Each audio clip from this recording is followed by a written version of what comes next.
Hello, my name is Marcus. I'm the compiler of a collection of therapy quotes entitled 1001 Windmills of the Mind, a collection of advanced self-help quotes taken from what's often called the psychodynamic or the psychoanalytic perspective, which long ago, as I understand it, was referred to by some as philosophical medicine or narrative medicine, helping one to be their own story doctor, helping one to be more mindful of how they feel, helping one to be their own emotional detective, psychological detective, know thyself detective, existential detective, who am I kind of thing.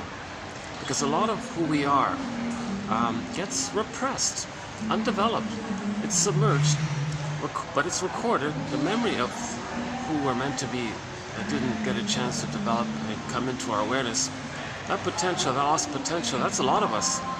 That's sometimes called the unconscious self, or the second self, or the secret self, or the unknown self, or the shadow self, or the shadow soul. It's the one who walks with me, who's not like me, who is me. Someone's living my life, I know nothing about him. In literature, this is the motif of the double. So in this double motif literature technique, the novelist or the playwright has the idea to create a character that represents the protagonist's unknown self. And the idea is for the protagonist to get to know this second self, this double self, and to dialogue with him, befriend him, get to know him, because it's him. That other character represents aspects of himself which he doesn't know. So usually the double self has a lot of potential, a lot of ideas, a lot of feelings, a lot of capacities, maybe a lot of anger, because of unexpressed feelings by the protagonist. So usually it's a more vibrant, kind of stronger kind of character with all kinds of emotions. Mostly golden traits, because that's what's mainly lost. But there's anger around the loss kind of thing. Anyways, so I think that's my guess. That's what that story, The Phantom of the Opera, is about. So the lady, the singer, goes into the basement. Okay, so again, it's just a metaphor. The basement means the unconscious, under. And there's a scary dude in there. Okay, that's not some outer character. That's just a metaphysical, like a science fiction technique imagining of a character that represents the singer's trauma, a personification of her trauma, her pain, her rage, and all this. And there's a lot of herself that's in there. So that character is usually quite knowledgeable because it's you, but it's undeveloped. So you want to get to know him. So she dialogue with the phantom guy. Okay? It's her. And a lot of herself is down there in the basement, in the unconscious. So as she got familiar with herself better and she had a friendly dialogue with herself, that's the whole idea. Actually, Janov was saying the corpus callosum, that highway between the hemispheres, like the right side stores the emotional side, and the left side is the cortex and all this. He says in trauma that gets damaged, so we want to kind of rebuild that kind of link kind of thing. Some people joke women have a superhighway, they know what they feel. Men have a dirt road, it takes them a long time, that kind of thing. So anyways, but the general consensus is that trauma damages that link, and we don't know, the expression, the right hand doesn't know what the left hand is doing kind of thing, right? Or the other way around, the left hand. Well, that's right, the right hand is for the cognitive, right? Okay, never.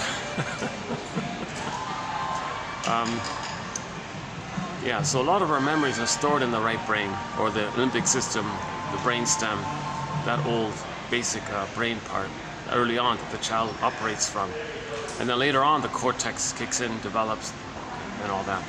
And then, a lot of the memories from the brain stem kind of slip through or communicate through into the cortex, and the cortex is responding to the unmet needs back then. So in the original right brain, the unmet needs were for a secured mother's love, a secure attachment style, safety, rhythm and safety, her attunement, her soothing, her response, skin to skin contact, normal feeding according to baby's needs, mother's loving gaze, all that kind of positive maternal supplies that was missing. So he's in this loop, he didn't get it.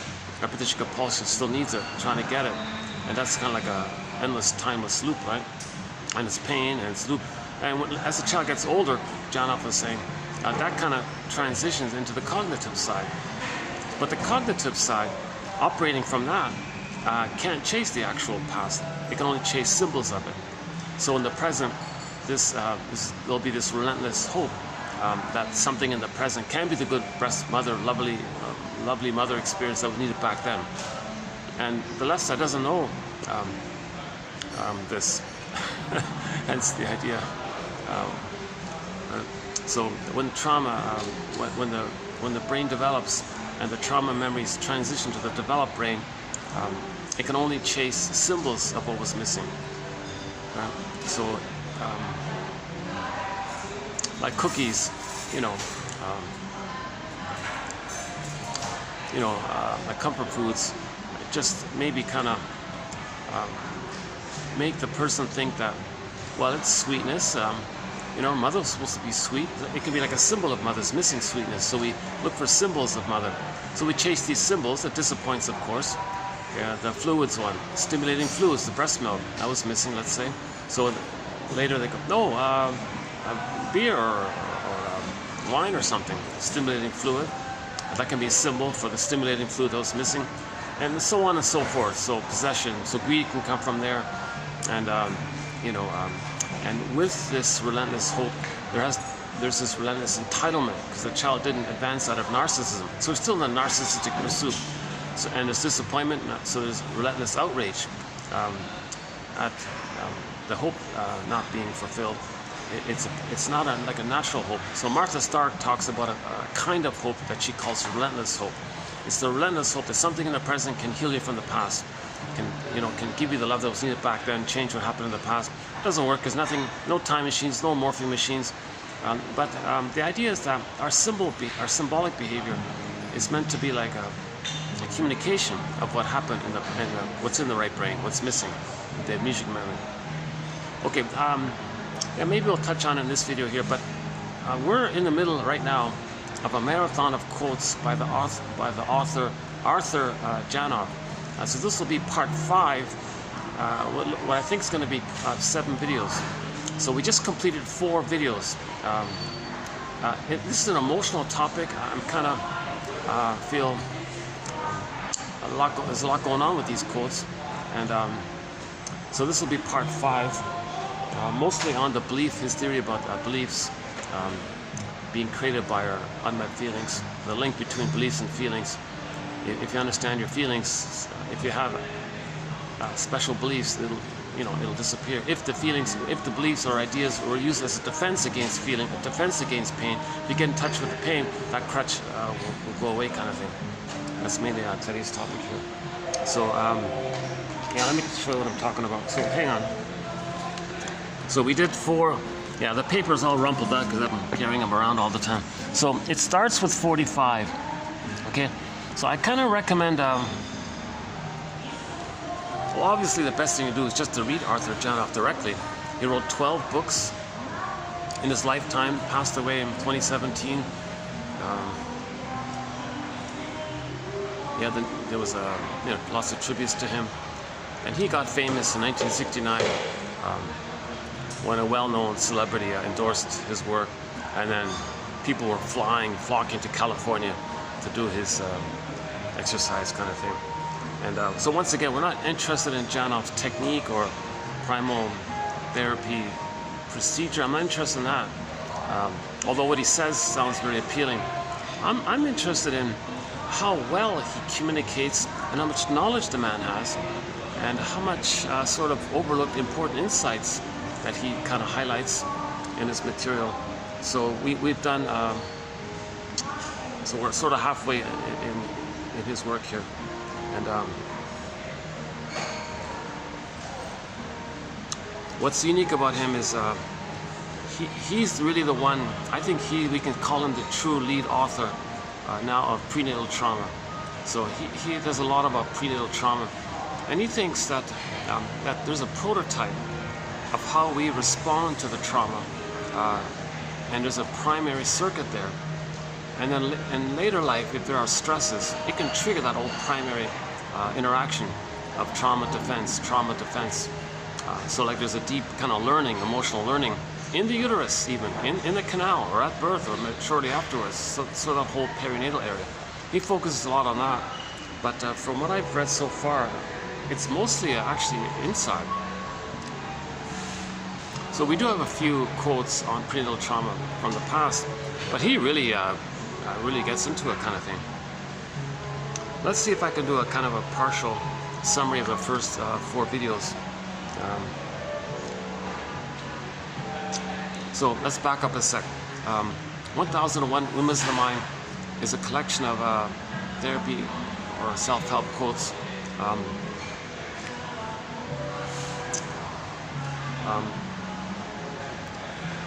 that are in the general area of making the unconscious conscious, looking for patterns. How is the present influenced by the past? Be aware of this, because if there's a problem in the past, we're distorting the present with the fantasy we can change the past. That's neurotic. Some defense we used in childhood, if we keep using it throughout life, that's neurotic, right? So one example was, one dramatic example was the third quote in 2745. The kid in the canal had a real hard time with mother smoking and drinking, and mother was afraid to have the baby, and she was tense and clenched up, and the child was in a very long protracted labor and all this. At some point, the child's he was forced to survive to reflexively constrict his bronchioles in order to save his life. That's quite a... Right, so let's read the quote here. Congestion by fluids during a protracted labor and birth could cause the neonate to reflexively constrict his bronchioles, in order to save his life. That experience becomes frozen in time in the form of a primary memory circuit, so that any later stress, which is life endangering or is interpreted as life threatening, for example, an argument between one's parents which portends divorce, will automatically set off the prototypic trauma and its defense of constricted bronchioles. The result, though, may be an asthma attack. So instead of the person being saved by this defense, as it was at birth, they are now in danger of it. This, in essence, is neurosis, a defense that has outlived its function. The asthma occurs because the parents' argument sets off the original primal trauma at birth. Okay, so it begins over here. The initial experience, birth experience, or the initial life in the uterus may be prototypic of how the child will respond to stress later on. So here we have the notion of prototypic trauma and prototypic defense. Yeah. And then an update for this was,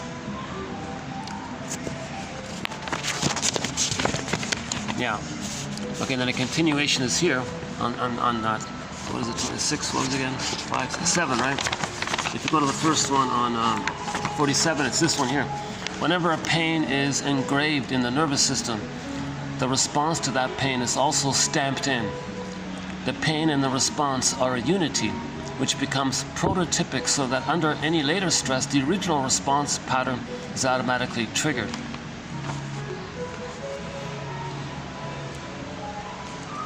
If you go to the beginning of the last video, the 8th one, 27:48, I kind of ran through a portion of Janov's examples. He has sort of a list of this prototypic primary circuit that's created that we may be repeating again and again and again. So so the dramatic one here, a dramatic example of this was this asthma. This poor kid. Yeah, I really feel sorry for him. Very sad case. The baby inside was experiencing prenatal distress syndrome. Mother smoking, drinking, going to heavy metal concerts. Baby was kicking in a panic at the loud noises. He twisted the cord. He couldn't breathe properly. And the mother was saying, "Hey everybody, look, Junior inside's going to be a soccer star." So she was totally soul blind to the baby. Didn't recognize the baby's feelings, needs, situation. So she was soul blind, like lack of empathy or this kind of thing. Plus, she clenched up at the birth. So the baby was so in myths and fairy tales, the baby's in hell. All that shame, burning, biting feeling, and the cord with the 3 veins, the placenta might be like a sea monster now. In the Odyssey at the sea monster. I was like, yeah, I've always had a bit of an issue with the lighting in some of these places. Yeah, I was that a little bad. Yeah, sorry about the lighting. It's been an ongoing issue to get decent lighting.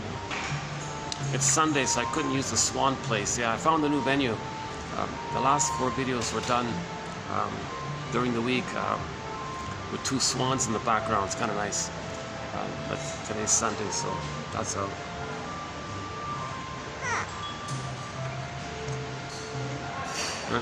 So the baby was experiencing prenatal distress syndrome, and it got so bad that he had to constrict his bronchioles to protect himself. So that helped him at that time. Right? So it was a prototype. So a set circuit. Okay? Immense stress, constrict his bronchioles. Right? So later on, if he's triggered by any kind of stressful thing in his life, okay, the parents are about to get divorced, or he thought they're going to get divorced, kind of thing. That's a scary thing for him. So that's a stress. So some kind of stress, whatever the stress may be, if the child sees that, if the parents get divorced, oh my God, maybe mother she'll have to work, and the father's not, whatever, he'll be abandoned. It's a stressful kind of thing. That may be enough to trigger the first time the baby was in stress. So what did the baby do the first time he was in stress? He reverts to the prototype. He reverts to the blueprint. He reverts to what he learned, to how to deal with stress. So how he first learned to deal with stress was constrict his bronchioles, right? So if in the present he's triggered by a stressful imagining or possible real stressful thing or something, he goes back to the circuit, and he's going to constrict himself like this. Now in the present, so it took the form of an asthma attack, and it's very dangerous for the poor kid because maybe he doesn't have his puffer or something, right? Or so that's considered a kind of a neurotic thing, to use what once was useful, but to use that old way in the present can be very damaging or hurtful because the situation is different. You're right.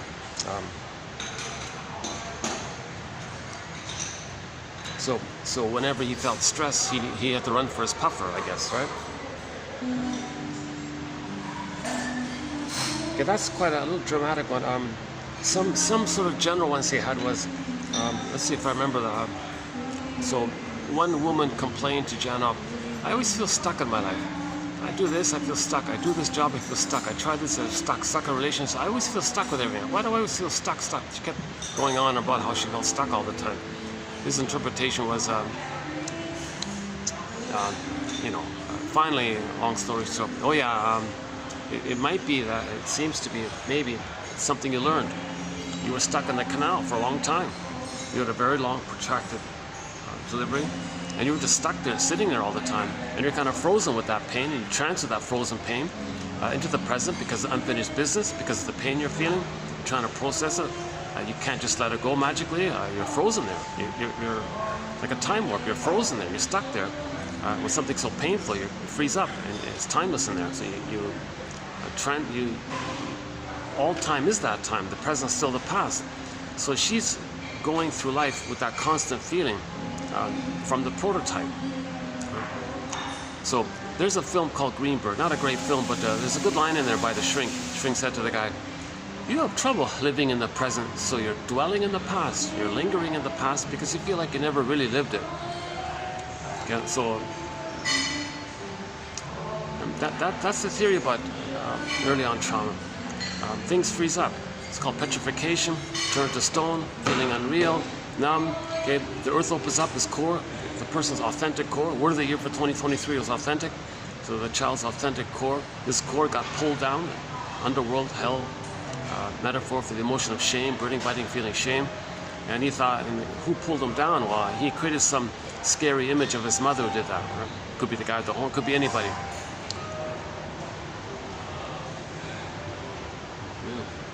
Let's see if I get some better light.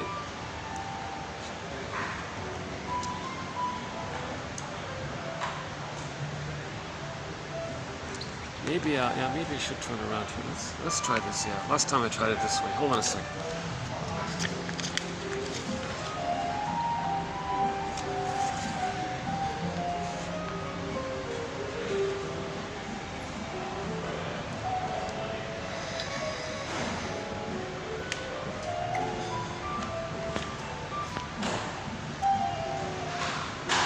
Is that a little better? Yeah, it's a little better. Yeah, okay, let's do this.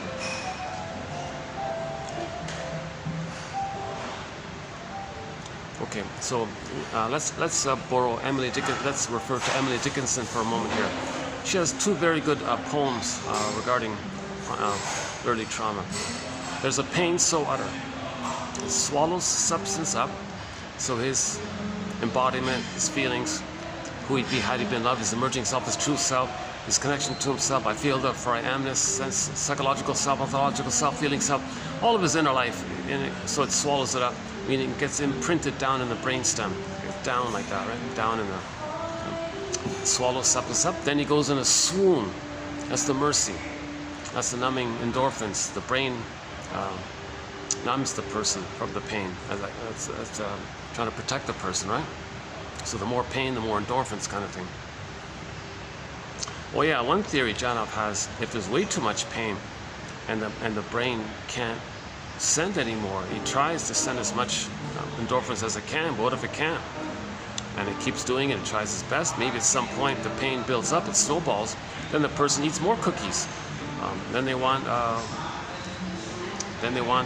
chocolate to be a higher with higher caffeine level or something, and they kind of snowball like that, right? I think that's coming up here, is it? Yeah, stay tuned. We have a quote like that about this in today's video. Okay, let me clarify something basic thing. I'm not a doctor. I'm not a shrink professor, social worker, midwife, doula, nutritionist. I only have a BA. Keep that in mind. You know, Robert Bly, when he speaks to the audience, he's also not a shrink or anything. But he says to the audience, "Dear audience, you know, thanks for coming out here today, and I'd like to give you an interpretation of a Grimm's tale or something. At the same time, dear audience, 30% of what I'm about to tell you tonight is wrong. It's up to you to figure out which 30%. So now, in this Janov run, I have more question marks all around. So I'd like to say for myself, as an add-on to my basic disclaimer, 50% of what you're going to hear in this video is wrong. It's up to you, dear whoever may be watching or listening, to figure out which 50%.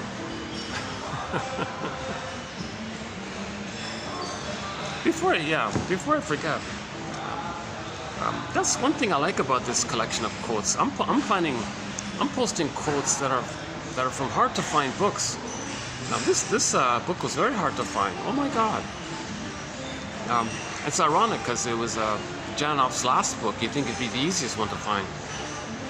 He wrote.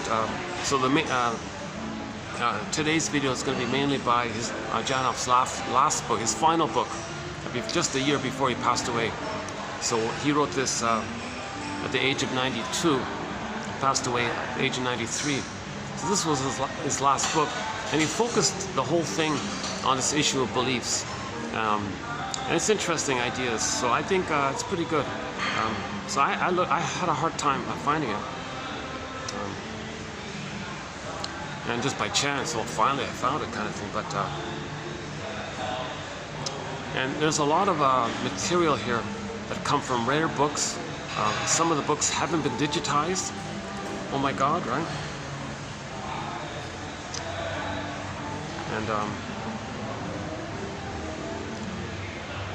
And I'm worried because some of the printed books are getting harder and harder to find, and a lot of good books are not getting digitized. I'm really scared. I feel kind of scared by this. So I'm doing my best to kind of save, preserve some of the best analytic ideas. Okay, this fancy jargon, Robert Bly says, forgive psychology for its jargon.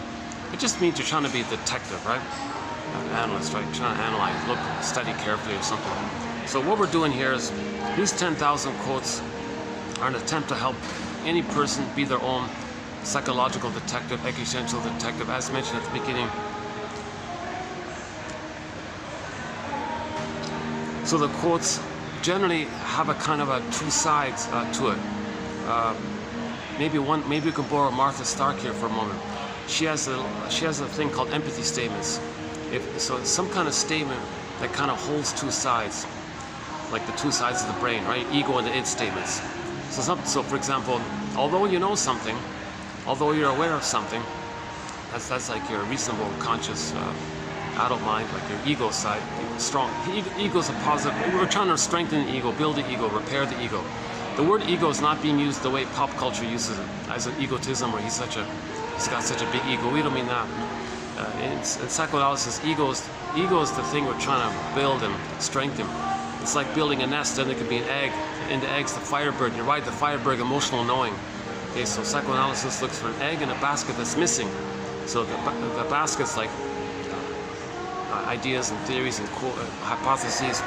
So these 10,000 quotes are actually trying to help build the ego, strengthen the ego, give the scarecrow and the Wizard of Oz a brain, just give him some knowledge kind of thing. And then with that kind of knowledge, you leave it alone, and maybe feelings can come up like that. You don't, Janoff's theories, forget all that, just bypass it and ride the firebird. Psychoanalysis in general says no, you need a strong ego. It makes you feel safe. You know what's going on.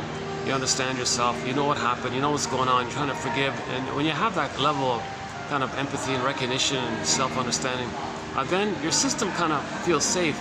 And then old feelings can maybe surface up to you. So that's the idea of the egg and the bird coming out of the egg. A new life, new potential, new feelings. Usually it's the firebird getting back your feelings kind of thing.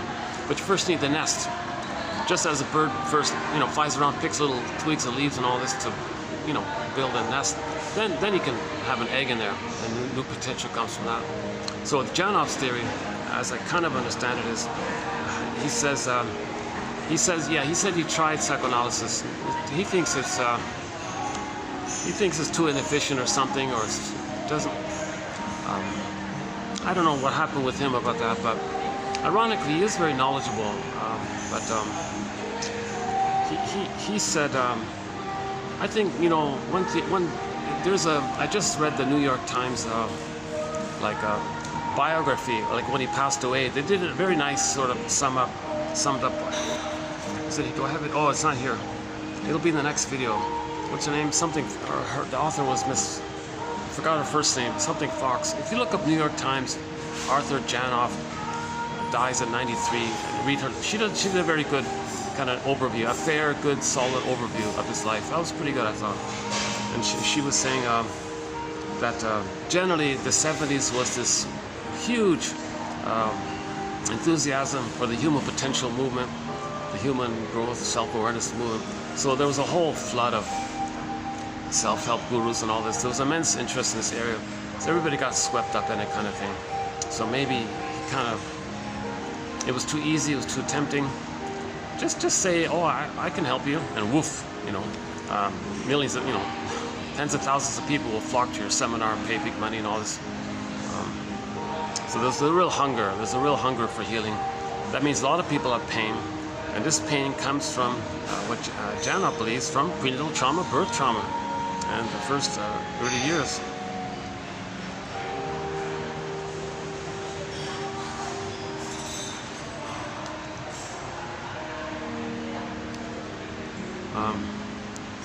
So we want to strengthen the ego, build the ego, enhance the ego, because you need a conscious ego. If you have a conscious ego of yourself, and it's developed by the age of 3, at that point, if that ego does develop, the reality ego, like you feel safe, then it develops. You know things, so when you feel safe, you can be reasonable. Then you connect it to yourself, and you know what you like, and you express what you like, your genuine interests, and your uniqueness, sort of, you have a link to it. And when you express your uniqueness, your interests, how you're unique and all this, you're a little creative. Everybody's unique, right? Nature, everything. The Great Spirit makes everybody a little unique like that. And the expression of your real self, part of yourself kind of thing. There's pleasure and joy and meaning in life, and delight in life and pleasure in life, and you're living in the present. You have access to your feelings, a wide range of feelings, needed feelings. Joy runs the console. And yes, joy can step aside for sadness to run the console, to admit a loss. So we can admit losses, gratitude, affection, tenderness, kindness. If there's a mistake, you feel bad, you want to repair. So like the more quote-unquote human side of being human is kind of fully, normally there. But when the child is traumatized, his ego doesn't even, it's frazzled up. That's the scarecrow image. And with early on trauma, the child's not loving life. That's the Tin Man, loss of heart. Like if you're loving life, that's sometimes called a path with heart. It's Tin Man, disconnect, looking for his heart, right? So that's a metaphor that we're not enjoying life, not loving life, that kind of thing. And the Scarecrow and the Tin Man being like that means we're going to be disembodied from ourselves. We can't feel connected to ourselves. That's the Cowardly Lion off in another corner. And then Dorothy's like part of the mind, psyche, body-mind system is trying to line things up, right? So once again, myths and fairy tales are metaphors for inner dynamics. They're true on the inside, treated like dreams, soul stories, inner truth. Metaphors for inner dynamics, not on the outside. Every character of the myth and fairy tale represents some element from within, something about us from within. We personify, create a character to represent that. Yeah. So we have a major thread here in our collection on interpretations of myths and fairy tales, and that's sort of the a lot of these myths and fairy tales are very helpful in giving us ideas about this early on trauma. So the storytellers were really onto this issue. And all of the motifs in myths and fairy tales, they're metaphors for psychology dynamic, inner dynamics. Right? Earth opens up, his core gets pulled down. Okay, that's the mother's misattuned. Didn't meet the baby's needs. What does the baby do? He's got to hide or repress his true self, so it gets lost in the forest, in the unconscious. So either that's the baby exiled in the forest, or it's frozen, like the frozen woolly mammoth in a block of ice, sometimes called emotional hypothermia, emotional catatonia, emotional coma. In some versions, it's the petrification image, like just scared stiff kind of thing. And some images, the juices don't flow so much, the person hardens up, and Echo becomes a statue. Faithful John, in the Grimm's tale, Faithful John, he becomes a statue. So that means, in the Velveteen Rabbit, Rabbit says, I want to be real, so we might feel unreal. And the woodcutter guy who took out that block of wood and carved out this little boy and was praying, oh, please let this boy, come alive. And so in trauma, we want that. We want to feel alive and real. We want to feel real and alive. And we want the golden ball back. Okay, another symbol for trauma is the golden ball goes down the well. Okay. Or the embodiment, I feel there for am, is the whole package. I feel there for am. I feel there for am. Okay, that's the Iron John story for the wild man in the golden ball locked in a cage. Where's the key? Under mother's pillow. She was misattuned. Maybe she used it. Maybe one theory is she used the baby to meet her needs. And that's the secret. The key's under her pillow, unconscious. Under her pillow. It's dark under the pillow. Okay, dark, unconscious. Under her head's on the pillow, so it's under, unconscious. There's a key there. We need that knowledge and the key to understand and free ourselves, right? So we got to forgive the mother. And yeah, and notice in that story, it's not easy. If you interview your mother, come on, give me the truth. What happened? Oh, their beliefs are very stubborn, because that's a defense against their pain. Today's topic coming up here. Yeah, so stay tuned. So if mothers have strong beliefs that they did nothing wrong, that that they did a perfect job, what are you complaining for? And they have this kind of belief, that's a defense against their pain. So they're very stubborn, because to question their beliefs brings up their pain. They don't want to feel that pain, so they're pretty stubborn in their beliefs like that. So overall, John says here in today's videos, most beliefs are defense against pain. That's why you can't question people's beliefs, because to do so, that's their sponge against the pain. Like that's how they're hiding the pain, to create these beliefs, which give people like a placebo, like a kind of a dream or a hope, and these dreams and hopes of the beliefs trick the brain to send the person endorphins. So if you're questioning the belief, they're not going to get the endorphins, and the pain comes up. So the parents will be adamant about. That's why Robert Bly says, yeah, you can't just ask your mother, yeah, tell me about the first 3 years. What was it like inside for me? When I was inside, did you smoke, or did you smoke first of all? Did you drink or smoke, or did you argue? Were you in a bad mood or something? Tell me about the birth. Give me details, come on. And she'll be stubborn. I did nothing wrong. And she'll blame other people or something. I was perfect. I did nothing wrong. Don't complain. So that's why you gotta like steal the key. Come on, like you gotta like be a little crafty. You gotta be. I guess you gotta be find some, I guess you got to be your own Robin Hood in a way. Can we say it that way? Okay, Robert Bly was saying the point is that parents aren't going to voluntarily give you the key. They're not going to voluntarily say, oh, I'm sorry about what happened the first 3 years, here's the key. They're not going to voluntarily get it. You got to steal the key, you got to grab the key yourself, kind of thing. So you got to be a detective. Now, part of lifting the pillow to get the key is you got to understand her, forgive her. That loosens things up, gives you a chance to get the key. So part of getting the key back is understanding her. So these 10,000 quotes that are helping us to be a psychological detective, it's also not just for us, but for the parents as well, because that leads to understanding, recognition, understanding. Okay, it leads to empathy, understanding. That's an act of self-reparenting. You get an identity, feelings can come in. So forgive your parents, heal yourself. Reparation of the other leads to reparation of the self.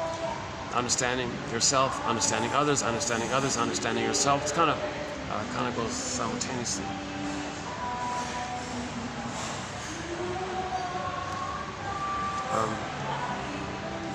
So yeah, we were talking about how myths and fairy tales are metaphors for inner dynamics. So one is the repression, right? This cord gets pulled down into the underworld. Okay, so that's the unconscious. Backdrop is hell. Okay, hell is a metaphor for the emotion of shame, this burning, biting feeling. No, when the baby's shamed, he's enraged.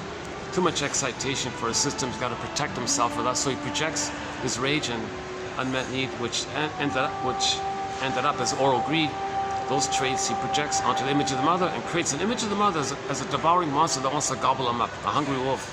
In the Odyssey, it was the Cyclops or the Lestigonians. In the White Bear King Balamon, the Boar Queen gobbles the men up and uses their bones as toothpicks. Hansel and Gretel, which ones to eat them? So all these images of frightening characters, that's a metaphor that the person was enraged and his oral needs didn't get met. Not just like milk, just like taking in and introjecting and having a positive memory you can stencil in, like stamp in. Like he needs the experience of mother soothing him, so it kind of goes in. Mother seeing him kind of goes in. Mother was present for him, so he can be present to him. So this kind of taking in kind of thing. And it becomes greedy because it didn't get it. This mother was a tool, malatoon, not around, didn't want to be a mother, was upset, resented being a mother. Whatever was going on, if she's not in a loving motherly mode, child feels, what's he going to do with his soul? Okay, earth opens up, his core gets pulled down. Or if you want to, or see, there's no time, so then simultaneously the golden ball goes down the well. Or if you want to keep it together, the Iron John and the golden ball are in the cage. Or in the White Bear King Balamon, the princess is on the field. In the distance, she sees a polar bear, kind of like just playfully rolling on his back, playing in the snow or something, and tossing a golden reef around like it was a pizza or something. Like he's making a pizza or something. He's just playing around kind of thing. But they were together, the polar bear and the golden reef. Princess gently approaches the polar bear and says, "Hey, polar bear, that golden reef you got there, I'm very drawn to it. I really want to have it. Come on, you don't need it. Give it to me. Hand it over."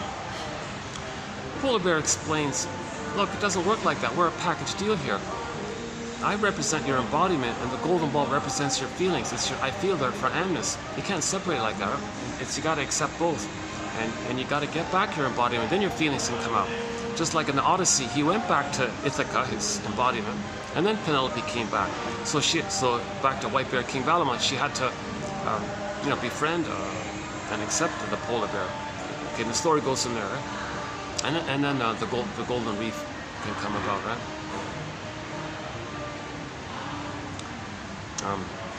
A common motif in myths and fairy tales is the splitting mechanism. This is a very desperate trick of the mind that the baby has to adopt when the mother's misattuned, the malattuned. So in the uterus, assuming he's in a welcoming womb, assuming the mother's not smoking and all these things, assuming he's in paradise, assuming he's in a welcoming womb. Okay, oceanic feeling, oceanic bliss. Okay, this blissful oneness, this unico mystica, one with this big powerful mystery. He's got his I feel there for amness, so joy runs the console. Joy is the animating, driving emotion for a person in normal.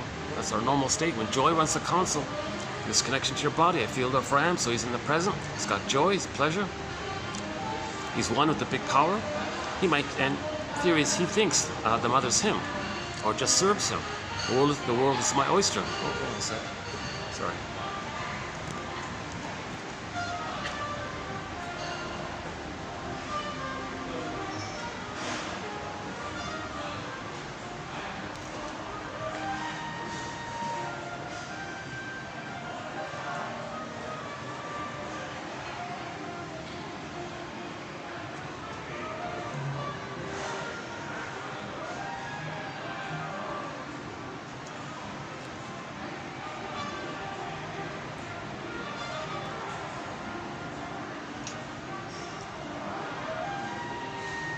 And Sundays are still holding up here. Good, yeah. So this is Sunday afternoon here.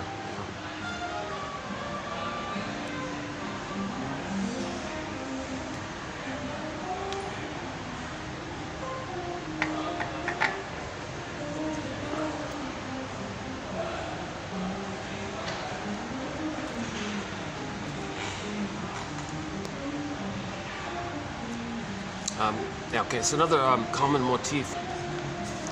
Yeah, so assuming the baby's in a welcoming womb, he has his paradise. Oceanic feeling, oceanic oneness. Robert Bly jokes, times are good.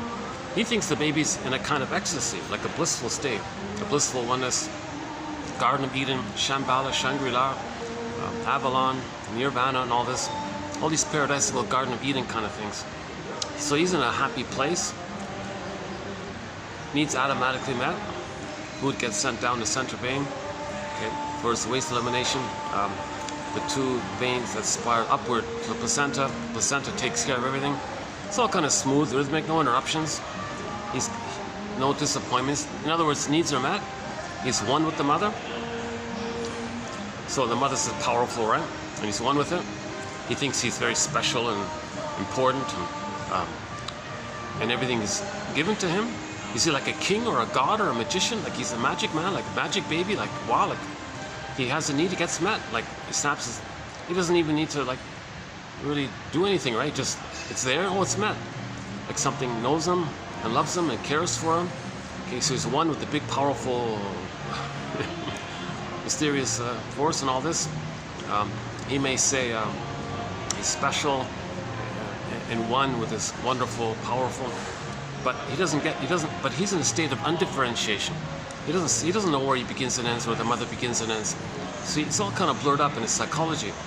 So he thinks the power of the mother is like his power. That's called egocentricity, infantile megalomania, the glorified self, the idealized self, narcissism. Okay, so it's all about him, everything's for him, this kind of thing. Anyways, assuming he's in this blissful, paradisical, happy place, okay, in uterus. And let's just say that the birth was okay. No trauma, so no prenatal trauma, no birth trauma. Okay. And let's say things go really well. The cord stays, the placenta stays. Okay. Give the baby time to make the transition from the water world to the land world. Remember, he needs an extended paradise. That paradise has got to continue. You want a continuity of the paradise, a continuity of the paradise with the oneness.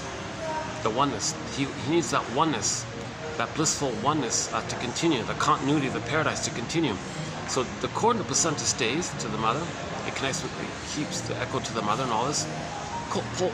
Cord is still pulsating. Okay, oxygen and nutrients are still being sent in the center vein and the cord. Placenta belongs to the child. Cord belongs to the child. It keeps him kind of still there, you know, this mother kind of thing. But okay, now when he comes out, at that moment of birth, Klaus and Kennel highly emphasize that the mother produces lots of hormones to help the baby latch and suckle and secure a bond, like skin to skin, breastfeeding. The nerves line up, the emotional, affective communication between the babies and the mother continues, and then the mother's loving gaze. And you got those three parts there, then that's considered the paradise continues, the oneness continues, his sense of blissful oneness continues. So that goes on for the first 4 to 5 months, right? So Pines, Dorothy Pines, in a recent quote, a very good quote emphasizes this point about the skin-to-skin contact. So Klaus and Kennel taught us about the importance of handing the baby directly. Don't weigh the baby, don't remove the baby, don't put him on a scale, don't separate him from the mother. Oh my God, and don't, for God's sake, don't inflict any kind of torture on him with this obnoxious CIRC, fill in the blank. I don't want to talk about that anyway. I've talked about it recently. That's severe trauma. If you go to the Janoff and his wife, France Janoff, sometime before their passing, I guess, did an interview on a radio program called Radio Curious. It's only 20 minutes long. I highly recommend if you look up that interview. It's only 25 minutes. It's called the radio audio podcast is called Radio Curious, and look up Janoff. I think it's the only one they did. That's jam-packed with information. Janoff says it. Oh yes, this CIR thing. This is clearly a trauma. No doubt about it. That's trauma. The baby needs safety. He's so tender and vulnerable. He's so trusting, and he has an instinct to take in what happens to him. And you're going to do that to him? He's going to take that in? He's going to identify with that? It can cause brain damage, makes him cold and indifferent. That's very dangerous. Don't do this thing. But we talked about recently the link to why that's taking place. I think I did that two videos ago. That's always a challenge. Yeah, that's why this is such an emotional topic. So I'm not going to go down that path about that. But so again, barring medical emergencies and all this, just hand the baby to the mother. All the more reason to do so if there were little complications, because the mother can fix things a little bit. But the child needs what's called a secure attachment style. A secure attachment style, meaning the oneness continues. That's the first thing. That's the first role of the mother, is to provide that extended paradise for the baby. That's so key. She did a great job if she gave the baby a welcoming womb. Let's give her credit for that. If the baby had a welcoming womb, if he had paradise in the uterus, that she did a great job. And if she had a kind of connection with the baby and a rhythm with herself, and there's a dialogue between the baby and the mother, and that transition out of the canal, if she can kind of be with the baby like that, communicate with it. How are you, baby? I'm here for you. Are you there, baby? I'm here for you. And they have this kind of rhythm back and forth. Then the birth canal transition can go well. So she did an awesome job like that, right? Geez, she's oh my God. Let's celebrate that, you know. So yeah, in 2745, go to 1, 2, 3, 4. Go to the fifth quote, the lengthy one there about the rhythm. I highly recommend that quote about the rhythm. Childbirth is a rhythmical process. I think that's a key quote. Oh my God.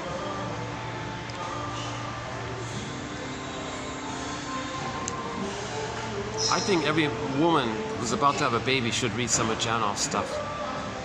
I mean, mostly his later stuff, right? Like The Feeling Child, Imprints, Prisoners of Pain. That's a tip off to Alice Miller's book, Prisoners of Childhood. He calls it Prisoners of Pain. And then, yeah, Imprints, Prisoners of Pain. What is it? The Feeling Child, Biology of Love. Even the last one here, his last book about belief, Beyond Belief. And the other one is Primal Healing. I haven't gone through it all yet, but it'll make her really aware. Janoff says maybe he thinks that's his hope, that if he made a contribution, it would be in this area of preventative medicine, where mothers are going to be more mindful and a lot of prevention can take place, right? Yeah, I wonder a little bit about that, because they said on Wikipedia or something that his 23-year-old daughter, tragedy and all this.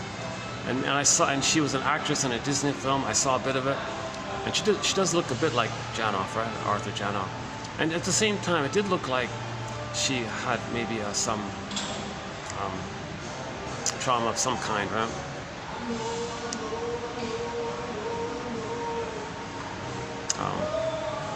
So maybe he's trying to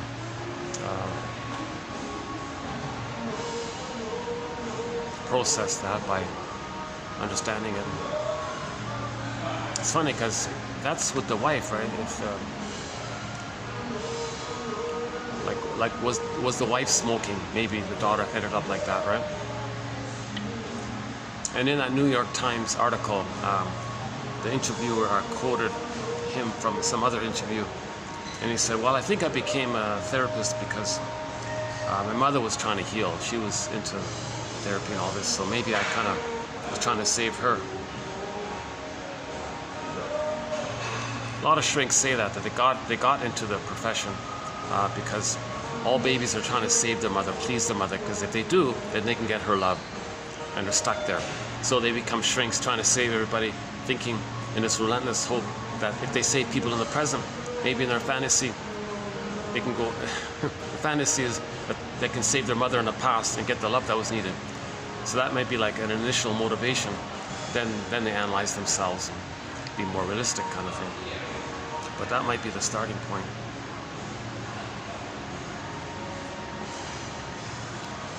So let's say the child has a normal childbirth, good enough.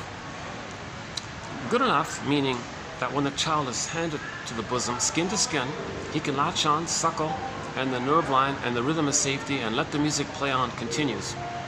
Skin to skin, breastfeeding, loving eye gaze, those three together, he's good. That's great, that's awesome. If the mother can give that, that's awesome. Now she's got to give the paradise, she's got to maintain that for 4 to 5 months. This extended paradise is meant to be maintained for 4 to 5 months. Now, oops, sorry, try not to get anybody in the camera. Once in a while it kind of happens. I think it's just a gift. Looking around now. This is a gem of a place. Yeah, it's so rare to find this kind of unique arrangement where something's open in the mid-afternoon, and like it's in between the big breakfast and dinner rushes. It's just unique timing like this. So I've only got let's see, what is the time? What is it now? 4 o'clock. I've only got I got less than 2 hours here. Jeez, yeah. Lighting, I can't get lighting at night in this venue. It's next to impossible.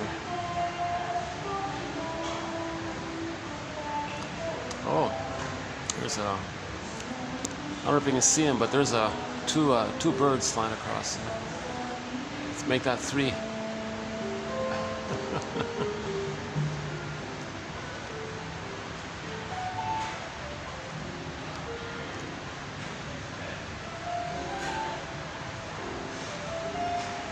Okay, so let's say so for the first 4 to 5 months, let's say the mother provides that welcoming womb, okay, a rhythmic birth, the child can latch on. Okay, so 3 parts. Pine says the skin-to-skin contact allows the emotional communication between the two to take place, and she says like the skin-to-skin, that's kind of like the bridge of the emotions going back and forth. Now the child has a sense of oneness still. Like visually you see the separate bodies, but emotionally, psychologically for the child, he still feels kind of one like that. That's the developmental situation. Babies are one with the mother in the beginning. Mother-infant dual unity.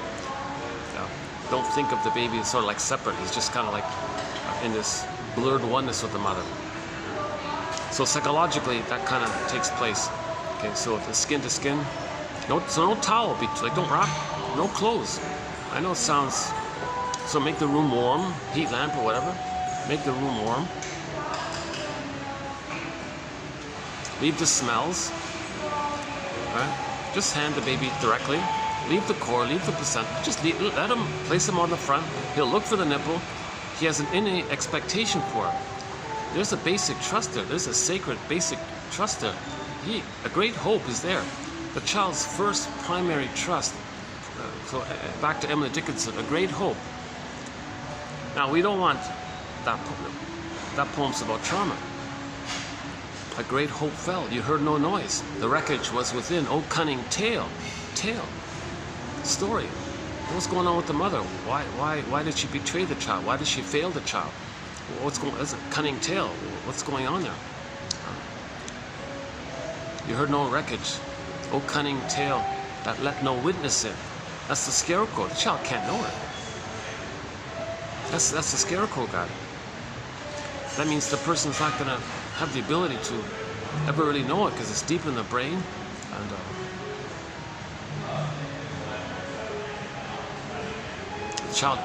the child's consciousness hasn't come up yet. It's still submerged. They call it submerged ego, and it's frazzled up at the same time. So later on, we gotta fix the scarecrow guy, give him a brain. So these 10,000 quotes are an attempt to get the scarecrow brain. Another image for strengthening the ego is the kid story about.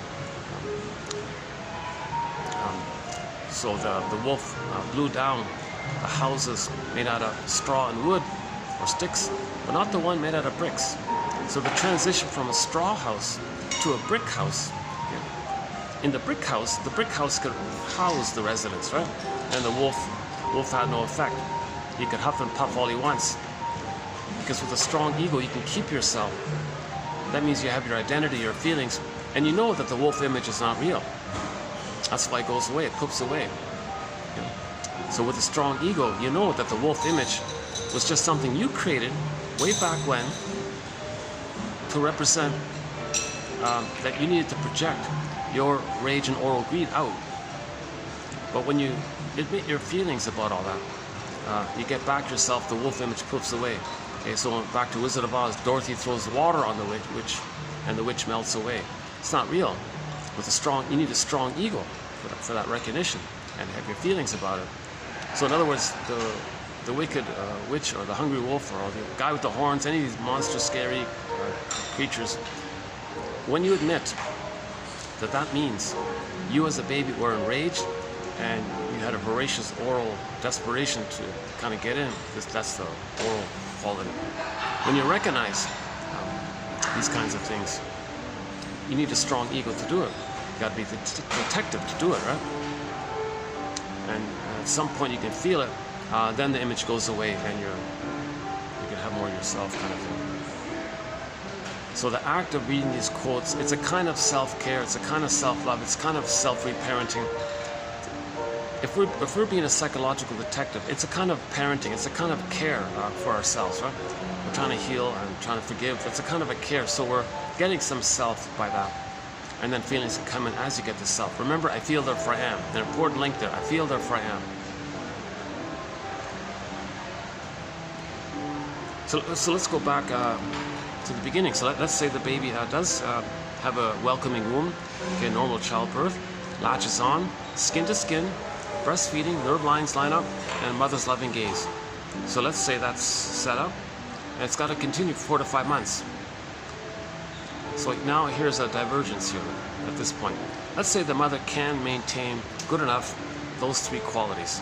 Skin to skin, communication that goes back and forth. See, Pines was saying that communication, baby's emotions, mother knows baby's emotions. Baby knows, mother knows. And baby had the experience that mother knew what he was feeling. And mother responded with her warmth and her comfort and her soothing and her presence. And baby felt that and takes it in like this. And this goes on.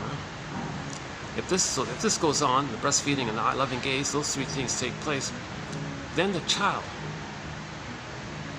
received enough love, enough strength, enough ability, enough selfness, enough development, enough food, enough emotional food, enough strength or something to have a self-concept to hatch.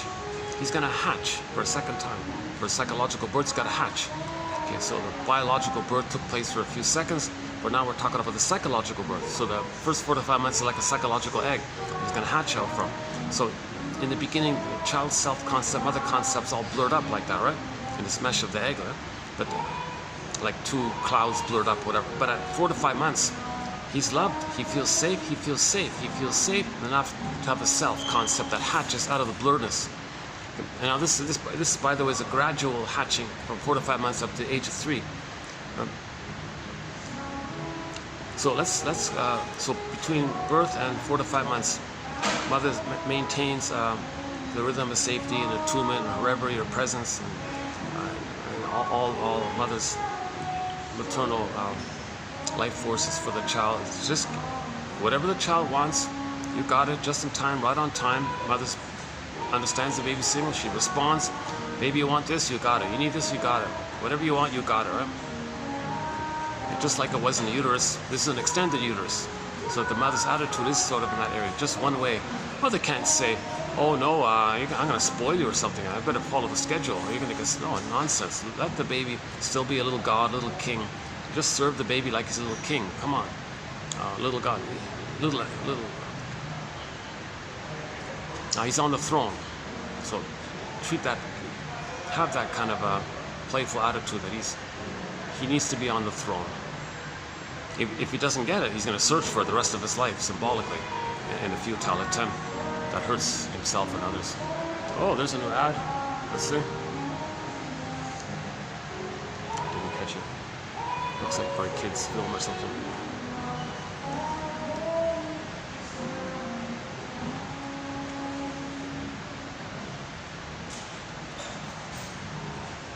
Oh, sorry.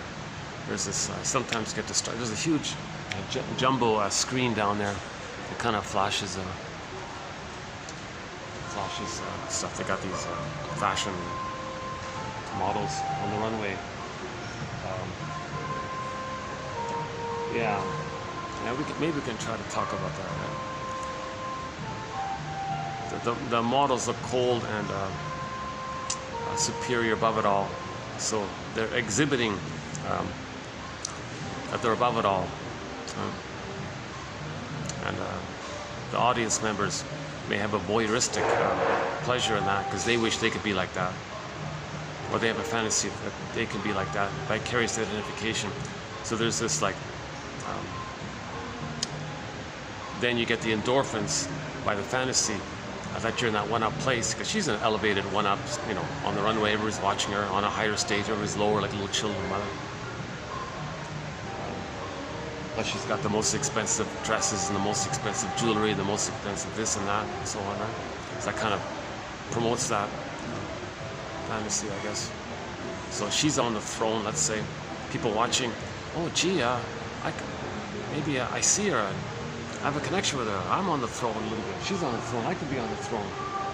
Oh, I like this one or that one. I can relate to, you know. So maybe there's this.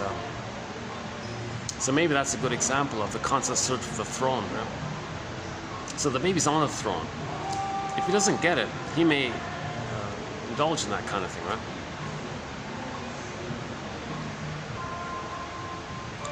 We don't have any, I think we only have one or two quotes on fashion by Edmund Berger, one of our mentors. So let's,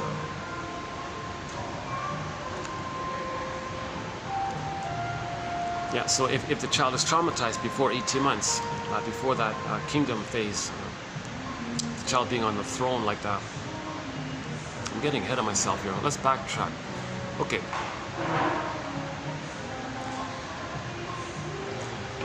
During the first 4 to 5 months, there may be times when the mother messes up, when the mother slips up.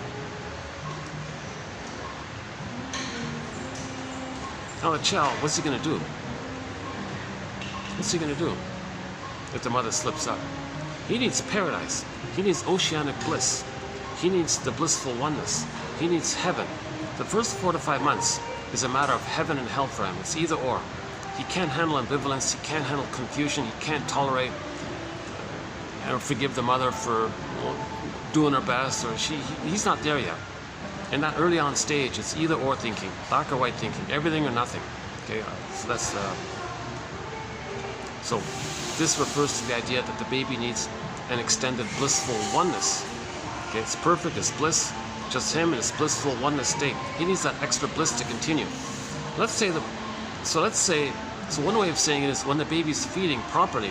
When the breastfeeding and the skin to skin and the loving gaze is all there, it's all lined up like that, and he has that continuation. He's in heaven. So the heaven continues. Now there may be times. So here's the the fork in the road kind of thing, I guess. Here's the issue. So there may be times where the mother is going to mess up. She's not perfect. She's human. She's going to make mistakes. Not going to be around. Answers the phone or something. Mother's not there. What are you doing, Mother? Where are you? I don't understand time, Mother. Are you leaving me? Are you abandoning me? Are you going to abandon me? He doesn't understand. He doesn't have memory. Oh, she'll be back in 5 minutes. There's no time in there. Mother's not there. Proof no mother. He might die. He's in a very desperate, panicked state like that. So what does he do then? Well, mother is seen as a scary entity. She's rejecting. She's a cold. She's fill in the blank. You can use all kinds of strong terms there. You're turning me to stone, Mother. How can you be so cruel? So think about all the songs about unrequited love and the things people say. How can you be so cruel? How can you be such a heartbreaker? How can you lie to me? How can you betray me? How can you deceive me? So at that time, when the mother's doing her own, let's say she forces it. Maybe she got confused, read a magazine, so force feed the baby. Mother, what are you doing? You can't force feed me. You're oh my God, I can't breathe. What are you doing to me here? Or she's missed the baby's signals. Mother said, oh, gotta follow the schedule. Oh my God, what if she puts in that crib? Oh, and he's crying in the crib. Oh, let the cry. Oh my God, this issue of let the baby cry himself to sleep. Okay, that'll. Oh my God, that's a trauma. Janoff is also saying this in his book, that this issue of the crib thing is a trauma before 4 to 5 months. Right? Skin to skin contact for 4 to 5 months. Constant, warm, skin to skin.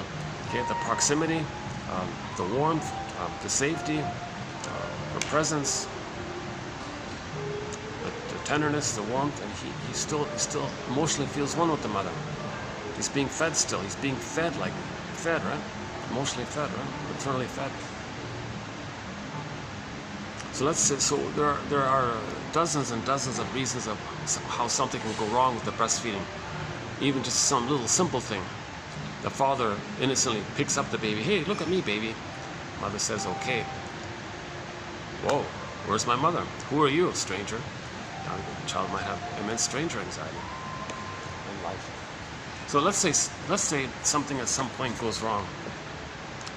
Okay, so here's the fork in the road kind of thing.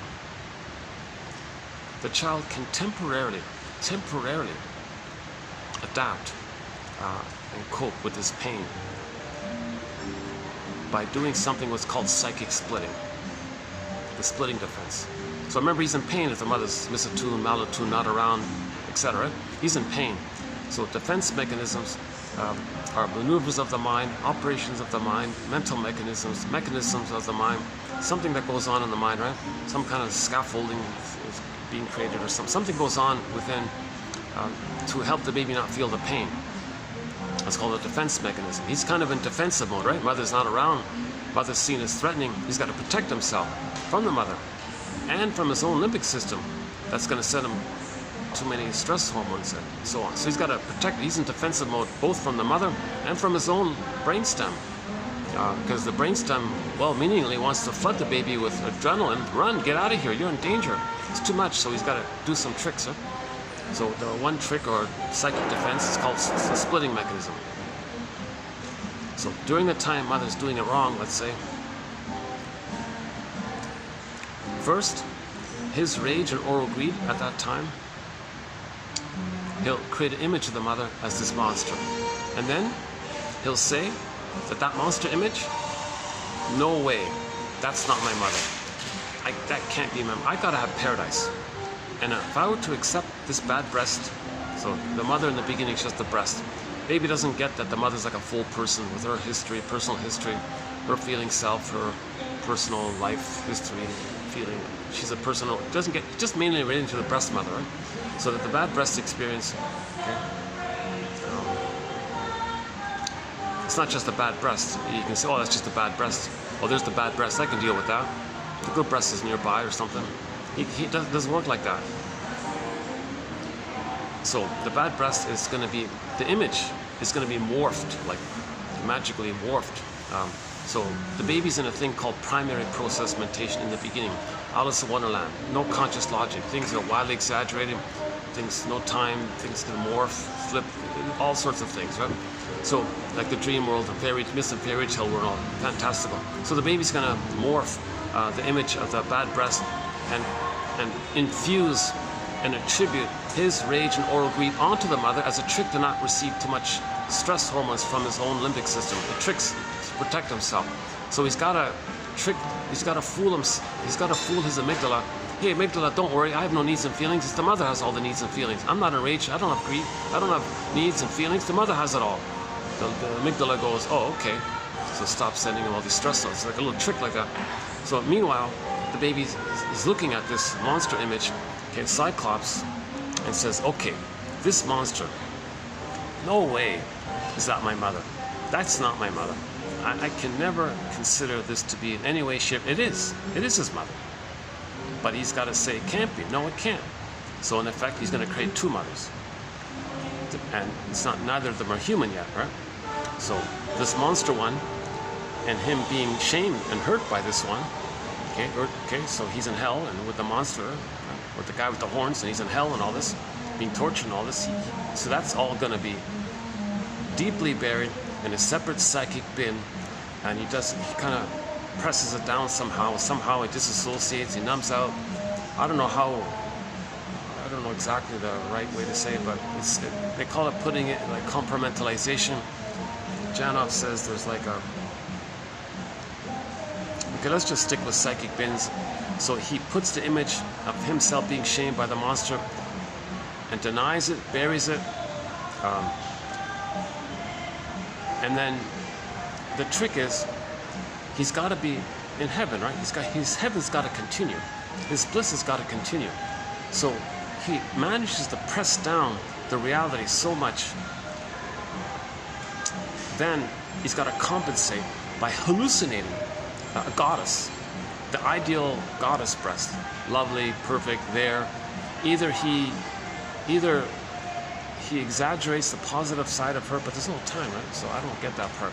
He's just going to hallucinate a goddess, this perfect, motherly, divinely, supremely powerful, beautiful, and then you describe a heavenly, all there, all reliable. Okay, in TV commercials they'll describe appliance like that. It's durable, reliable, you can always trust it. Go on and on and on. It's just some kind of beautiful goddess who's there for you, unconditionally for you, no questions asked. It's there for you. You can feel safe. You're one with it. You're in blissful oneness with it. It's not going to betray you. It's always there for you. Okay, so now you're getting to this whole religious area. So then you go on like this. So the child's going to hallucinate that he's in a blissful oneness with the goddess that he made up in his mind. Some kind of psychotic delusion or something. Kind of like the guy in the desert in the scorching heat, trying to survive, scorching pain, trying to survive. His mind makes him hallucinate an oasis. There's an oasis, there's water, he's trying to survive, right? The baby's trying to survive. He hallucinates a goddess. Now this imprints in his brain. This does some kind of imprinting, they say, where he's in his brain now, for the time being, early on, he doesn't have a memory of a mother yet. He's got goddess or demon. He's one with the goddess, and he denies the truth, the one, that he's hurt by the bad breast one. But it's some kind of trick. That's why it's called psychic splitting, trick of the mind kind of thing. So the baby's a genius to kind of do these little kind of mental acrobatics or something. Maybe we can borrow Alice Miller's book title, Drama of the Gifted Child. I'm just borrowing it. Okay, now here's the fork in the road kind of thing. If generally the mother is good enough, over time and experience, the mother provides more blissful actual experiences than frustrating experience, and the baby doesn't have to rely on that too much. Just briefly, temporarily, just for a few weeks, once in a while kind of thing. If the mother's generally more loving than frustrating, then okay, by 4 to 5 months it all gets sorted out. Mother is seen as a human. Okay, the splitting things poof away, again with the poofing, because it wasn't real, right? So now the child has a memory of a human mother who's loving and frustrating, and here's the key, it's one person, it's human, and the child is strong enough to recognize that. That's called the third side of the coin. He can hold the two sides. He can recognize that the mother is human, is loving and frustrating, mostly loving, maybe sometimes frustrating, but it's to the point where he can handle it. He's strong enough to handle it. There's so-called ambivalence. It's difficult, it's hard, but the child needs enough love to get to that place.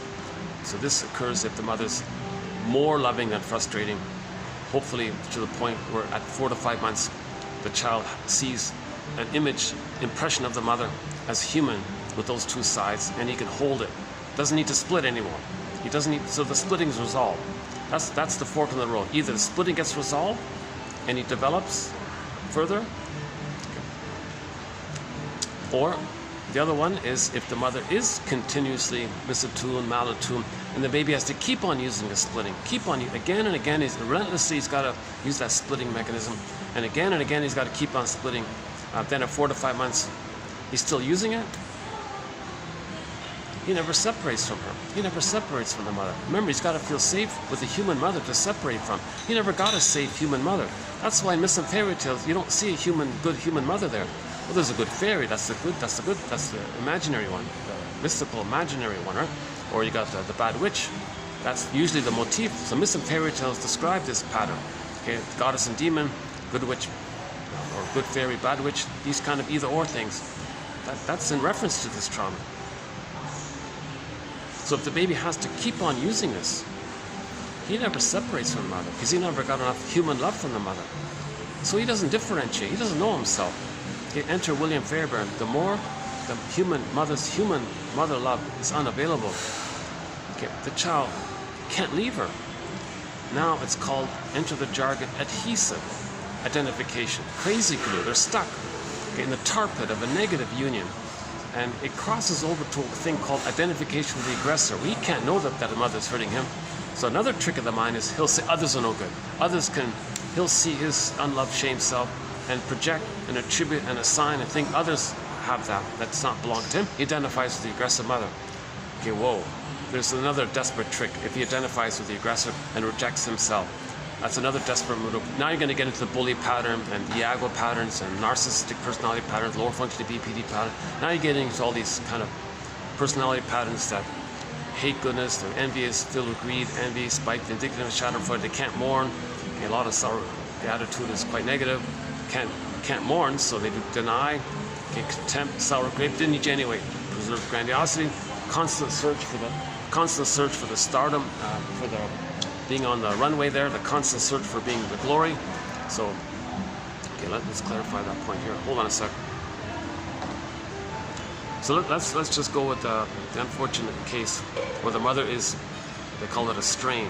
It accumulates, and the child never gets a chance to have enough human love with the mother. And he's got to use the either or thinking. So let's pause here for a second. One point is he's going to identify with the aggressor. That's part A. Now, what about him? What about some sense of himself? What has he got? If his unloved self, his shamed self, he's going to have to say others are it, to deny that it's there. What else can he have in terms of some self-concept? Okay, enter the runaway thing. He's going to revert and take refuge in that old archaic once upon a time that when he was in the uterus, he was on the throne. Hey, he'll take that for his identity. He'll think that's him. So he's going to search for it. That's his hope, relentless hope. So he'll always have the desire for fame, prestige, be a supermodel on the runway, or watch or admire, or in a voyeuristic mode, or like people are watching it or something. So you're either exhibitionistic mode or voyeuristic mode. Same kind of thing, basically. Okay, in the Pied Piper of Hamelin, the guy was saying, I want prestige, I don't care about feelings. I just want prestige, status, I want ribbons and awards. Okay, enter Emily Dickinson's poem, Fame is a Fickle Food. Shifting place and all this. Finally, the crow comes across and inspects it. And with ironic caw, we had the crow up there. Ah! He flies over the farmer's cornfield, but the man takes it. Even the crow didn't want it. The crow, birds and crows, they're symbols for true knowledge, like true inner knowing, right? So the crow is telling you, I don't want this. Ick. It's a great poem. It's poem number 1702 by Emily Dickinson called Fame is a Fickle Food. Excellent poem about this. But the man will take it. So, if there's trauma that early on, that in this place that we're talking about, he'll take refuge in the old archaic, once upon a time, illusionary, imagining that he was on the throne. So he'll think he's special and this obnoxious chosen. I hate being reminded of this chosen phrase. Okay, so I want to save this phrase in a positive way. We can say, let's try to save this phrase. Recently I read a quote about a statistician or a mathematician. I'm not really quite sure the origin of it, but some scientist kind of guy said that the chances of well, let me quote it directly. I think the quote was, quote, the chances of you being here, the chances of any person being here, or the chances of you being here, quote unquote, the chances of a person being on this earth and all this, the chances of us being here, each person being here,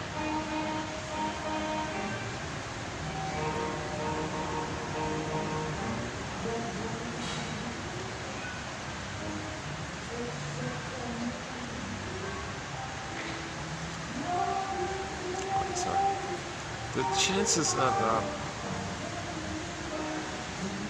do I say this? Okay, let me just look at some passerby on the sidewalk there. Okay, I'm seeing some kind of a. She's got those thick black sunglasses. I can't even identify her really. Okay, next one here. Okay, there's somebody for some reason who's holding an umbrella. Okay, there's an older man. Okay, there's an older gentleman. There's an older gentleman. An older gentleman just passed by holding an umbrella. The chances of that man being on this planet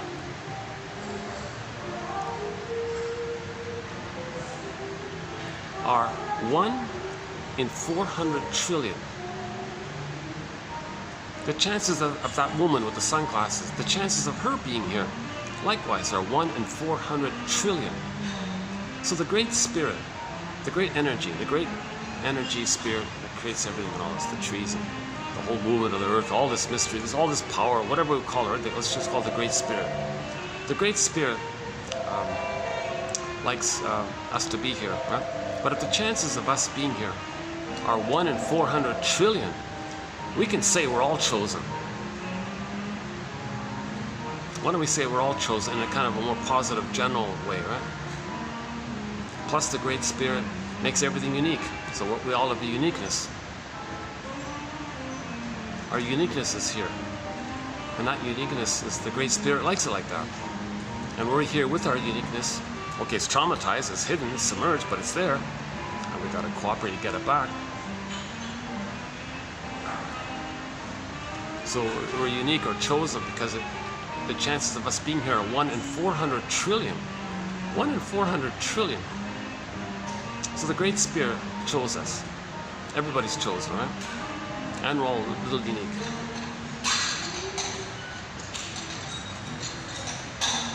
So maybe in a more general, healthy way, we can say we're all chosen like that. But if someone in trauma, if someone reverts back to that blissful, ironic, the baby was never a little king or a god. They weren't little special. It's just a dreamlike thing, right? So if someone is taking refuge in that old time, that they were in the blissful oneness with the powerful mother, and then out of that, they say they're special, they're important, they're above it all.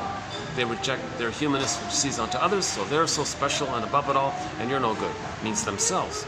So they feel special. If someone says it in a narcissistic way, that's a symptom of trauma. So if somebody's saying, oh yeah, I'm chosen, well, that's a sign of trauma, that they're regressing to the time in the uterus where they were special and fused in one with the powerful mother. And from that place, you can say it's synonymous, special, unique, chosen, like that, right?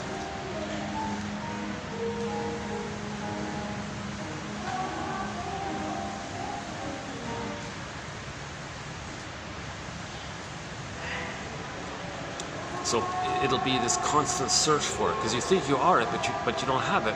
But you got to search for it and look for evidence or tricks so you can fantasize it. So fame is the thing. So constant search for glory, fame, prestige. Okay, in the Peer Gynt story, the Don Juan, the playboy, okay, all these aggressive, selfish types. Karen Hornett calls them the search for glory, but in that unhealthy way, the way Don Juan searches for glory, right? And Peer Gynt was always searching for the kingdom, right? Hence the music, Escape from the Troll Mountain King, whatever it is again. His famous mountain. Yeah, check out the Edward Gregg about the Peer Gynt, the soundtrack for the Peer Gynt. Some good music there. Two of the songs are on our soundtrack. The intro one and that one, the Escape from the Troll Mountain one. Escape from the Troll King. Because he was gonna, that was interesting because he wanted to be the Troll King. Because he just wanted to be king. He didn't care what. He just wanted to be number one. But he hit rock bottom. He hit rock bottom because at some point you're going to feel pretty disgusted. So he reached that place and tried to escape. And the music was there, that dramatic music. He was trying to escape. By the way, the best film, the best visual for this story, the Peer Gynt story, I don't know if it's available, if it's currently available. It keeps appearing and disappearing on YouTube. It's a 30-minute animated version of the story. It's the best it's the best visual I've seen, I've found. It's the only one really that kind of makes sense. It's the best and only really film adaptation of the story, of the Peer Gynt story. Okay, the director is a guy named Vadim Krchevsky, I remember. Vadim Krchevsky. Okay, it's originally in Russian, but it's got English subtitles. It's good enough. The subtitles are good. You can follow the story clearly. That's the best film version of the Peer Gynt story. I was always surprised a little bit why Robert Bly doesn't talk about. He talks about Peter Pan's and all this and Playboy. He talks a lot about the Puer and the Flying Boys and all. He talks about this, but he never used the phrase Peer Gynt. We have a funny story about him. At the end of his life, some billionaire commissioned Robert Bly to personalize a customized translation, because Robert Bly's from Norway, right? Yeah, Norway. Ibsen is from Norway, right? Yeah. What is it again? Finland, Sweden, Norway. Yeah, Norway. So yeah, Robert Bly's family's from Norway and all this, and he speaks Norwegian. So he was commissioned to translate Ibsen. Ibsen's the author of Peer Gynt, for him to play. So, because the billionaire guy saw himself as a selfish playboy, he wanted to play it. Robert Bly went along with it, right? That's the only time I've seen any reference to Robert Bly mentioning the Peer Gynt.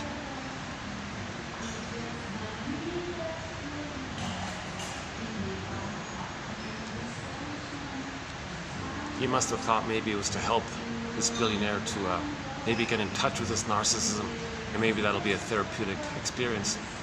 But it turns, I think maybe it wasn't, because the billionaire said to Robert Bly, I heard it's actually kind of humorous. So I want to have fun with it. Can you emphasize the humorous side of it, or the humorous take on it, or something? So he tried to make it like fun. So the billionaire wanted to be a playboy and have fun with it, or something. Ugh. I don't know why Robert Bly agreed. I don't think he needed the money.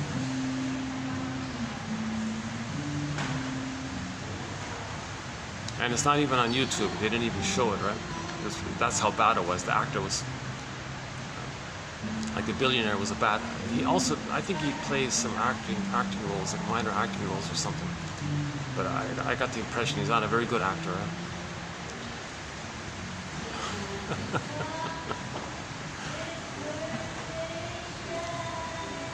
Well, yeah, Janov was saying that a lot of these cult guru leaders, they want to be movie stars and rock stars and things like that. So they would hire, the best of the best musicians to help them, make them look like a rock star. Again, to be on the runaway throne, searching for the throne, right? They want to be a rock star. It'd be like an average-looking woman hiring every makeup artist on the planet to make her look like she could walk on the catwalk or whatever it is. So search for glory, it's still going on.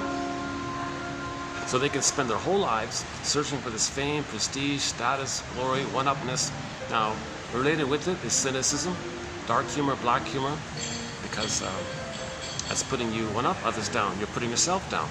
The memory is mother put you down. It's fused, but you become the mother. And you're going to put yourself down. That's too painful. So you find evocation of a proxy. You find others to play you. Okay, so proxy, once again, someone who plays a role for you, feels for you, or does something for you. So you, in your fantasy, you find someone else, some non-threatening substitute other, to play you. The non-threatening innocent other, because once upon a time you were non-threatening innocent to your mother. So you find someone like that, someone who's safe like that. You see yourself there to the other. You play the shaming mother who shames you, but you see you onto the other. So the behaviors you're shaming others. To be loyal to the mother who shamed you, because you are the shaming mother who's shaming you, but you can't keep shaming yourself. You are, but the trick is you don't want to feel it, so you shame others as a trick. Now, on some level, you do feel the memory of the pain of mother hurting you. So, Alice in Wonderland, hocus pocus, double focus, flip, flop. Okay, the one you just heard, you're going to say is the mother who hurt you back in the nursery. Now you're the victim. The one you just hurt is the monster who just hurt you. So it's all crazy like this, right? So the child felt shame, and he's the aggressive mother. Someone else is no good, and they're the aggressive person. It's all crazy like this, right? That's what the cat means, it's mad. Okay, in the primary process mentation, there's no conscious, reasonable logic, right? It's different in there. And this flip-flopping is because the self and other still fused, and this labyrinth of flip-flopping and left is down, left is right, this is all maneuvers to get away from the pain. This is all about getting away from pain. Okay? There's a lot of pain going on. All these lies, duplicity, and rhetorics and tricks, this is all running away from pain. Okay? And this pain comes from the person's needs not getting met. There's the pain. So what were the needs? Okay, as mentioned at the beginning, the basic need was for flashing neon light, a secure attachment style. A secure attachment style means the baby gets the paradise for the first 4 to 5 months. So 3 parts. That's part 1. At 4 to 5 months, he has a self-concept that hatches out of a blurredness. Now, the grandiosity of him being on the throne is still there. That dissipates at 18 months. Now, 4 to 5 months, he has a self-concept, and he's got motor skills. He can crawl, walk, he's got power. That's called the world is my oyster phase. Before it was he ruled the world, right? Everybody wants to enter that obnoxious song, press the play button on that obnoxious song. Everybody wants to rule the world. No, nonsense. Not all babies are traumatized before 18 months. But those who are traumatized before 18 months may have this voyeuristic fantasy, oh, I want to rule the world. The baby should rule. The baby is allowed to think that he rules the world and owns everything. Okay. So he owns the mother, he owns the environment, he owns everything around her, right? When he comes out, he owns the breast mother. The breast mother is just for him. Okay? And when he's walking around, he thinks everything around him is for him. So from 4 to 5 months to 18 months, now that he's got motor skills, it feels like he's Superman. He's got new powers. And he owns everything, and he's got new powers. So the baby has a love affair with the world, this blissful love affair with the world. So enter the scene with Spider-Man, the 2012 Spider-Man show. Andrew Garfield is the guy, right? When he discovered his new spider powers, right? He was swinging around, gleefully excited. He can do this, he can hop here, he can jump here. I noticed they made a lengthy point about this.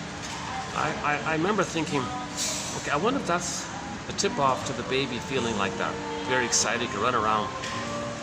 And sometimes you see little junior toddlers running around, jumping up, doing what they want. So that's fine. Let him think he owns everything. Let him think it's all his. The role of the mother shifts. So the role of the mother was to provide paradise in the uterus, help with the birth delivery, provide the extended paradise. And then at 4 to 5 months, the role shifts.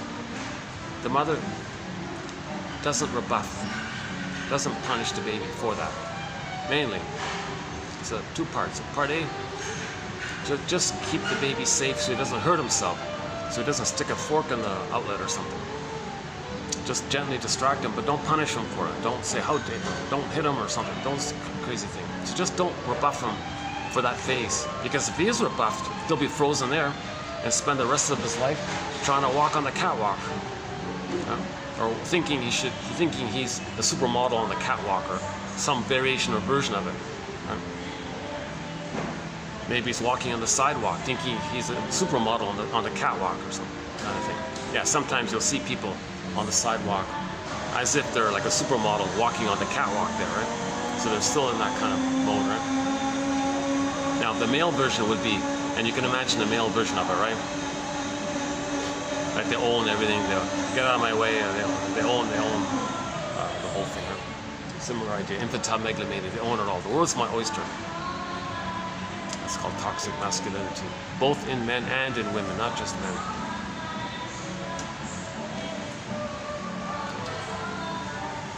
And part B of that is that the mother sees the child with this uniqueness. Okay, Gibran's poem on children, life's longing for itself. She doesn't own the child. It's not her possession, her thing, her toy. It's not the child's not her teddy bear to take care of her. Life's longing for itself. She's got to respect the child's growing individuation, separation individuation, and the uniqueness of it all. Ogmandino's poem, Nature's Greatest Miracle. Virginia Satir's poem, I Am Me, and so on. Gibran's poem on children. She's got to have that kind of delightful, this is a miracle, this is amazing, this mystery. Never in all of history, the odds of my child being here are 1 in 400 trillion, and they got a uniqueness. She's got to have this delightful expression on her face, and the child sees it the way the mother sees the child. He sees himself in the same way because of the oneness, the way the mother treats him, the wiring. The baby's brain is malleable. He sets down the intrapsychic by the interaction with the mother. The interpersonal leads to the intrapsychic. So from 4 to 5 months to 18 months, the child needs that experience of mother seeing the child as unique. He can accept himself as unique. So now he's building self-esteem because he's got a unique sense of self kind of thing. So let's say that does take place. At 18 months, a developmental milestone takes place. The grandiosity, the need to be on the throne, the need to walk on the sidewalk and tell everybody, it's all mine, get out of my way, or whatever. Or the roadhogs, or etc. Or negative humor, cynical humor, put-down humor, shaming humor, this constant cynicism and bitter banter, okay, and the dark jokes, no, that all dissipates. He doesn't need that anymore. That anger, he's been loved enough. So in the Disney film Inside Out, we see this when joy and sadness got zooped away, mainly angers at the console. So the main emotions for all of the personality patterns that develop with trauma prior to 18 months, one umbrella term for them, that they have one of the stinger personality patterns. Okay, one of the narcissistic. Okay, so you got the various narcissistic patterns, right? The cookie cutter exhibitionistic one, right? Like the runaway, like the model one, right? But you also got the voyeur one, the turtle one, the clinging vine narcissistic pattern, etc. And then you got the bully pattern. That's the more belligerent one. And then you got the detached, very schizoid one, called the Iago one, who's just filled with envy. Uses those with the bully pattern as proxies for them. That whole area, and so on. So there are a variety of stinger personality patterns that can manifest depending on where along that continuum between birth and 18 months. If just ballpark, if it's before 4 to 5 months, it's going to be one of those more disturbed ones, harder to heal ones. If the child does merge with them, see, they didn't really bond in any way with the mother, right? It's too tenuous, it's just too imaginary. They didn't get enough substance. But these narcissistic patterns, they're not so belligerent about personal safety because they have the mother, they become her. They're just angry that it wasn't a positive experience with her, but they still feel safe having her, even though it's negative. So they're not as belligerent, maybe, as the bully patterns and the Iagos that are belligerent in a sneaky way, in a passive-aggressive way, by spreading rumors against others and covertly, and they have all these layers of people in front of them.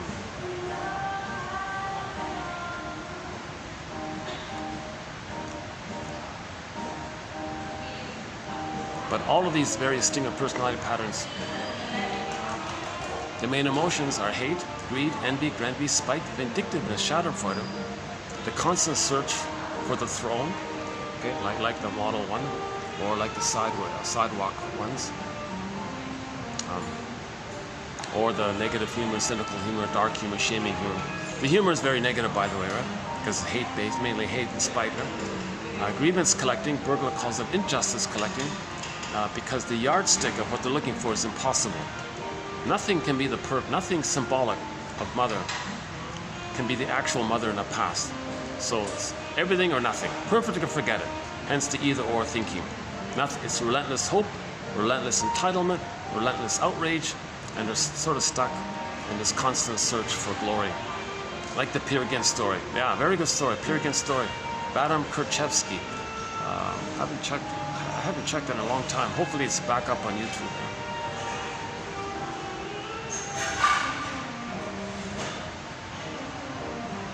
Or just, if not, read Karen Horney. Read Karen Horney, she discusses it. Actually, Rollo May has a good book called The Cry for Myth. That's also a good source, just in general. But yeah, check out Karen Horney, one of our mentors, Karen Horney. She discusses it. It's either in her book called Our Inner Conflicts, or Neurosis and Human Growth, the final one she did, or in one of her earlier books, so I forgot exactly. It's either in one of her articles or in one of her books. Anyways, you'll find it, yeah. Just search for Karen Horney, or you can search for the quotes on our collection. Just type in Peer Gynt, G-Y-N-T.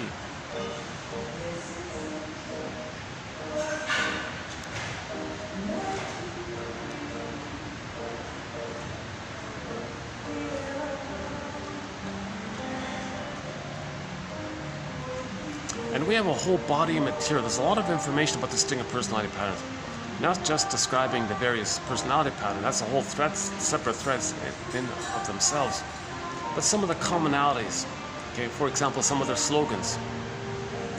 So regarding greed, so first of all, the thinking behind their behavior is psychotic and perverse. It's secret psychotics, they call it, or perverse thinking. Although the surface doesn't appear. See, here, let's do this one here. You see, yeah. Okay, let's read the second quote here for today. The right side of the brain tells the left side, sotto voce, look, I can't take any more pain. And the left side says, okay, I'll defend you against having to feel it with a flurry of ideas to bury it. The left side ideation symbolizes what lies in the right side. Now, try to talk to the person out of their, quote, philosophy. The left side creates ideas that reflect, however obtuse, the feelings on the right, even when the left side has no idea what is exactly on the right side, i.e., ideas reflect feelings. So Danielle Kunadas makes a big point about this. If their behavior is psychotic and perverse and all this, how is it that they appear that they can take a cab, they can do things reasonably, and they can function and still get 10 PhDs and 10 medals and invent things, like they're still functioning cognitively normally? That's from the left brain. But all that's a defense against the motivation, the feelings in the right brain. So all of their PhDs are sort of in service of the emotion and the pain in the right brain. Now, in the right brain, it's perverse and psychotic. For example, it may leak out in their philosophies. One of their philosophies is, one of the stinger personality patterns they might say about why they're so greedy. They may say, well, if I'm not greedy, my mother's going to eat me. Whoa, that's psychotic. You think your mother's going to... No, they don't say it. They revert to the left brain. Okay, that goes to the left brain. Help, left brain, help, help. I can't say that. I don't know. I can't feel that. Help brain. Okay, left brain, I'll help you. So the left brain says, well, if I'm not greedy, others are greedy. Whoa. You're going to project your own image of your mother as a hungry wolf onto everyone else? Not everybody is traumatized like yourself. So that's one of the slogans. But that masks the underlying issue. So when someone says my greed or your greed, that masks the underlying psychotic attitude that they're operating from.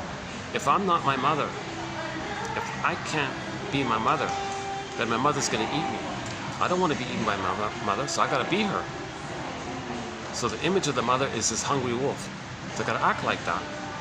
Because if they're not like that, they can't take the pain of when the baby was nursing at the bad breast and seeing the bad breast as that dangerous monster hungry wolf. The baby needs paradise, remember? He can't feel that. He's not going to make it. So that's why he's got to identify with the aggressor, sees his unloved self onto others. Now his unloved self is simultaneous, hocus pocus, double focus, auto-hypnosis is also the hungry wolf. So that's why he's saying, well, my greed or your greed. Another perversion is envy. Mother took away all their goodness. They identify with the envy breast. Well, to have a mother, to feel safe with the mother, I gotta hate goodness. That's perverse. You don't love life, you don't enjoy anything. You're only in survival mode. Well, to feel safe with my mother, I gotta hate goodness. That's a condition to feel safe. So they'll have a very envy-based, especially with the Iago and the bully pattern. Yeah, all of them. Even the narcissistic pattern. The narcissistic pattern also is envy-based, yeah. So, hatred of the good. Mother hated their goodness, they identify with her. That's the prototypic primary cycling, neural pathway, and they're living by that. They transfer. All time is that time.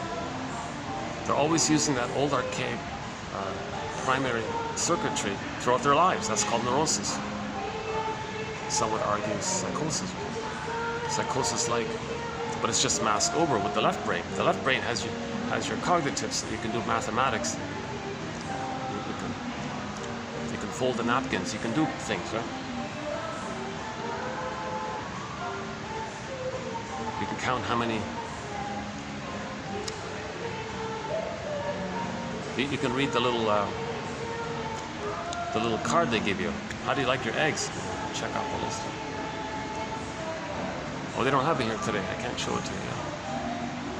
Oh, this restaurant has a little piece of paper. How do you like your eggs? Check it out. What is it?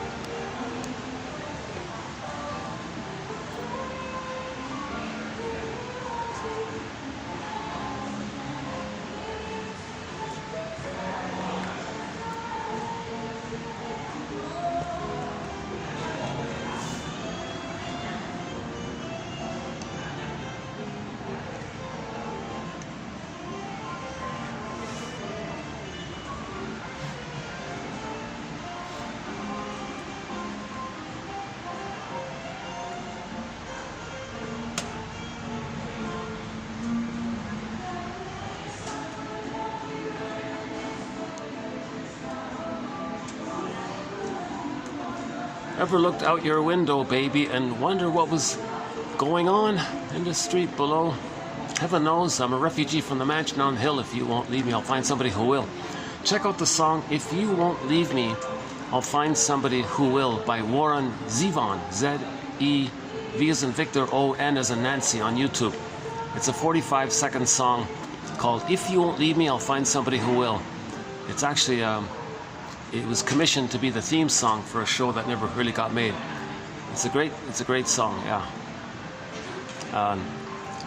The imagery of it on YouTube is somebody put some kind of a street scene. It was a wintry street scene but a little bit like this, yeah. The street, a version, yeah, people shoveling snow, that one.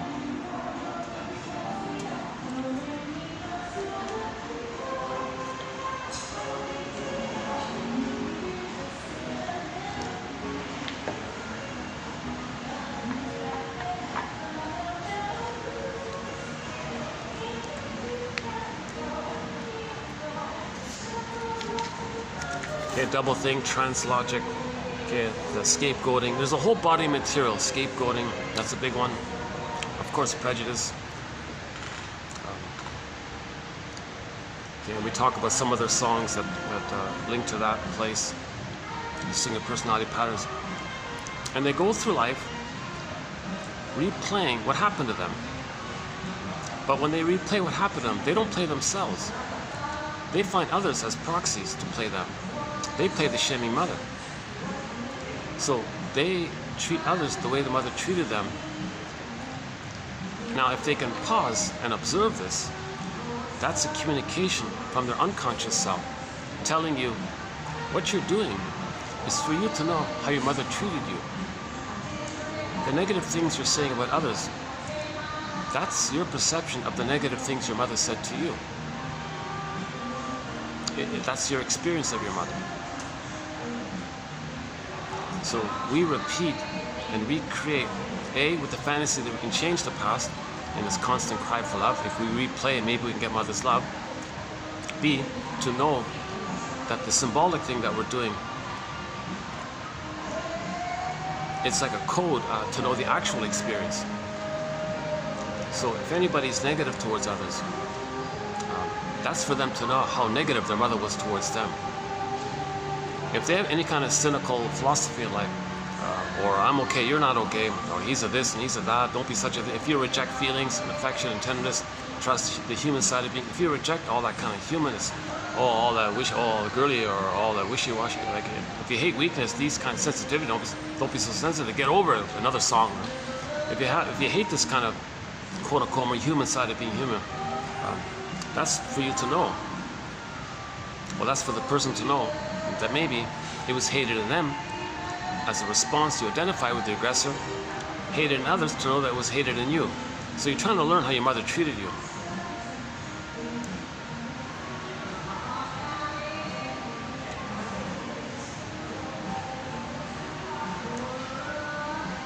So this issue of repetition compulsion is often discussed in our videos.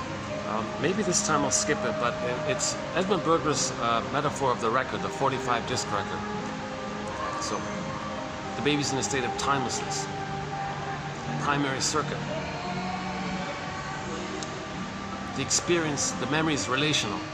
Memories are relational, self and other, self and mother, and the feeling. So the first primary relational circuit is baby. Baby says, "Mother, I need your love." She shames him.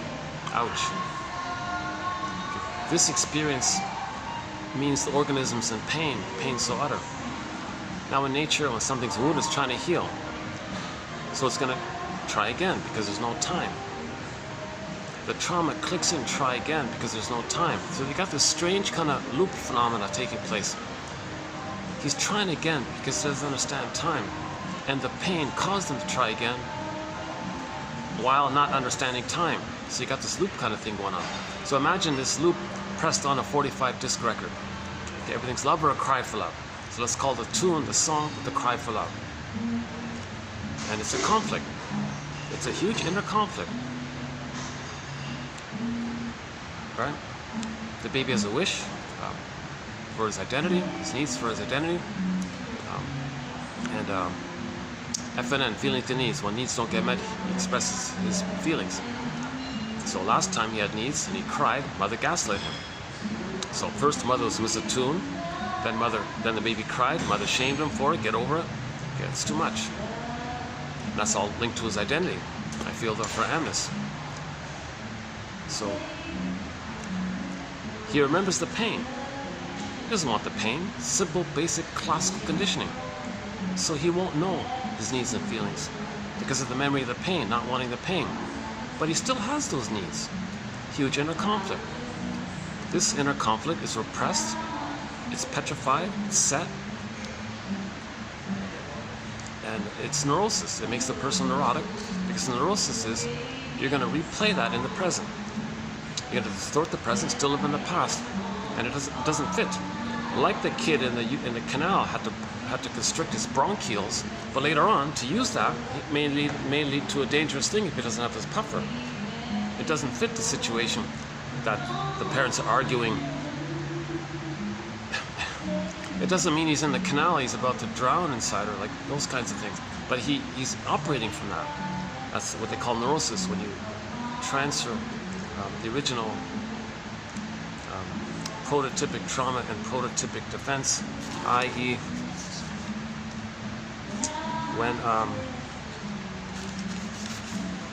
whenever a pain is engraved into the neural system, the response to that pain is also stamped in. The pain and the response are a unity, which becomes prototypic, so that under any later stress, the original response pattern is automatically triggered. That's what he means by neurosis, right?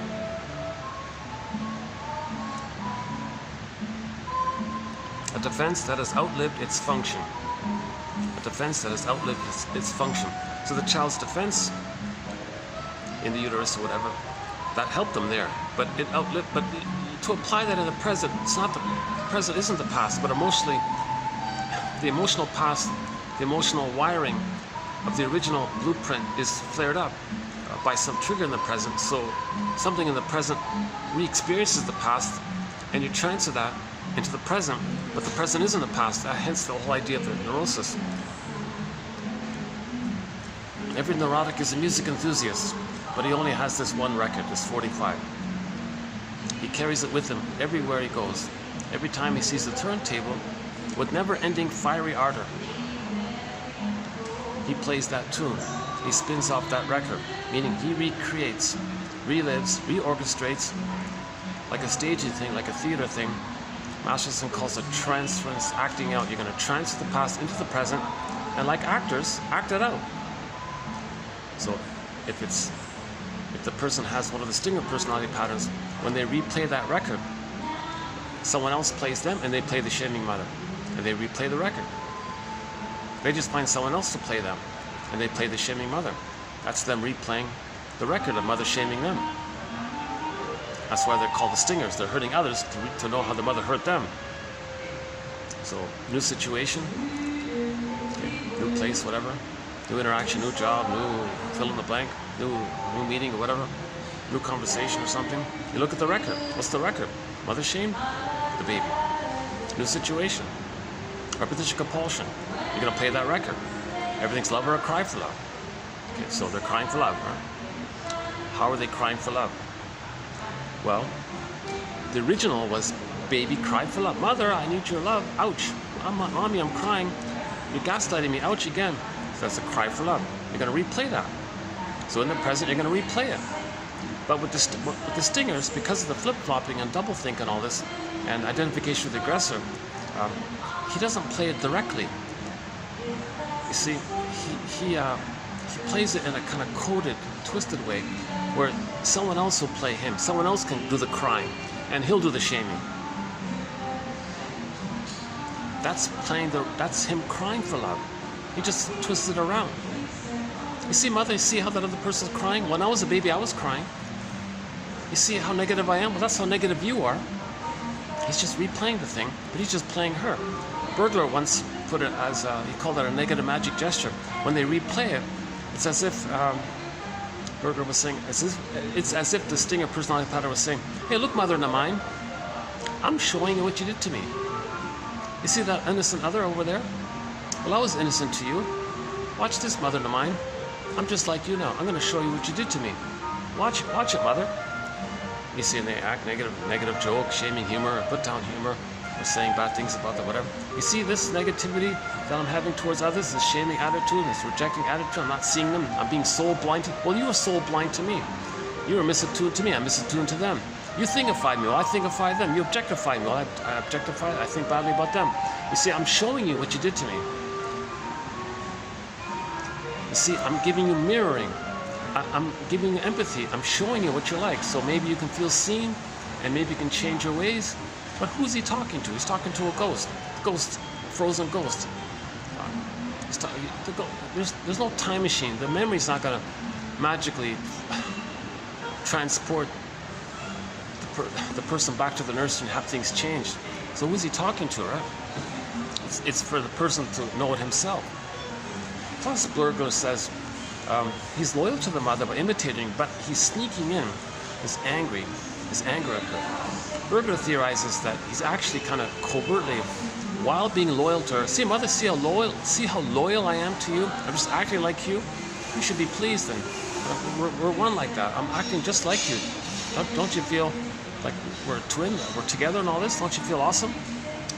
At the same time, hey world, where did I learn this negativity from? My mother taught it to me. You see what she was like? Hey world, this is what my mother was like. I want to show her up. So he wants to show up his mother by telling the world what his mother was like. That's him covertly sneaking his anger in. You see what my mother did to me? You see how negative I am? That's what you did to me, world. Okay, come on, world, can you see it? That's part of his cry for love, that he's in pain of what the mother did to him. He's just imitating her. If he imitates her, he thinks he's showing others what she did to him.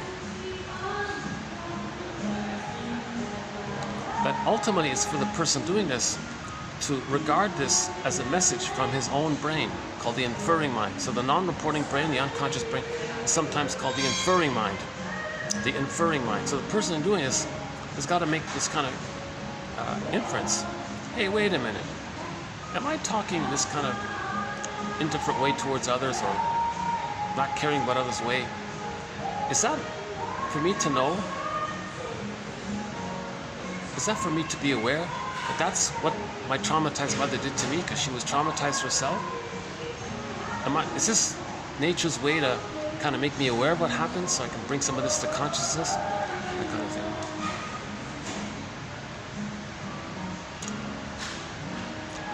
If the trauma takes place post 18 months, they're called the clingers and the pleasers and the caretakers and so on. Because if trauma takes place post 18 months, the grandiosity dissipated. They don't gotta play God anymore. They don't gotta, Google eye. Yeah, there it is. Yeah, can you see it there? Doesn't show. I don't know if it's showing up there. There's a jump. There's a screen there, and there's a lady kind of slowly looking like, she looks like she's the princess or something, right? With her long, veiled sort of wedding type of dress.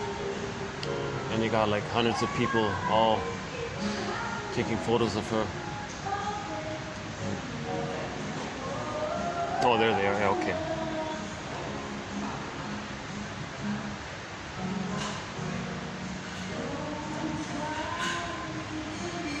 See, they have this superiority complex. The way they look, this arrogant, kind of cold, I'm above it all, superior, I don't care about you, I don't need you, I don't need anybody. Okay. So that's being on the throne. The baby was on the throne. He had this self-sufficient superiority complex. So these ladies on this catwalk there, I have the self-sufficient superiority complex. I don't need anybody. So they're kind of regressed to that place. So the ladies doing this probably have narcissism themselves, and the people watching it, there's a good chance a lot of them have it in its voyeuristic form. It's like in its introverted way, as a defense against the fear around exhibiting it. The defense is, well, others can be a proxy for them. So those ladies walking there are like a proxy for them. Those ladies, right? So proxy, someone who feels for you, plays a role for you, okay, does something for you, for the voyeurs. So the guys, I don't mean voyeur like in the way we normally use that phrase. I'm using it like the way the shrinks use it, just in a broader. No, not the old traditional shrink. I mean like the general way of it. The way Edmund Burglar describes it in his book called Curable and Incurable Neurotics, one of his books. Half of that book is on that topic of this voyeuristic, right? A fear of exhibiting yourself. So as a defense against it, you flip it and you're the passive, and you want others to exhibit it for you. So that's what he means by the voyeuristic. So those people watching them, they regard the ladies on the catwalk as a proxy for them, and they're the voyeur in their voyeuristic fantasy that they're playing the role for them.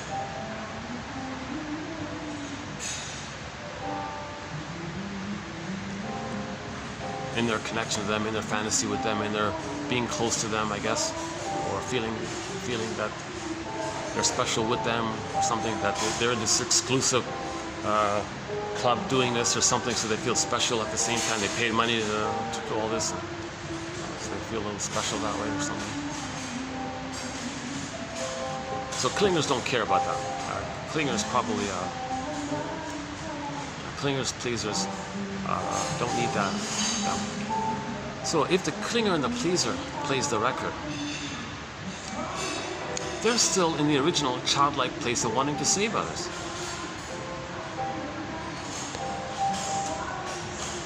So they play themselves. What they do is they play themselves and place the parent, the missing parent, onto others, and want others, or expect others, to not meet their developmental needs.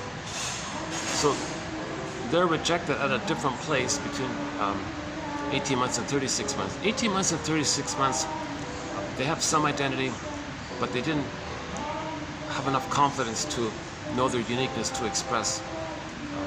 So they do care and love and affection, and they're sort of midway there. They're sort of midway in that place. They're not the stingers. They're caring and all that, but but in a childlike way. Like, they don't have the full autonomy in their authentic adult way. Stingers don't play adults. They just play infantile gods. That self-sufficiency stuff, that's not adult. That's just a fantasy infantile god. See? And when you play narcissism like the catwalk people, the narcissist psychology is named after that little white flower that gives people illusions. So they're in that fantasy illusion, and the solipsistic, it's all me and everything, self-sufficient superiority, I'm one with this, everything's all mine, everything's for me, I don't need others because it's just me in here, I'm the center of the universe, I'm the universe, this whole, and it's a little addictive, because when you do that, you're getting some of the blissful feeling of the uterus, of being one in the uterus. Remember the ecstasy thing? The baby had this blissful oneness. So when you act like that, you get some of that blissful oneness, either overtly or voyeuristically in your fantasy. I'm assuming, of course, the exhibitionistic one is really getting filled with it, right? Because it's direct, right? Like, they're on the catwalk and they got hundreds of guys clicking, watching them crazily, right? So the voyeuristic, they're just getting like a tiny, like eensy bit of narcissism, narcissistic glory, that way, I guess. That's the search for the brain chemistry of feeling safe. And it could be a lifetime pursuit, right? Well, back on again. It's fashion from this place. Sometimes it's too direct.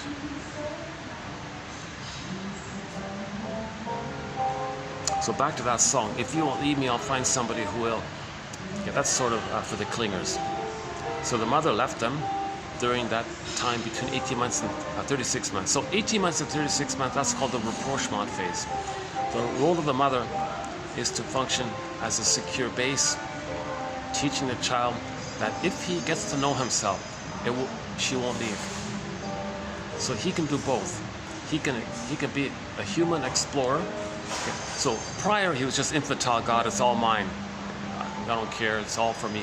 Okay. But post 18 months, it's more in the human realm, where they're exploring, they're curious, they're learning, they have feelings for others. If they're angry at someone they love, they'll feel badly. I'm sorry, Mom.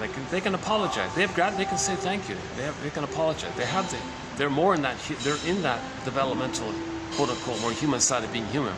Melanie Klein's term is the presupposition. You feel badly if you hurt someone you love, kind of thing, because you recognize that the mother is loving and frustrating. You might be angry at her, but she's the same one who loves you.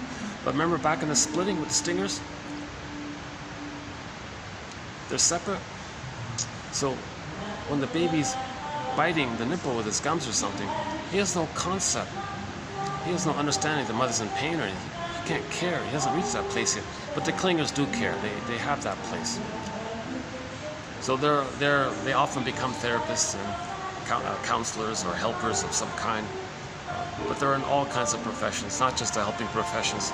They're not, but they are maybe on some level still trying to save mother, trying to save others.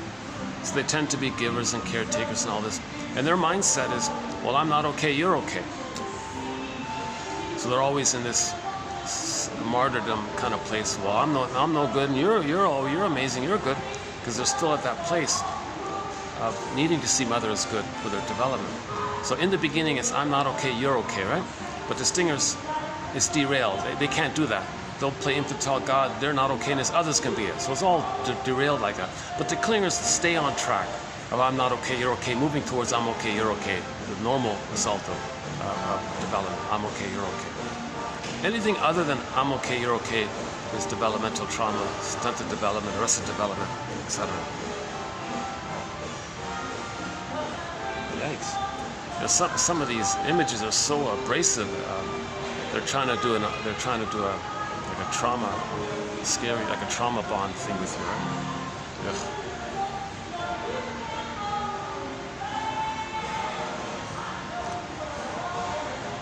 Because the baby had a trauma bond, right?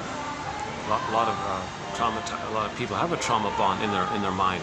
So they try to recreate that with scary, exaggerated, frightening kind of things. Maybe they want to trigger that, so then you transfer to them, then you bond to them. You transfer your bond to the mother, transfer to them. Sometimes things like that are going on. Okay, let's start with the quotes here. We've only got half an hour here. It's going to get dark here soon.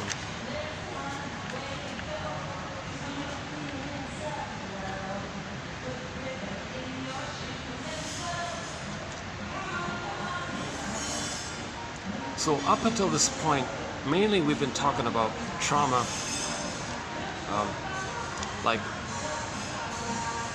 from birth to 4 to 5 months, or from 4 to 5 months to 18 months, or from 18 months to 36 months. Those three kind of phases there.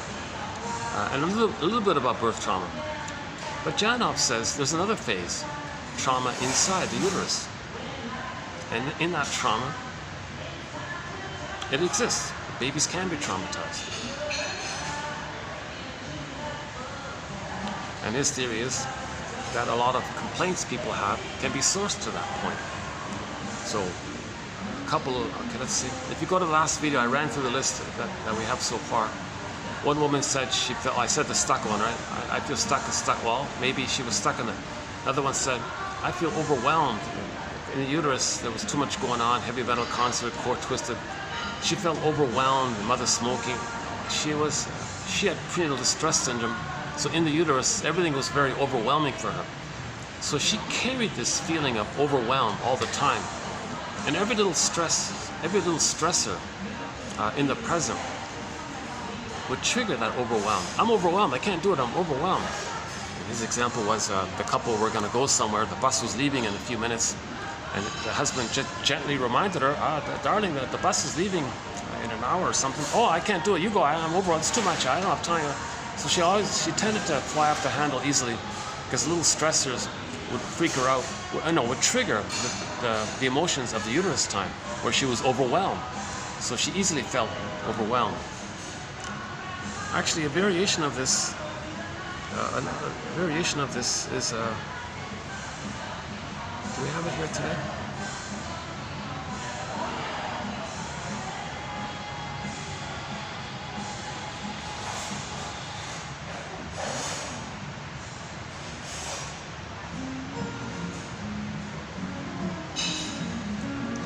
Oh, maybe in the next video.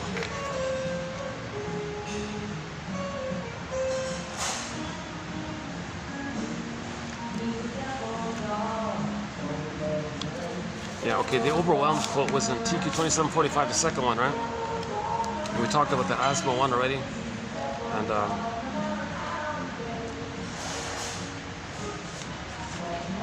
the stuck one, she felt stuck.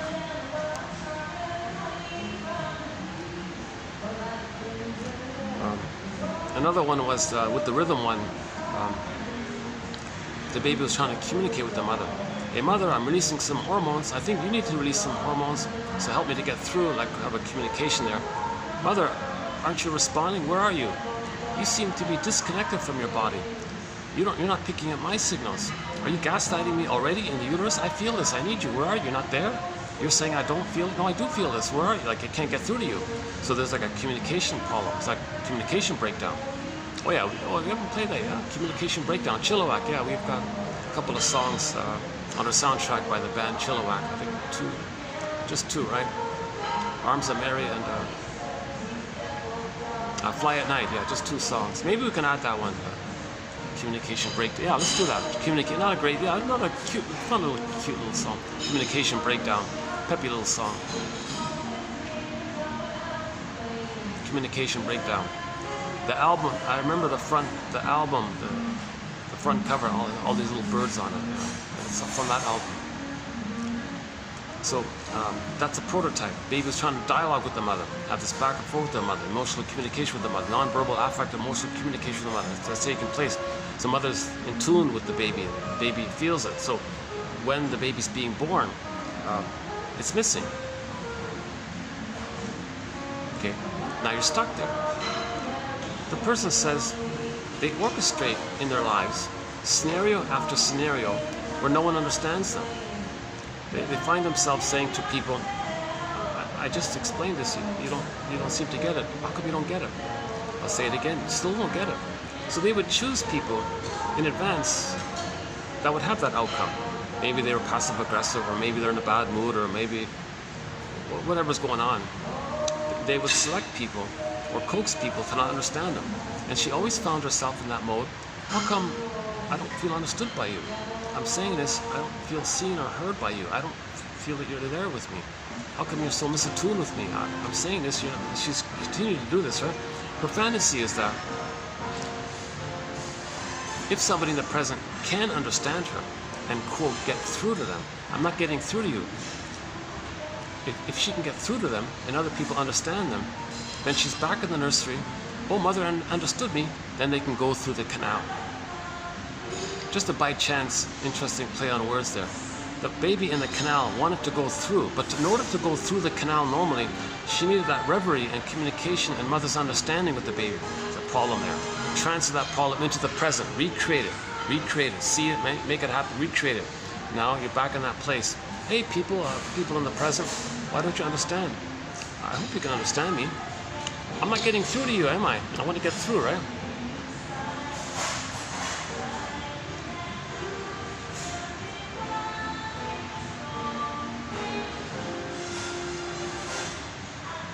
I think we have another example here of this. Yeah, let's do today's video here. Oh yeah, similar, okay, yeah, this first, overwhelmed, yeah, okay. Similar to the one of feeling overwhelmed is this one here. So this is today's quote here, the first one. A high level of anxiety in the mother will contribute to stress for the unborn child. An anxious pregnant mother responding to her outer world is stirring up the metabolism of her unborn child, who is also responding to his environment. If the mother's anxiety goes on long enough, it will become a permanent state and will change her child for life. The mother's anxiety will overstimulate the baby and impair their nervous system, creating a child with an imprint of a high level of stimulation, which could leave her feeling overwhelmed by every little thing that happens throughout life. As an adult, she might respond to her husband's request to bring the salt to the table with an angry, "Do you really expect me to do everything? Get it yourself."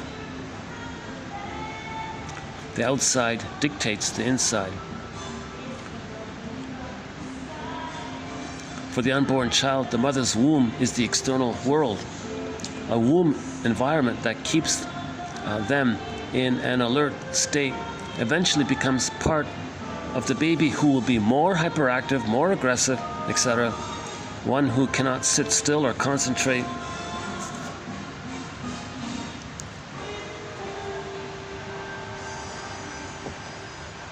So if the child's constantly under stress in the uterus and comes out all tense, with a tense body already, with body armor already, they may already be in that constant place of being too touchy, being like a Grinch or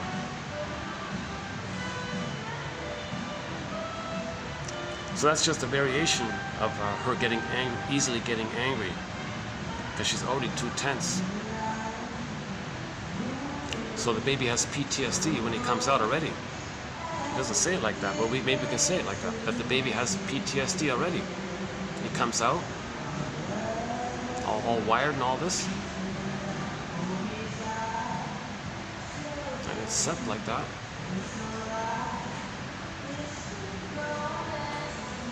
So if anybody's too impulsive and all this, they get angry easily and all this, maybe the mother was anxious when they were in the uterus, and her cortisol went to the child. Her stress hormones went to the child, and the child got mother's stress hormone. Now the baby's stressed by the mother. So if the mother's arguing or upset and is stressed with the mother, it goes to the child.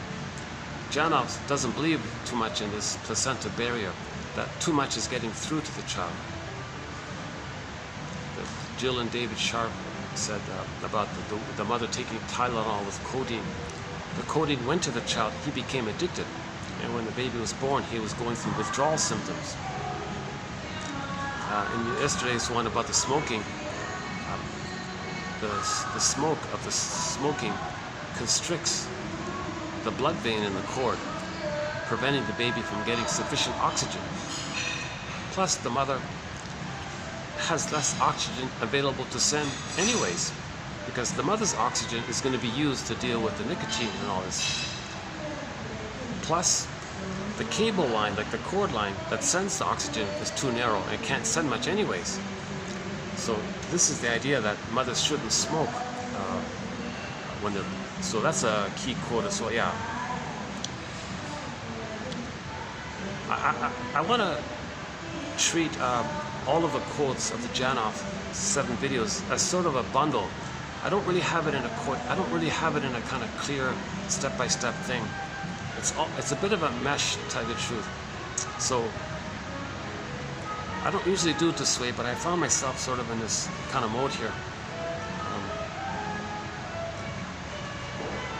To appreciate any set of Janov quotes in any of the 7 videos I will be doing, I think one has to kind of read them all like a bundle, and then it kind of makes sense.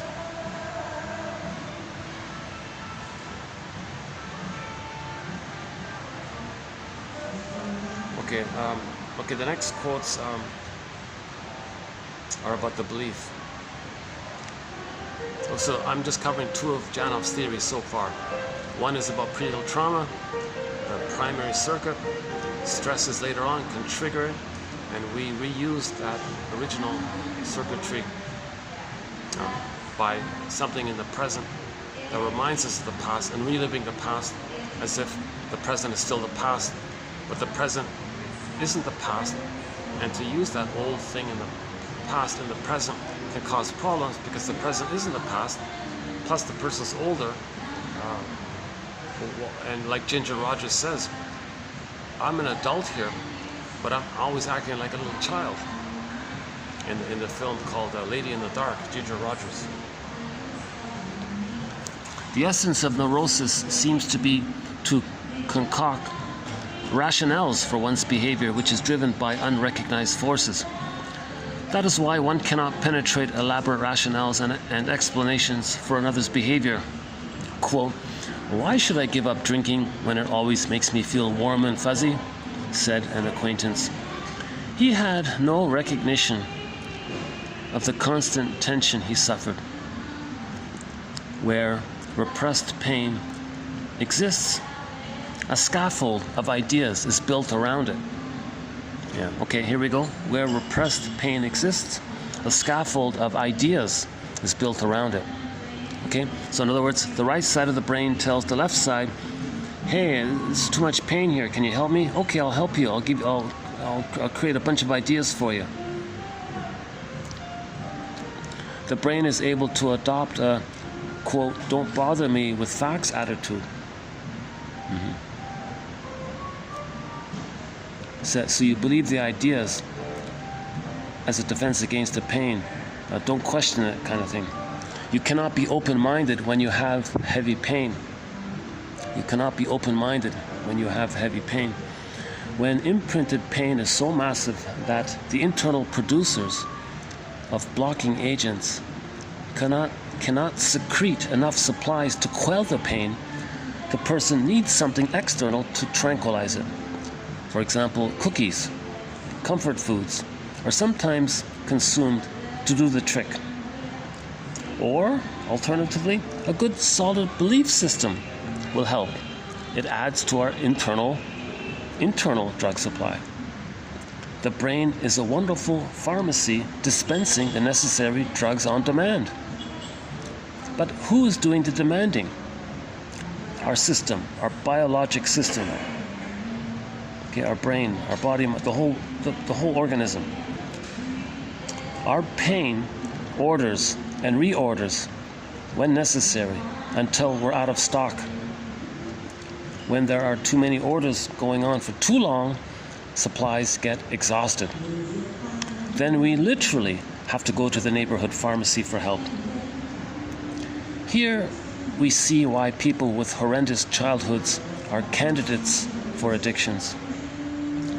Their natural painkillers are not up to the task. What happens sometimes also is a flight into ideas. So either we eat cookies or create some fantasy ideas, and the fantasy ideas and the imaginings can release the endorphins, similar to how cookies can release endorphins, serotonin. Actually, just before coming out here, I just saw a news clip from Montreal, Canada. Montreal. So it's some 15-year-old kid took some of these, and he accidentally overdosed or something. They interviewed the father. I said, okay, whoa. Why are you interviewing the father? Interview the mother. That kid died because mother failed him. Mother didn't soothe him.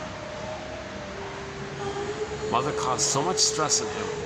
His own system, his own brain couldn't provide a steady level of regular, natural serotonin and feel-good chemicals by the memory of the safety of love. So there was a pain. The pain is like ordering, but it's too much pain. So the kid went to some place. I don't care the details, but so the story was he took some strong illegal pill or something, and the kid's a goner, only 15 years old, and they interviewed the father. Ironically, the father said, "Oh, I know my son was taking it. I was trying to be his friend and say, just be careful, will ya?" Yeah, he was just trying to be his friend. Another insult, another soul blindness. The kid is crying for love. So the father didn't get it, why he's doing this. The father should say, "Look, let's go on a camping trip, you and me. Come on, let's bond and let's have a father-son outing." Like that's an emergency plea for a connection or something. To feel safe with a connection. He just said, "Oh, just be careful, will you?" Ugh. They should have interviewed the mother. Let's see what excuse she makes. But she's traumatized. She's traumatized herself. So we can't not be too simplistic about it. We got to see the mother as traumatized. Maybe the mother herself, when she was in the uterus, experienced prenatal trauma birth trauma, developmental trauma, so she couldn't soothe her son. The son wasn't soothed, too much pain. Okay. So another image is when there's trauma like this, Janov has the image of the screen painting. So imagine it's the screen painting, right?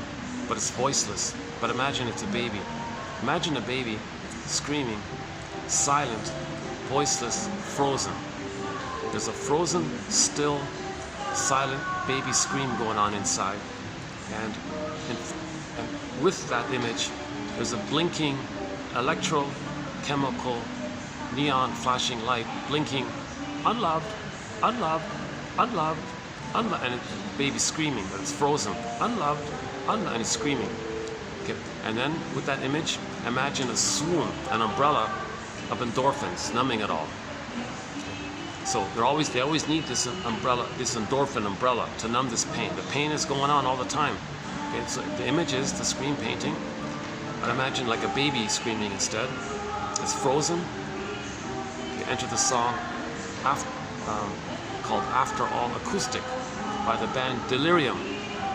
Look up the band Delirium, the acoustic album, the song After All. She has a line in there about the silent scream. So the baby has this silent scream, it's frozen, it's a terrifying scream, but he can't feel it, so he's frozen. But it's there. It's timeless. It's timeless. It's there. It's not dead. It's timeless. It's just frozen, and it's still, and it's in this endless looped time warp, infinite mourning. Timeless. The time is always now. Like it's always going on, but it's silent and it's frozen and it's alive. And to emphasize this, there's a blinking electrochemical neon light with that image saying, beep, beep, danger, danger, unloved, unloved, baby's unloved, the baby's unloved, unloved, unloved, unloved. Okay, now that unloved, constant pain, unloved, needs aren't met, needs not met. Unloved means needs aren't met. Baby didn't get his needs met for paradise in the uterus. Unloved, unloved. Then the swoon. Okay, Emily Dickinson, there's a pain so utter, it swallows his soul up, right? And then he goes in a swoon. And I got this swoon. Now this blinking is like, give me the swoon, give me the swoon, give me the swoon. So he says there are many ways to get the swoon. One of the ways to get the swoon is through beliefs, okay? Or cookies, or in the poor teenager case, some illegal street thing.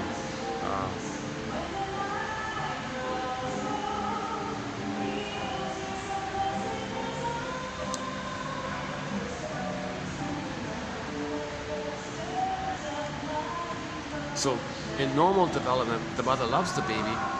There's a regular, easygoing, constant stream of natural release from the brain, pharmacy, whatever. It's just steady.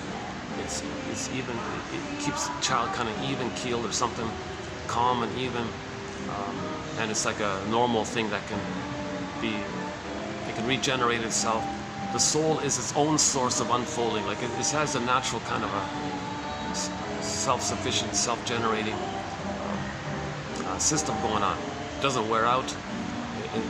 It's at a proper level. But that's missing.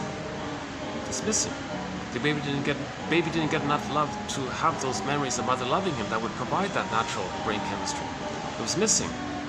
So the brain sent like an emergency surplus. Beep, beep, endorphins, endorphins, endorphins.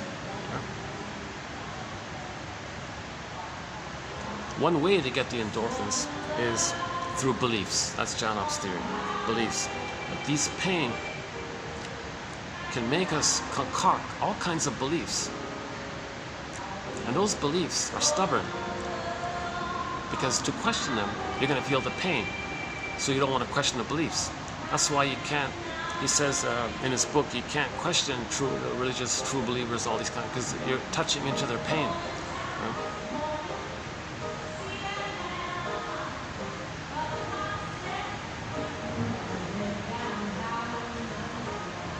Yeah, okay, the next one says it as well, yeah.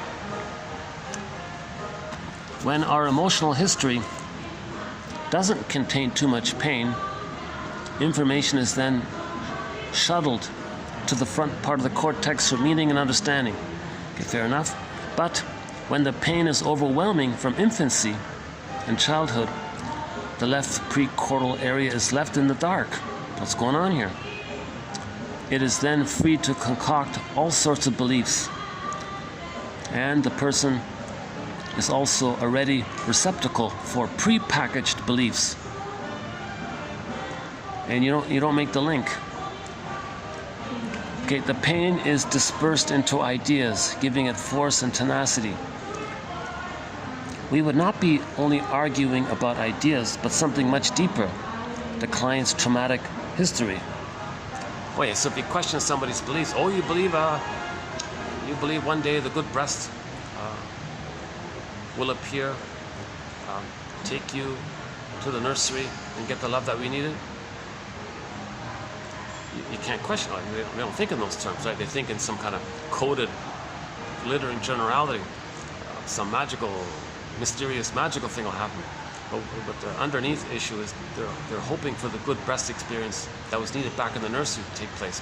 Skin to skin, breastfeeding, mother's loving gaze, and go through the developmental process. That's all missing. So they have beliefs that one day they'll get that. But those beliefs don't say it directly like that. Those beliefs are just made up in some fancy, obscure way. And if you question those obscure ways, they're stubborn to believe it. I don't know what it is. That's what it is. That's what they gotta believe these things. The cult guru leader says this. Well, the guru said this. That's what it is. Whatever. So the belief is our ideas created by the left brain in response to the pain of the right brain saying, pain, pain, help. Okay, left brain saying, okay, I'll give you some ideas. I'll give you fancy ideas, lots of ideas.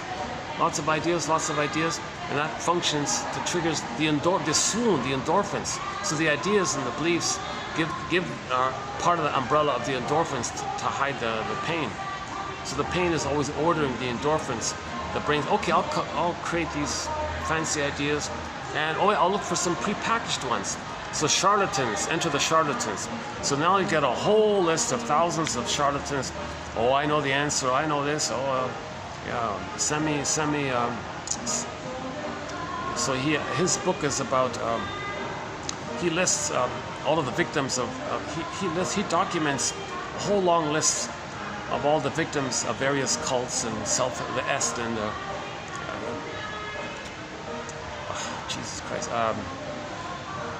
All the famous ones, all these disturbed cults, he kind of lists all those ones and the commonality of them all, and why people were so eager they're searching for pain relief, so they give up everything and sell their home and join the cult and move to, what was it, Guyana, whatever it was, Jim Jones, all those characters that we keep hearing about.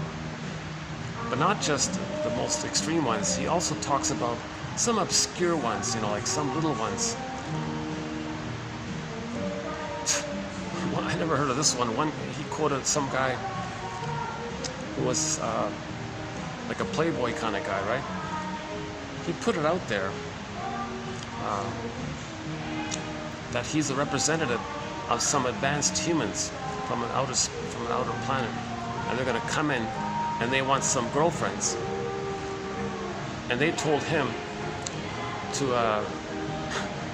recruit pretty girl. They want the prettiest girls. So he put it out there. Okay, some advanced alien superhumans they're going to come here, and they want some pretty girls to mate with, and they wanted me to sleep with you. And then if I give the green light, I'll refer you to them. So I'll be your matchmaker. So believe it or not, hundreds of women flocked to this playboy guy, and that's the trick that he was doing. And why were the women so stupid like that, right? Because he was peddling a fantasy that one day they'll be united with some wonderful, powerful entity. But they don't say the breast mother for the past. They disguise it in some other fantasy way. And And he says the more obscure, the more nonsensical these beliefs are, the more pain there is. Get in touch with the pain, and those ideas poof away. I forgot the name of the guy. I didn't really look into it too much. So, okay, hope, yeah. So a lot of these beliefs and ideas, okay, this is a kind of hope, right? Okay, hope stimulates the production of serotonin for safety, endorphins, pain numbing, natural opiates manufactured precisely in those areas where pain and feelings are processed. It is then possible to become addicted to beliefs. You become addicted to these beliefs or hope, not only psychologically but physiologically, the dope of hope. He does, oh, okay, so for example, one religious wackadoo, right? Okay, he does something crucial to cults. Periodically, he makes statements about a coming, okay, that obnoxious thing, right? For those already imprinted with a catastrophe from birth or infancy, this resonates with their deepest fears. From inside, a catastrophic memory, projected outwardly or focused externally. So belief is the result of the cortex dealing with underlying imprinted pain, while intellect deals with the external world. So all these fanatics who talk about this, I don't want to repeat it, right? That's all code that they're in immense pain. That they had some catastrophe, that they had some near-death experience in the uterus or at birth. It was like they thought it was the end or something. So some cult guru guy, oh yeah, it resonates with them. Oh yeah, you're saying something true. Oh, I believe that. That's code for the forgotten memory, the unthought known, that they experienced a personal, psychological, physiological thing like that. So the outer, as above, so below. The idea is a reflection of the emotion, of the trauma. That's all it is. It's a trick. So someone says, oh yeah, this bad thing's gonna happen. Oh really? Oh yeah. Well, that's to help a person feel something. It's true. I had some bad thing happen to me, but they don't make the link. So they're drawn to the seller of this idea, and while you're drawn, they say, oh, send me your check, send me your money. He takes the money and buys a mansion or 10 mansions, right? One guy bought dozens of mansions, like not big houses, like full-on mansions with hundreds, thousands of servants and all this. And the wife wanted to buy a new doghouse, and the guy said, "Oh yeah, here's $100 grand. Knock yourself out." They were so wealthy because what he was doing was, so you want to be saved, right? You want salvation. Well, one day, a good breast will be. You'll get the good breast that you needed back in the nursery. But he doesn't say it like that. It's coded with some story, right? It's coded with some story. That story, by the way, is just a metaphor that in the beginning we had ourselves, we lost it, and we're hoping for the return of it. That's all it is. We're taking simple metaphors and blowing and co-opting them for these magnificent fantasies that are metaphors for people's forgotten childhood pain. Beliefs are symbols of the pain. Janoff says that a lot of these beliefs by the cults and the religious, again, I'm only talking about religion when it's being used as a tool of the pillage and the plunder and the scamming people. Now, I'm never talking about it when victims of the plunder system, right? So that disclaimer was made in recent videos. The brain didn't distinguish between real medicine and phony medicine. Oh yeah, so here's another example about ideas, the power of ideas, this whole placebo thing. The brain didn't distinguish between real medicine and the placebo. It cannot distinguish between an idea about medicine and the real chemical. That means that ideas can be opiates. We can believe in something to numb our childhood pain of emotional deprivation. If the belief systems, if they are real, and the client had felt his pain, okay, then they will remain. If he believes something, and he felt his childhood pain, if those beliefs were kind of like a reality kind of thing, then they'll remain. But if his belief systems are constructed as a result of pain, they seem to evaporate all by themselves.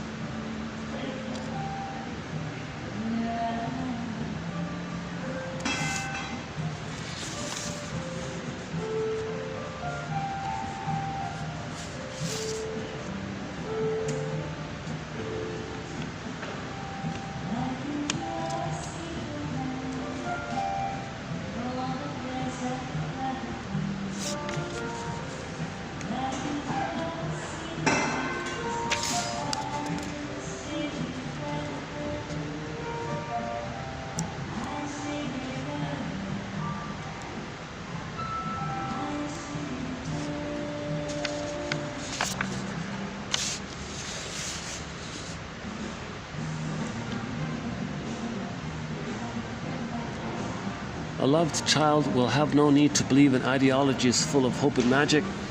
When childhood developmental needs go unmet, the foundation of a personality that will grasp a belief later in life is being built. The pain goes from the primitive processing mechanisms to cortical processes, forcing the person to seek symbolic fulfillment. Growing up with my family, I was in a trance. I wasn't myself. I was not the center of my existence. And then I was with the guru. That was another trance. She had little connection with what she felt. Like so many prisoners of belief, her unfulfilled childhood needs resulted in her desperate need. Nothing is more readily and abundantly available than belief systems, because nothing is as limitless as self-perception. Man becomes entangled in a mesh of thoughts that bind him. Okay, the more complicated, the better. Feelings become converted into ideation. Then those ideas are defended because those ideas defend the individual. When we address defensive belief systems, we are really addressing feelings. Yeah, okay. That's a good summary of it. When we address defensive belief systems, you are really dealing with feelings. The belief system is a defense against feeling. The strength of our beliefs helps us to avoid seeing the strength of the hidden childhood pain. Yet paradoxically, the feelings lie in those beliefs.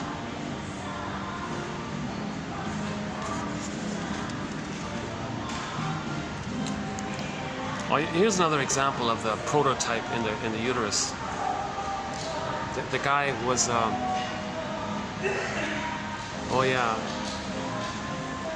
guy was in the uterus and the cord was twisted around him again and again and again. He was kicking, and it got to a point where he couldn't move.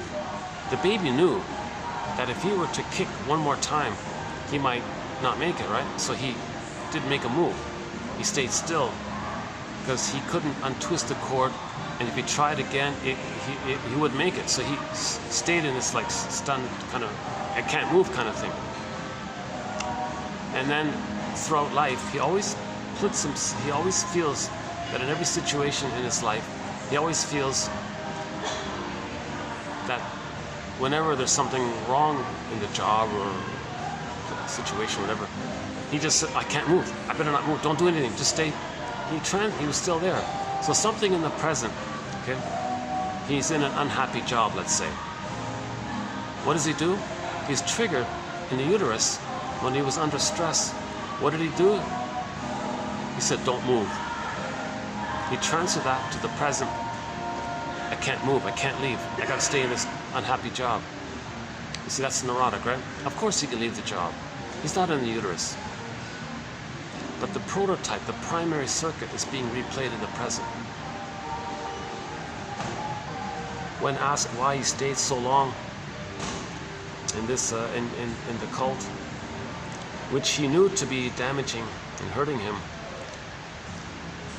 answered that in his recent reliving of being strangled on the umbilical cord, he unconsciously thought that to make a move would be dangerous. Not to make any move meant safety originally. It became his prototype. That's another example of a prototype thing, right?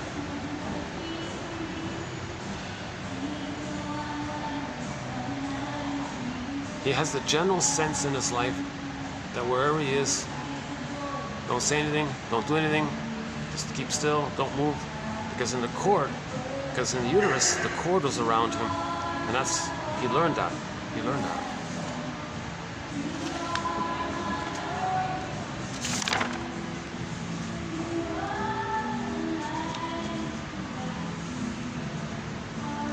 Okay, there's a smoking one. What about the drinking one?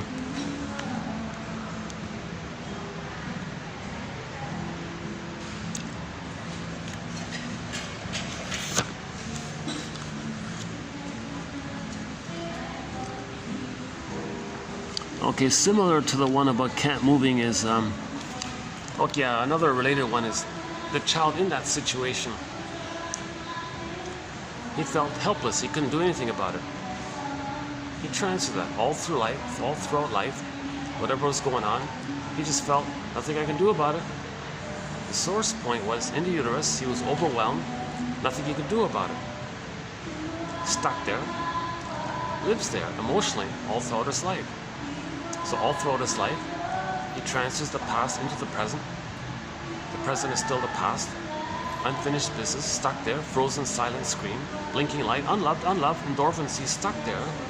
So he goes through life with that state, painful state. And the one form it can take, in this example was, that when he gets into tough situations, where he maybe could do something to save his marriage, nothing I can do. They want to leave, they want to leave. There is nothing the unborn child can do to change the situation except to tolerate it. Okay. And this may have been a pattern in his childhood with a demanding mother. Nothing he can do. When growing up in a household where one really cannot change anything about one's life, the sensation and the feeling merge to form a powerful force. He thinks the sensation is from the brainstem and the feeling is more from the limbic system. They work together kind of thing. So you got the sensation and the feeling, different parts of the brain, right? He's got this whole evolutionary thing about it. It can be triggered later on with the loss of a mate who leaves for someone else. Nothing I can do about it. By the way, this numbing, this endorphins, the Greeks personified this chemical by calling it Morpheus, the Greek god of dreams and sleep. And in the Matrix, everybody was asleep, right? The guy was Morpheus. Do you want to wake up or not? That was Morpheus. Remember him?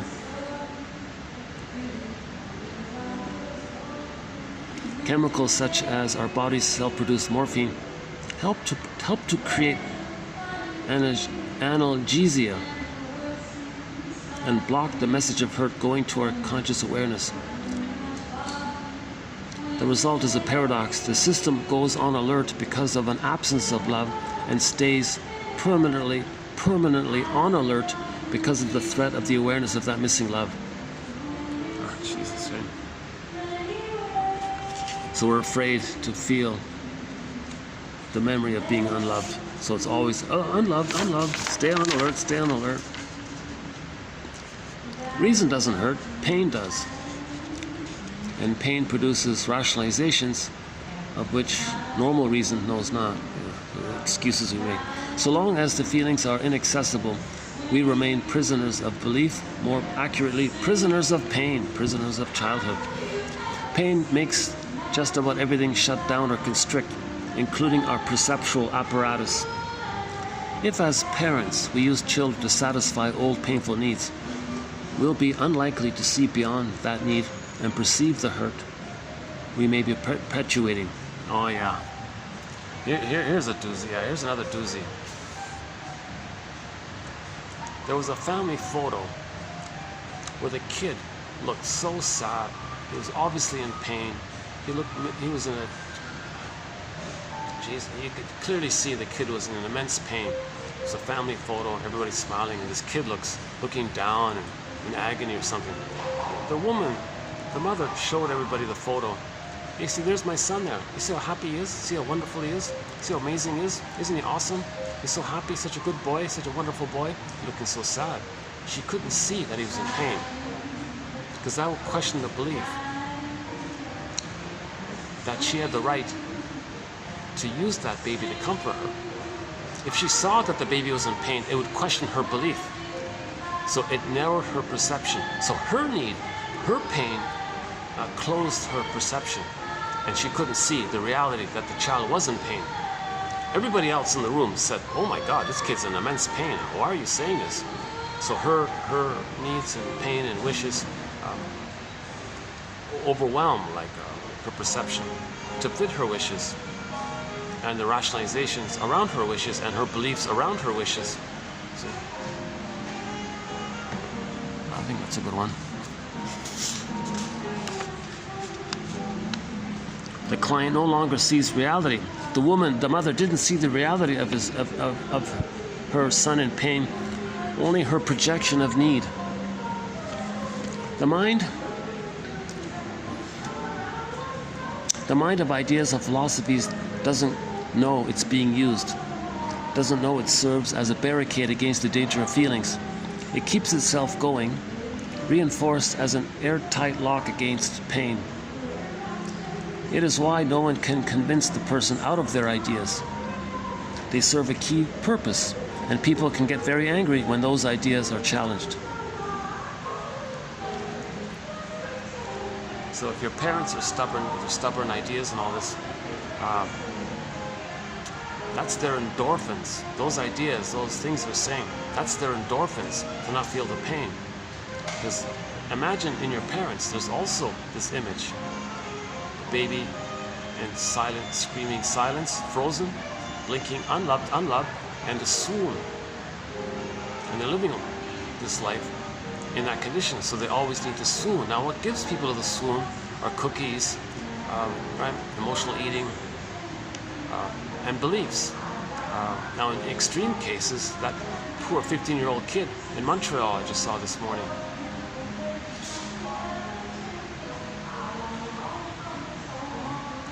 Yeah, it's ironic. They showed it was a blue pill. He took a blue pill. Morpheus said, if you take the blue pill, you'll be asleep. Jesus Christ. And he took it, and he can never wake up. So that's like that's an extreme, distorted. So Morpheus obviously would be on a spectrum. You can have a mild Morpheus. Hey, cookies will comfort you. So there's like a harmless Morpheus maybe. Then you got the Morpheus with.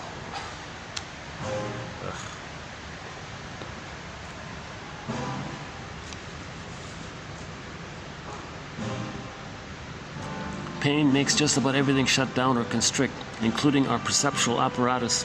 If as parents we use children to satisfy old painful needs, we'll be unlikely to see beyond that need and perceive the hurt we may be perpetuating on our children, also known as soul blindness. The mother was soul blind.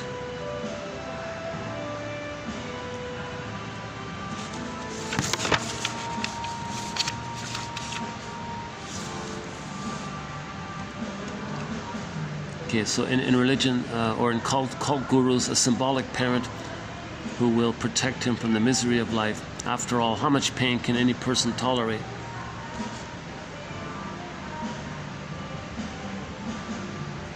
Prisoners of pain.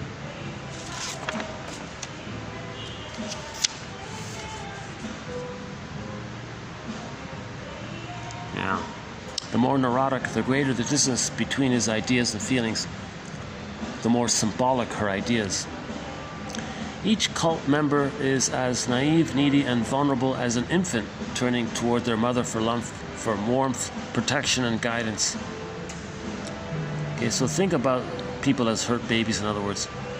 They have been mesmerized by their own need, hypnotized by suggestion. Okay, so babies want to, here's a key one here. When the baby's traumatized by his mother, he's stunned and confused, he's open to suggestion, he's hypnotized. Whatever the mother says, he wants to please the mother, so he'll accept for his voice, he'll take as his voice, her voice, to please her. So that's the prototype. People under stress, okay, the charlatan, the self-help charlatan, he calls them the Dr. Feelgoods, whatever form they take, right? The Dr. Feelgoods. So the Dr. Feelgoods will say, oh, I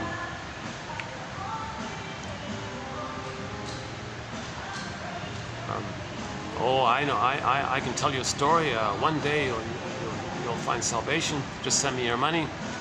Oh, okay.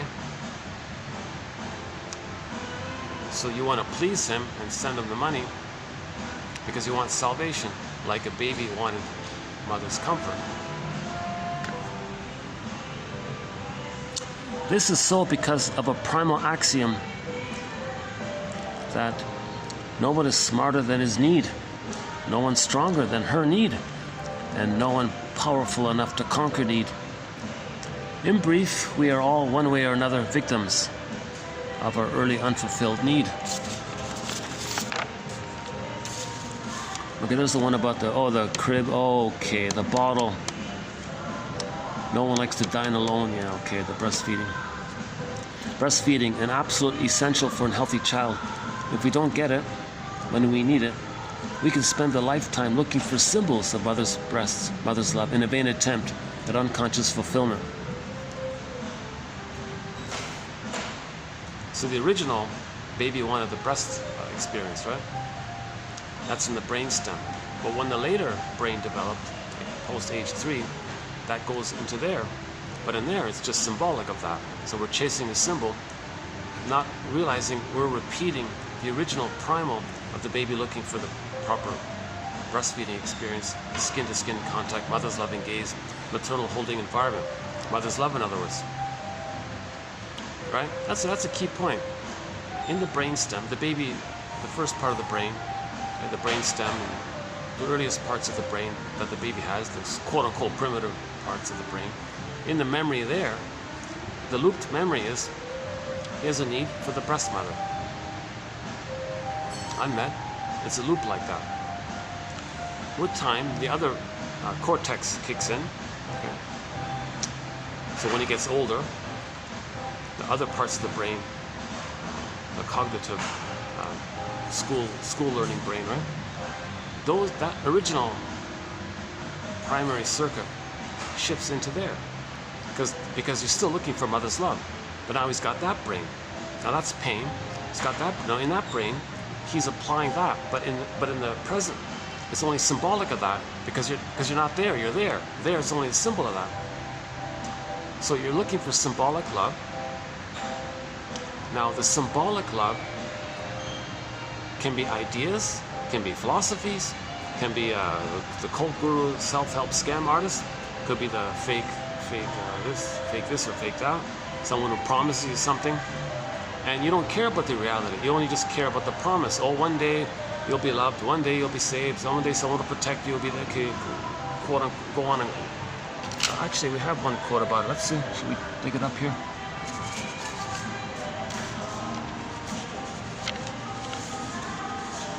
Love outside the critical period cannot make permanent changes in the neurobiological system.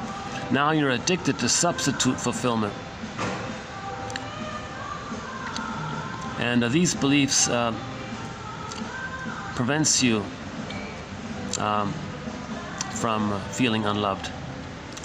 But if you can feel that you're unloved, you're okay.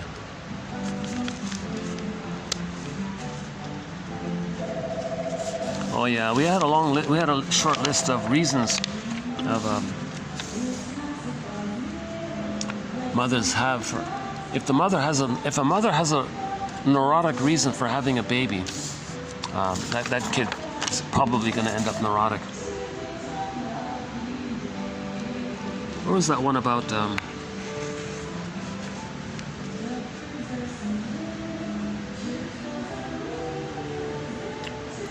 To see how when feelings are blocked and rerouted,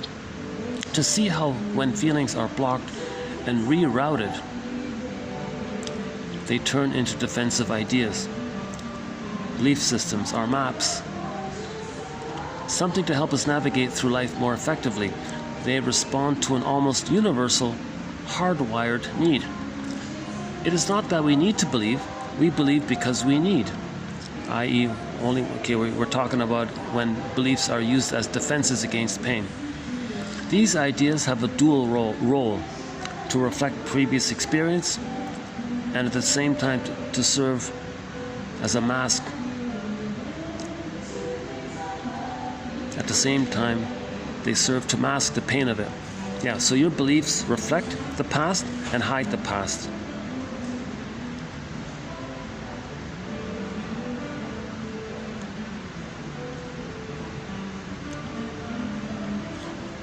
Yeah, where's that, let's see, hold on a sec, where's that one again?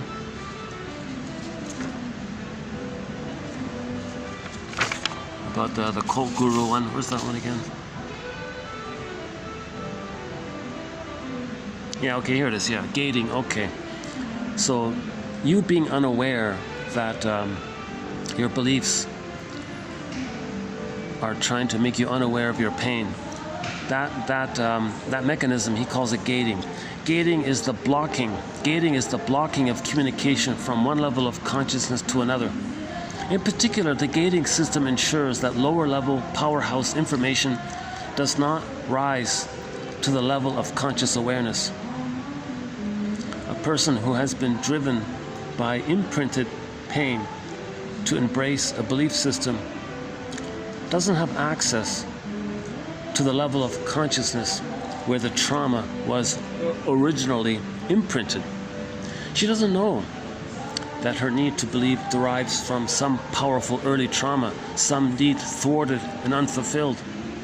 The ideas she seizes upon are a symbol of the imprinted memory. Again, the ideas she seizes or believes, the ideas she seizes upon are a symbol, they're a symbol of the imprinted memory of the pain, right?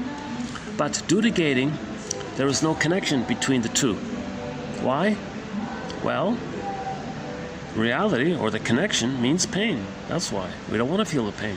That's called gating. So instead of pain, she believes in the warmth of a guru.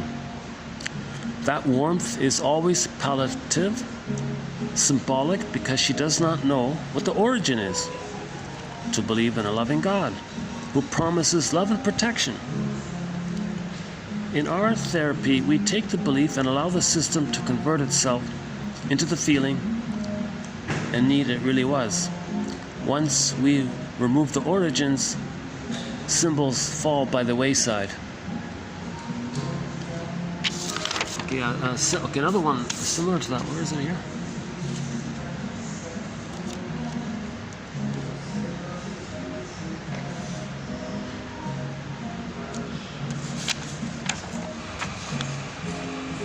Oh, here it is. Yeah, another one. Is that it? Therapy can become another act out with a client who is unconsciously getting what he wants, symbolic fulfillment, instead of what he needs, feeling the lack of fulfillment as a child. The implication is that you can have good intentions and love neurosis away. If all those fail, the therapist can refer you to someone who gives you pills. All right. The therapist who tries to build a client's self-esteem by telling her, you really are capable, you know, is actually encouraging the client to block out her real feelings of, no, I don't feel that way. I feel unloved. I feel no good. By trying to, quote unquote, love pain away by being nice, the therapist is fighting reality. He is functioning as a brain gate for the client. in primal therapy, we want to open the gate to real feelings behind the belief. That's not it either. Oh, hang on. I'm looking. Must be here somewhere. Hey, where'd it go? Where's that one about,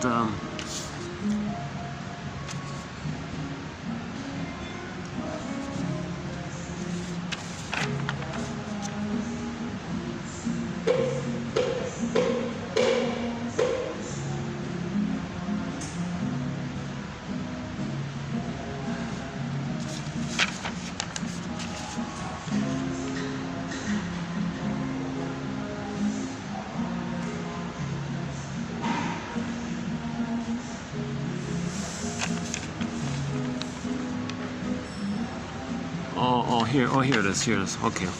This kind of traumatic birth. So one guy had a traumatic birth, a situation in which the newborn is being asphyxiated while struggling to live. This leaves a high valence imprint, a high imprint on the individual. At the age of another 15-year-old. Oh, look at that. Here's another 15-year-old. Oh, geez, yeah. Today we talked about the 15-year-old guy. At age 15, he found God and became a fervent believer. His main belief was, trust in God. He will never let you down. He will never abandon you. He will always be good to you. I.e., he's a symbolic parent who would protect him from the misery of his life. After all, how much pain can anyone take?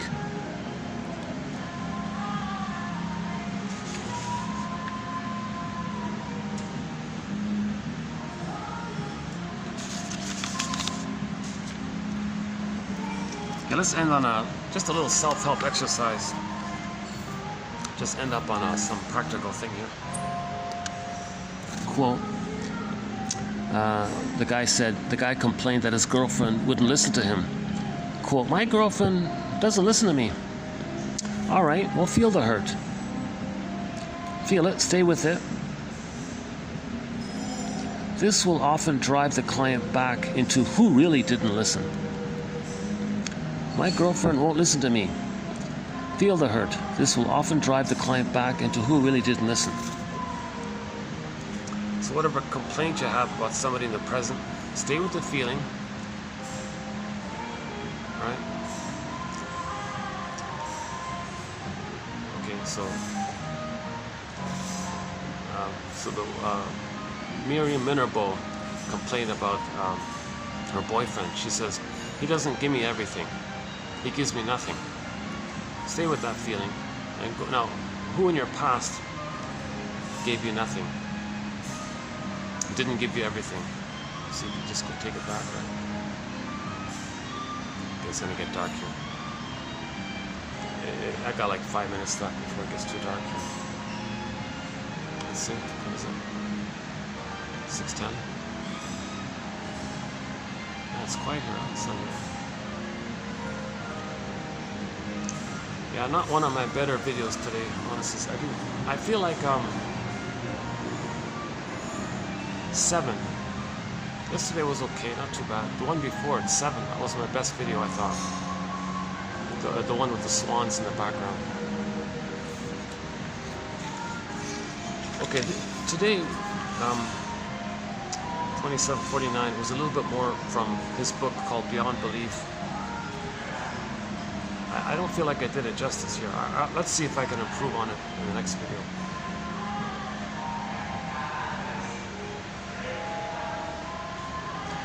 Okay, he ran through, his book is, most of his book is, I kind of skipped 80% of it. Most of his book is,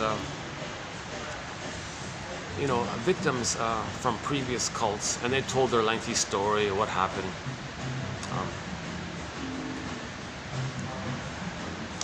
And then a testimonial. They went to Mr. Janoff and got in touch with what was really going on, and they felt better, and things were better for them. So it was like a massive sales. The book was like a massive, very convincing, educational, informative sales pitch for his approach. By saying, look at all these dozens of failed religious and cult victims and all this, and they came to him out of desperation. And I don't know his technique, I don't know how he does it, some kind of rhythmic breathing or some kind of visualization or some kind of support to help you stay with your feelings. The idea is to get to that frozen scream it, right? Like from there, like from that imprint, not fake it, not just dump or something, not like beat the pillow, those kinds of things. Yeah, I thought I had that in here today. Didn't we have that one? Oh, okay, it's coming up in the next video.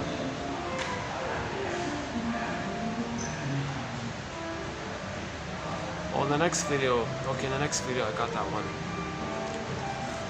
So he was talking about the fake primal, the rebirthers and a lot of the weekend workshops. Oh, just beat the pillow.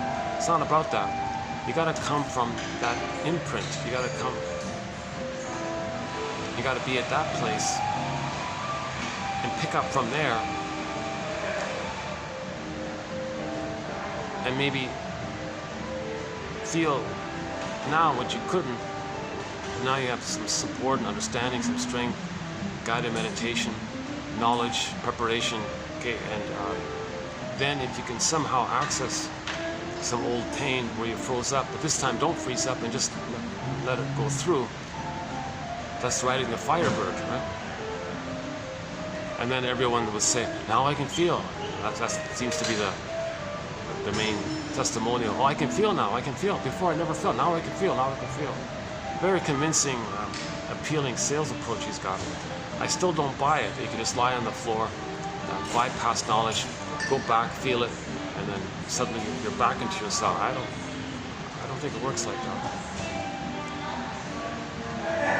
So yeah, I'm not interested in his technique. As appealing as it sounds, ironically, there's a little overlap between what he's writing about and his own therapy approach. There's a little commonality, because there is an appeal to get out of that pain. He's just saying, I got a practical technique. They just want you to send your check to them, and you can keep on hearing some soothing words, and they can sound like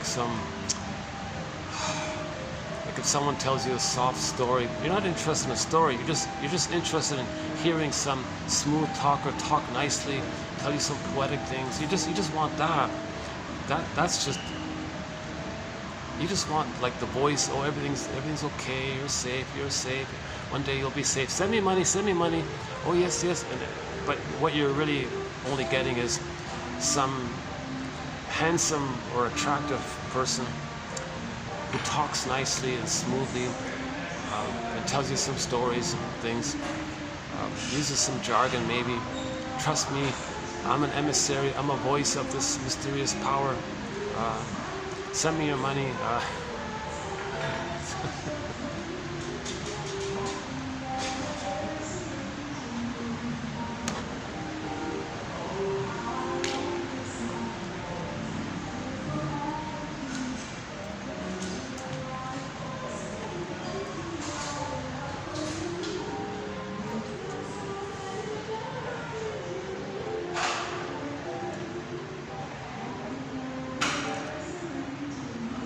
Ever looked out your window, baby? Check on YouTube the song "If You Won't Leave Me, I'll Find Somebody Who Will" by Warren Zevon. Z-E-V as in Victor, O-N as in Nancy. A great song. About repetition compulsion, about replaying the past and the present, thinking that by doing so somehow you're going to magically change the past. No. We replay the past and the present so that we can know what happened in the past. If you're not aware of it, you're just going to keep on repeating it. But if you can be aware of it and feel it, you can stop repeating it. We're looking for our story. With our story comes our feelings, then we stop repeating. Now, part of the story, and not knowing our story, we're searching for false hope.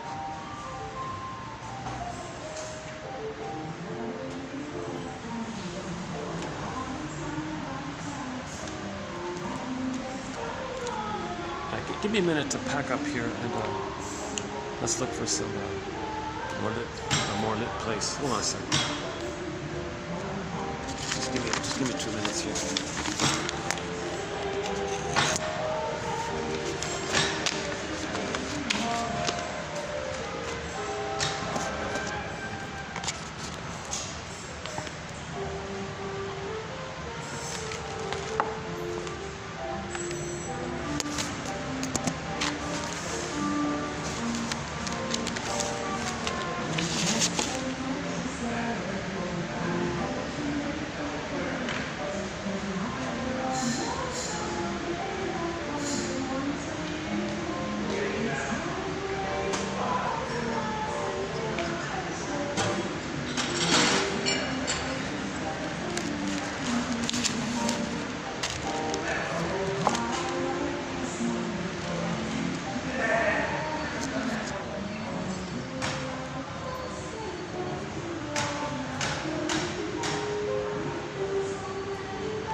Let's just take a peek upstairs.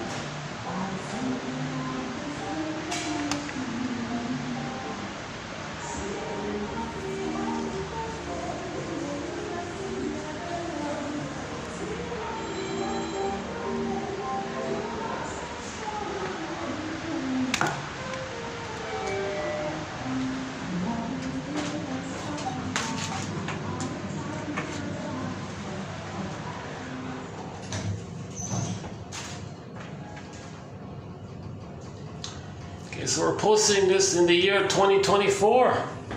Yeah.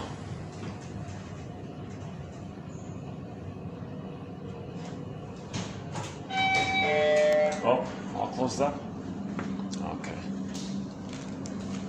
Let's try the third.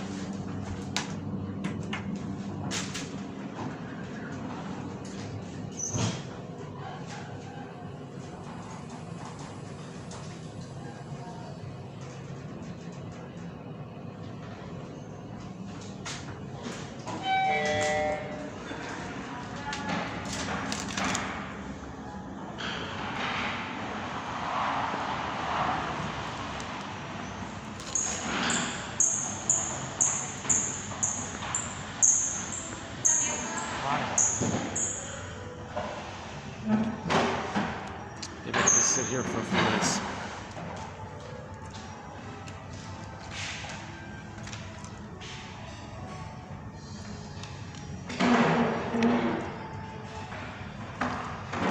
Yeah, nice place.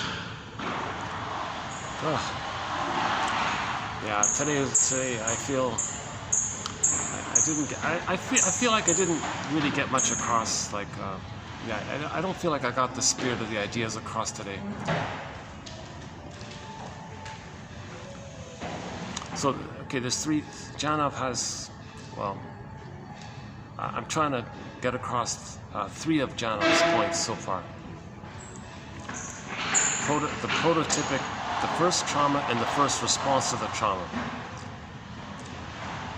Like, I mean, the defense, something that goes on to squelch the pain of it. It's frozen, it's continuous, it's timeless, it's infinite, and we spend our lives in that place emotionally. Either we have the attitudes by it, or we recreate it, or see it in the present with the grand fantasy of somehow changing the past. We do it to know the past instead. Number 2, what we couldn't get authentically, we later on search symbolically as a stand-in for what we missed. But the symbol isn't the past, so we're stuck in this symbolic search called relentless hope.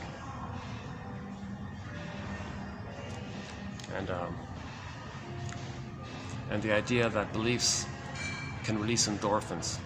So that 15-year-old guy, I saw it this morning on the TV show, on the news clip, instead of, yeah, maybe in that case, he'd be better off to go to join some kind of a benign, hopefully he could find a benign cult guru or something, you know, like maybe like 15-year-old kid should have gone to an ashram or something, or some benign kind of a and follow the guru for a while. Right? That could have saved them, right?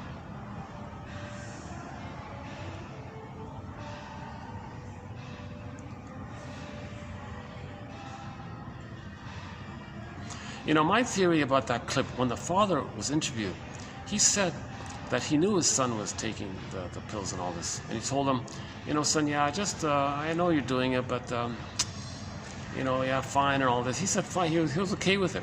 Just do me a favor, just, you know, be careful. Some of this stuff isn't too good. Just be careful kind of thing. What kind of message might that child get unconsciously? I'm wondering if on some level, the son thought that the father rejects him, doesn't want him around. That would mean he would have the Elias complex. He's envious that his wife would spend time with him, and he wanted exclusive oneness with the mother. So he sneakily said, yeah, kid, go ahead, take the pill. I don't want you on. But I want to look good, but be careful. But the subliminal is, go ahead, keep taking them. Maybe the son, oh, father doesn't want me. Mother traumatized me. Father doesn't want me around anymore.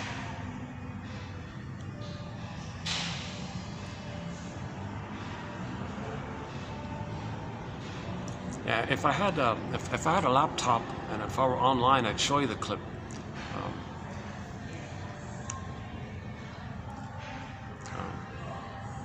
What was it?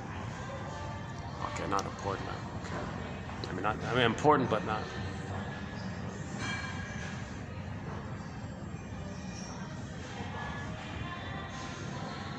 Maybe the father thought he was trying to be a buddy to his son or something. Maybe thought he tried to connect to him as friends. That's another boundary violation. He should still play the role of father and step in and protect the son from the abusive mother. Now in his brain. So in that son's brain, he has an abusive mother, hurting him, rejecting him, hurting him, rejecting him. He's got to step in and intervene and say, no, you can connect with me, let's go camping or something. He said he didn't do that. He said, oh, just go on with your battle with your mother and search for symbolic mother again and again and again. Just keep on doing that, he said to her. So he didn't help him out of the negative bond with the mother, which is still going on in his brain, right? He pushed him in it. And yeah, some fathers do this. They say they're jealous that the son has mother's attention or something. So there's a book called When He's Married to Mom. I remember Ken Adams. We have it in our collection here. And the guy said, the author quoted some guy who said, his client who said, I hated that my wife is spending all the time with the son and all this. So he said, sorry. He said that the mother wasn't loving him. The mother didn't love him. He felt that she didn't love him or something. So he sacrificed his son as a placating device. Okay, wife who doesn't love me, go ahead, take the son. You have him, dominate him. He can be yours, you can love him, you can parentify him, partnerify him. You're so obsessed with him, you're not interested in me. Fine, I want my freedom. Let me free. So he pushed the son into the painful mother because he felt there was a problem between the two. And he wanted his freedom. So the quote was he wanted his freedom from the wife. So he pushed the son to the mother, thinking that eased his guilt or something. That paved the way for him to be free. If she's occupied with him and not going to blame him or attack him, right? So yeah, that case scenario was different. He wanted freedom and rejected the son, and then compelling the son to be more closer to the mother, as if to say, here, you take him, I want my freedom. But a more common case, another common case scenario, which is so-called the Oedipal issue. Oedipal just means the boy doesn't get enough love, to separate from the mother. Either they're stuck there, or father pushes them in there, or mother says, "Father, get out, I want him to stay in there." That's the so-called Oedipal complex, mother complex. Oh yeah, that clip I saw today on Montreal, yeah. That's a good example of it, I think. He tried to make himself look good. Like I saw him, he kind of looked like he thought he was some kind of cool guy or something, some kind of likable. But if you listen carefully,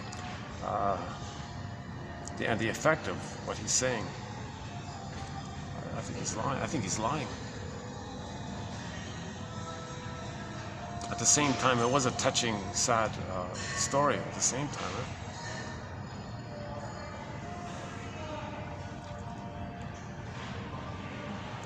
Yeah, so some mothers possess the son and want exclusive possession, and they don't need the husband anymore, right? And some mothers say, "Oh, I got the son here, I can parentify him. He can be my everything. I don't need you. Just send me the alimony check or something." So some mothers push the husband away because they got exclusive. They parentified the child, right? And if the father's not around, then he won't be around to help the son leave the mother. So this mother is using the child or daughter. That's called the electric complex. It's a boy, Oedipus complex, or mother complex. Both have the mother complex. Some mothers parentify their children. So they want the father out of the way to prevent the father from breaking it up, kind of thing, right? So those kids are victimized by this. So if you go to 2745, there's some quotes about this here in this collection here. 2745, done 4 to 5 days ago. Yeah. That was done in 2 parts, part 1 and part 2. Yeah, that one there. 46 was okay, but the 47 one was good, I thought. Yesterday, 48. That was okay. The 48, the 48, the first part of it was good, I thought. The 48, I actually played a part of it last time. Today, I missed it today. I really missed it today, didn't I? I wasn't feeling it. I was, for some reason.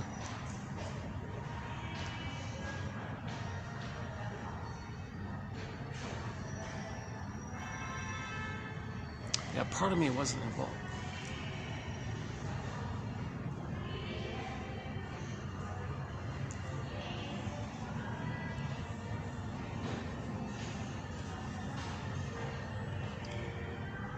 So beliefs, when they're being used as a defense against pain, those beliefs are symbols of the pain. They're symbols of childhood emotional neglect, childhood abuse, etc. They're symbols of it. Okay? The symbol reveals it and conceals it. In the act of concealing it, you're getting endorphins, the pain-numbing thing. So the pain-numbing thing, the belief serves as a pain-numbing thing, and that's why it's hard to question a lot of people's beliefs.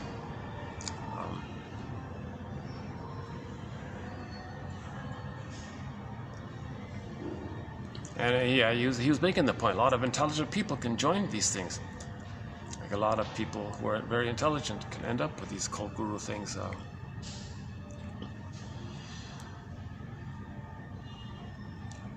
That's because of the gating, the wall there between your cortex, which can give you 10 PhDs, okay, and the gating of the imprints deep in the cortex, deep in the limbic system. That's the puppet master that's running the thing.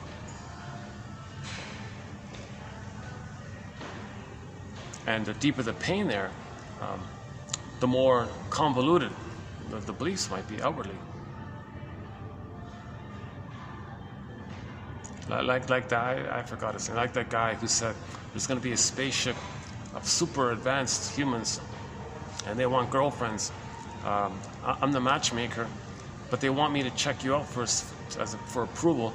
So he had hundreds of women lining up to his bedroom or something. Okay, you pass. Oh my God. I might be twisted. I might be exaggerating. I didn't care. I kind of skimmed it. I didn't really look into it. And he lists a lot of other kind of strange cults. He gives references to other sort of, not just the well-known ones, like that we all heard about, but some other lesser-known ones.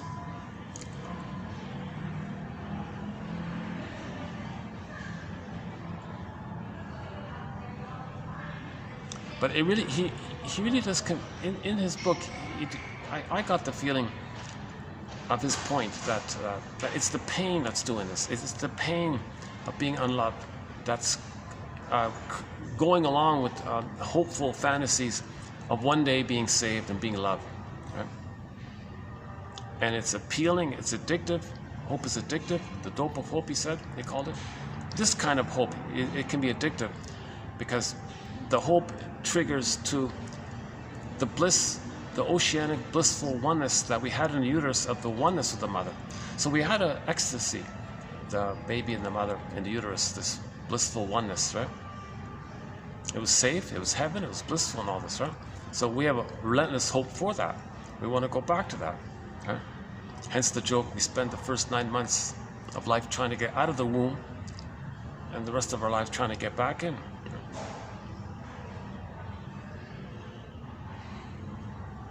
So that takes the form of, if you have the fantasy of the blissful oneness, you're going to get some of that blissful feeling. Now, when the baby was there, it wasn't a problem, right?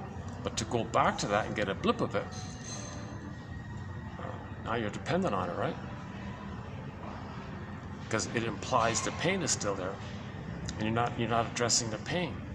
So the belief keeps you away from the pain. Face the pain, the belief goes away. The belief is the symptom. These fake beliefs, as a defense against pain. And like he said in today's quote, if it's a real, like a healthy belief, you'll still have it even if you mourn the loss. But if that belief was a defense mechanism, it'll fall by the wayside. In TQ 1203, it's the quote about the crutch. You know, you thought you needed these crutches. Finally, you're glad that the irony is they never were really a crutch, and you're glad to not have them anymore. Yeah, 1203 is a good quote on the religion topic. Again, whenever religion is mentioned in any of the quotes all throughout, it's only in the context of when religion is being used as a tool of the pillage and the plunder. I'm never once mentioning it in terms of victims of the plunder system.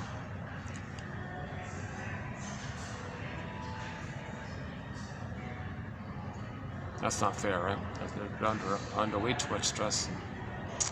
So,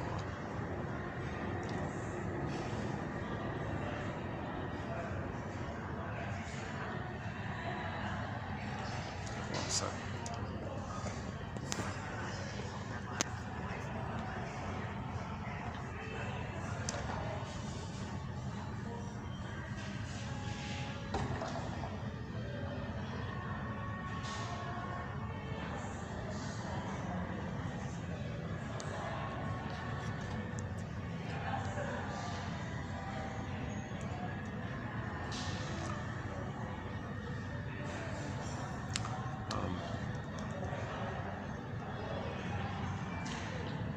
I looked at it this morning about his book. Hard to find. Now it's even harder to find.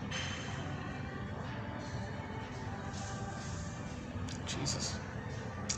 You know, Masterson's books, most of them got withdrawn on the online digital library. They were removed all. Oh my God, that's scary stuff. This is scary stuff. I really feel that there's something of immense value here in 1001 Windmills of the Mind. These quotes are going to be harder and harder to find in the future, by the way things are going. I want to get Mel Faber's book called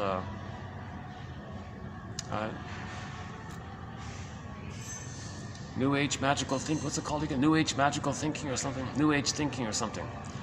So we have some quotes by Mel Faber on the psychology of religion. Yeah, so here's there's a wealth of material on the psychoanalysis or psychology of religion from a variety of angles. Thompson, Andy Thompson Jr., in his little tiny book called Why We Believe in Gods. Mel Faber's material. And now Janoff, his last book in particular, called Beyond Belief, 2016. Is that right? 2016. Oh yeah, so this year, 2024, if he were alive, this year would be his 100th birthday. Yeah. Yeah, as mentioned earlier in this video, the New York Times did a pretty good review of his career. I thought it was pretty good, yeah.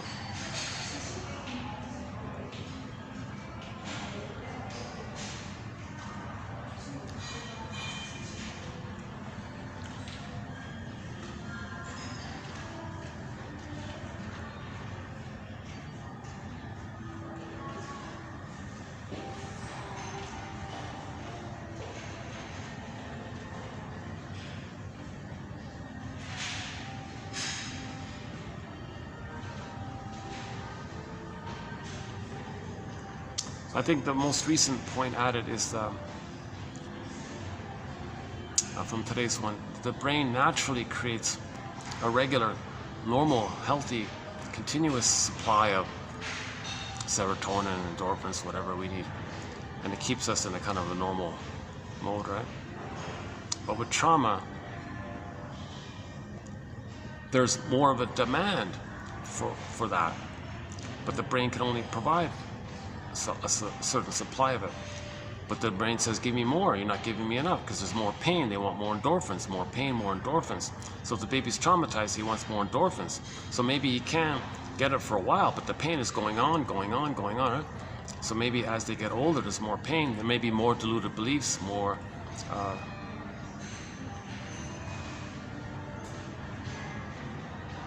does that work?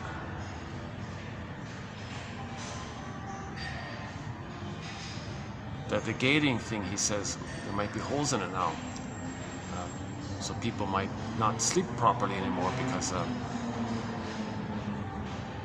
feelings come up and they gotta wake up because the pain comes up, so the pain wakes them up, so they can't sleep through the night, kind of thing. That's one variation of it, I think. Let's see. What was that again?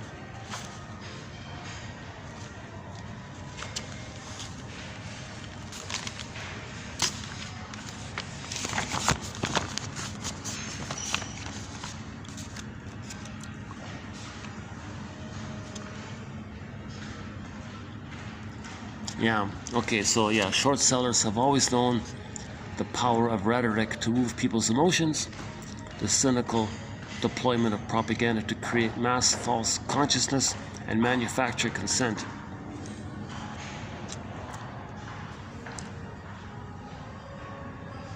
Yeah, so advertisers, PR, etc.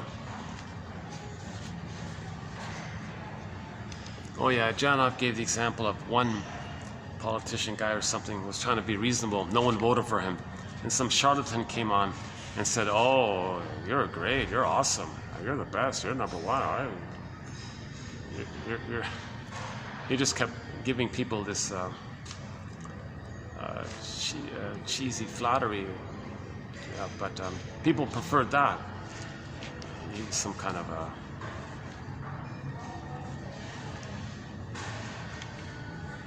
Yeah, that S guy, you mentioned, he used to be a used car salesman, can you believe it?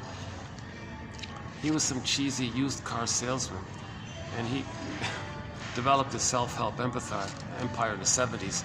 He became a billionaire by telling people that he can be the good parent that you needed, but you got to give him all your money on the condition. And people are so hungry for the belief and the hope and the chance for triggers endorphins in the brain. That's the phenomenon, the guru phenomena, right?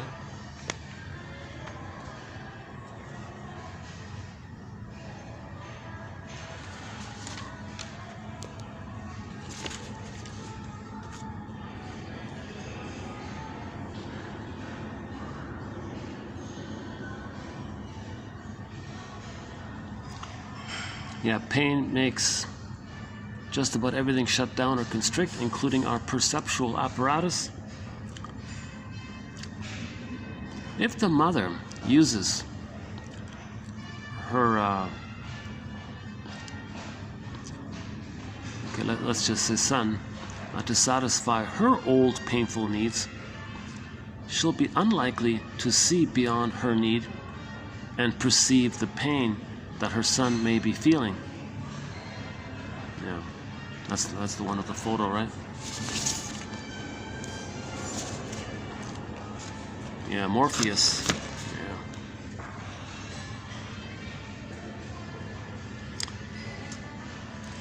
Whenever a pain is engraved into the nervous system, the response to that pain is also stamped in.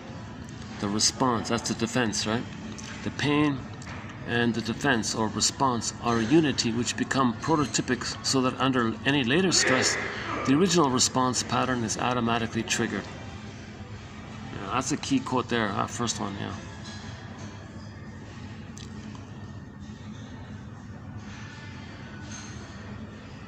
The system goes on alert because of an absence of love and stays permanently on alert, unloved because of the threat of the awareness of that missing love.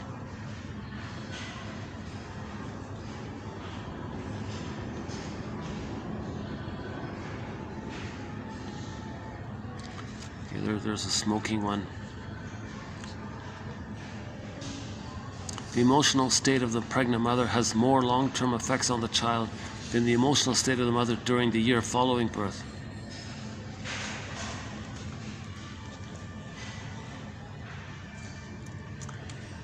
So he's implying that if given a choice, if the baby's in the uterus for 9 months, but it's hell in there, mother smoking, drinking, etc. So 9 months of that, and then the first 9 months afterwards would be okay. Or is it better the other way? Have 9 months of paradise in heaven in the uterus, but then the first 9 months afterwards would be miserable. Jesus Christ. He's very much focused on this issue of prenatal trauma. He really has a niche here. He really found a niche in this area. Yeah. The paradox is that the most evolved part of our brains often knows the least about the rest of ourselves. If a carrying mother drinks 4 to 5 cups of coffee a day over several days during the critical period of synaptogenesis in the unborn child, the possibility is there for an imprint which will change the set points of a baby for a lifetime. Look at that, eh? Talk about a curse. So the baby's all revved up right from before he saw the light of day. Yeah, we're not really addicted technically of love. We're addicted to the chemicals that we produce in the brain that make us feel better. Biochemicals of love. Most of us are addicted to love, our need for it. It takes the form of overeating or drinking, but the real addiction is to ourselves, i.e. to the chemicals we produce in the brain that make us feel better when we get what we need. So when we eat cookies, we don't care about the cookies so much, we care about what the cookies do for us in the brain.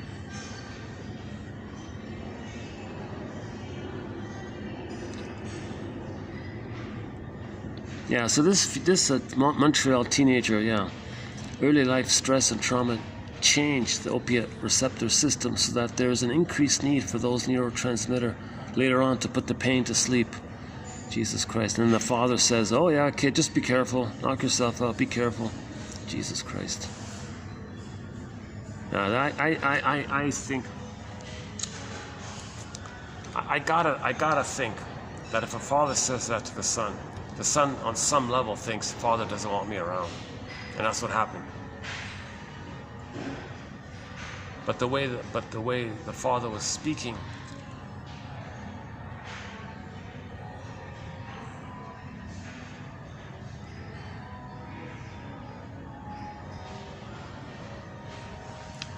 he was surprisingly cool and spoke clearly, and he only at the very end showed a little emotion, but for most of it, he talked like, he was, reading the menu there. Like he didn't show much emotion, really. That's another sign of it.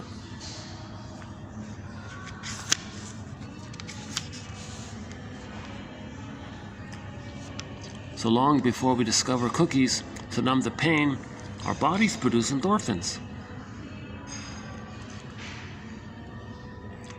With early trauma and lack of love, the brain system is constantly in deficit mode of its serotonin and its supplies.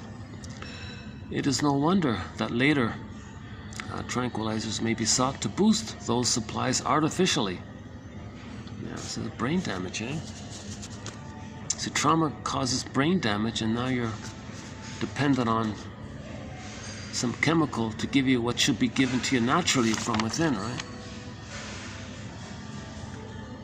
What do you call it when the central truths of an individual are avoided in favor of some theoretical construction, i.e. a belief? Yeah.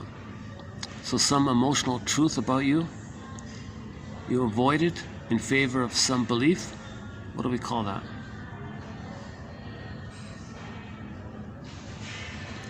When we address defensive belief systems, we are really addressing feelings.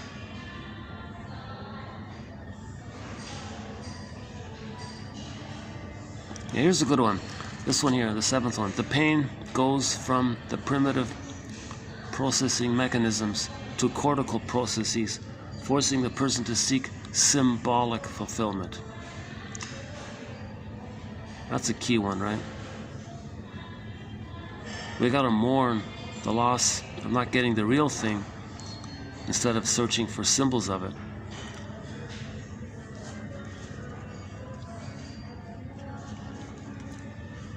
Neurosis is what we do to keep our feelings okay. Neurosis and its scaffolding of repression numbs the feeling. To finally experience the agony of one's imprinted pain is often the end of a long road through unreality back to the only true guide to life, one's feelings. Okay, here's another one about this symbol, right? There is no basic need for fame or fortune, etc. These are not hardwired needs, rather they are symbolic derivatives of real need that come into play when basic need cannot be fulfilled.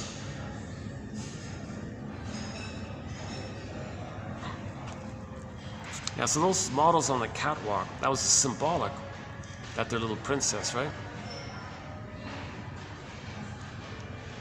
They didn't get the original paradise of being allowed to have that phase that was missing. So they're searching for a symbol of being on the throne. So the catwalk ladies are doing the symbolic of the throne. Right? There is no basic need to be a catwalk model. That's not hardwired. It's a symbolic derivative of some real need that comes into play when basic needs cannot be fulfilled. So in other words, that woman being accepted and seen and being loved and all this, that wasn't met. So she symbolically tries to represent that by being a catwalk model, right? Now, being a catwalk model, is that right? Something like that may have the urgency of real needs because real needs have been funneled into them, right? To deal with symbolic needs is to be led down a false route, for they are merely conduits of the real need. but you're not aware of it. If we cannot get real love from parents, we develop symbolic channels to get what looks like love from others. Yeah, so he quotes, like almost every other author, he quotes the Marilyn Monroe story. She didn't get the basic love in the beginning, right, with the mother and all the foster parents and all that. She didn't get the basic, early, time-sensitive, critical, time-sensitive love that was needed. When that primary, time-sensitive love is missing, no matter how much adulation and fame and stardom Marilyn Monroe got, no matter how many admirers she got, it never could change that critical thing.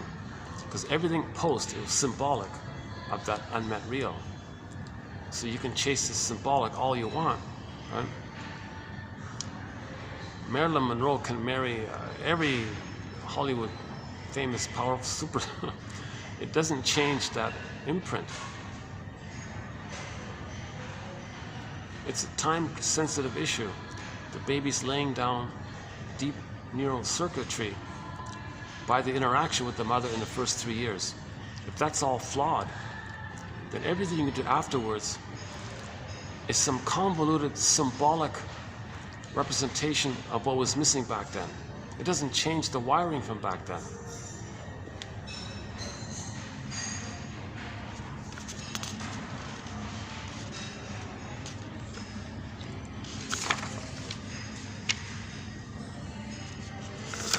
Without early love, an adult may resort to consuming comforting foods like ice cream to accomplish what love should have done. Ice cream ensures adequate serotonin in the synapse, exactly what early hugs would have done. Loving eye contact and plenty of hugs and kisses in the first 3 years of life create a chemical bulwark that endures, so that ice cream eating doesn't really become needed. We have had experiences that change our neurobiology, and we need to address those experiences if we are to normalize. But shouldn't we just let sleeping dogs lie? Well, we're feeling it all the time. On that level, nothing is sleeping. Unloved, unloved, beep, beep, beep. It's always there. Okay, the alcohol, mother drinking alcohol, smoking, okay.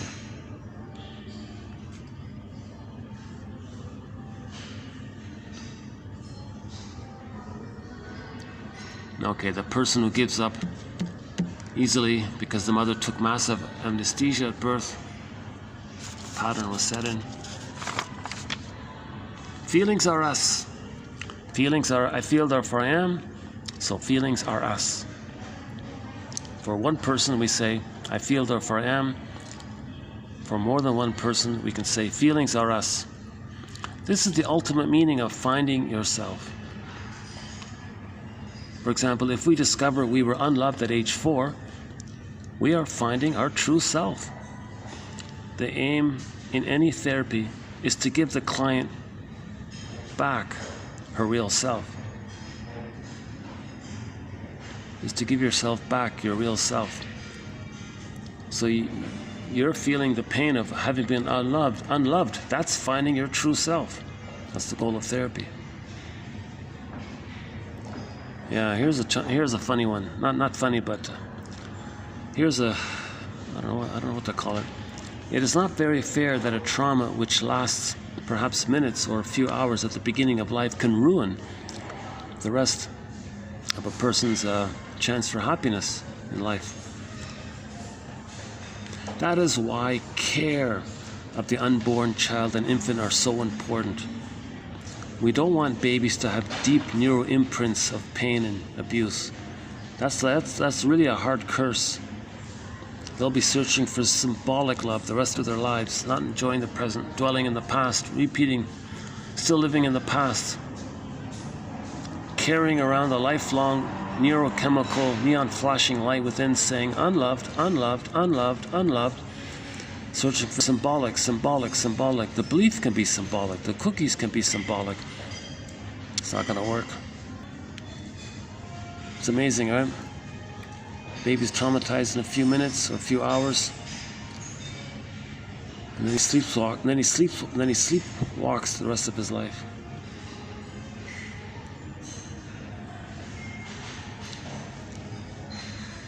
A proper birth is something that is partly within the parents' control, and if there is any one thing you can try to give your child, it is that.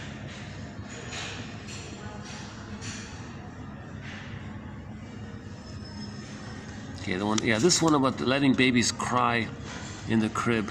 Yeah, that's trauma.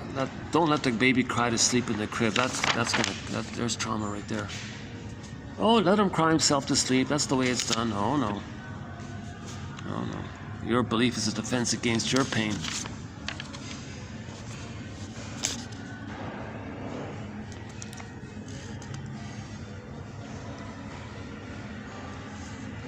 If there were any way that an imprint can be erased, quote unquote, it would be in bringing the trauma up to the prefrontal area for integration. Yeah, so we got to link our cognitive mind with our right brain. We need a better bridge between the two hemispheres.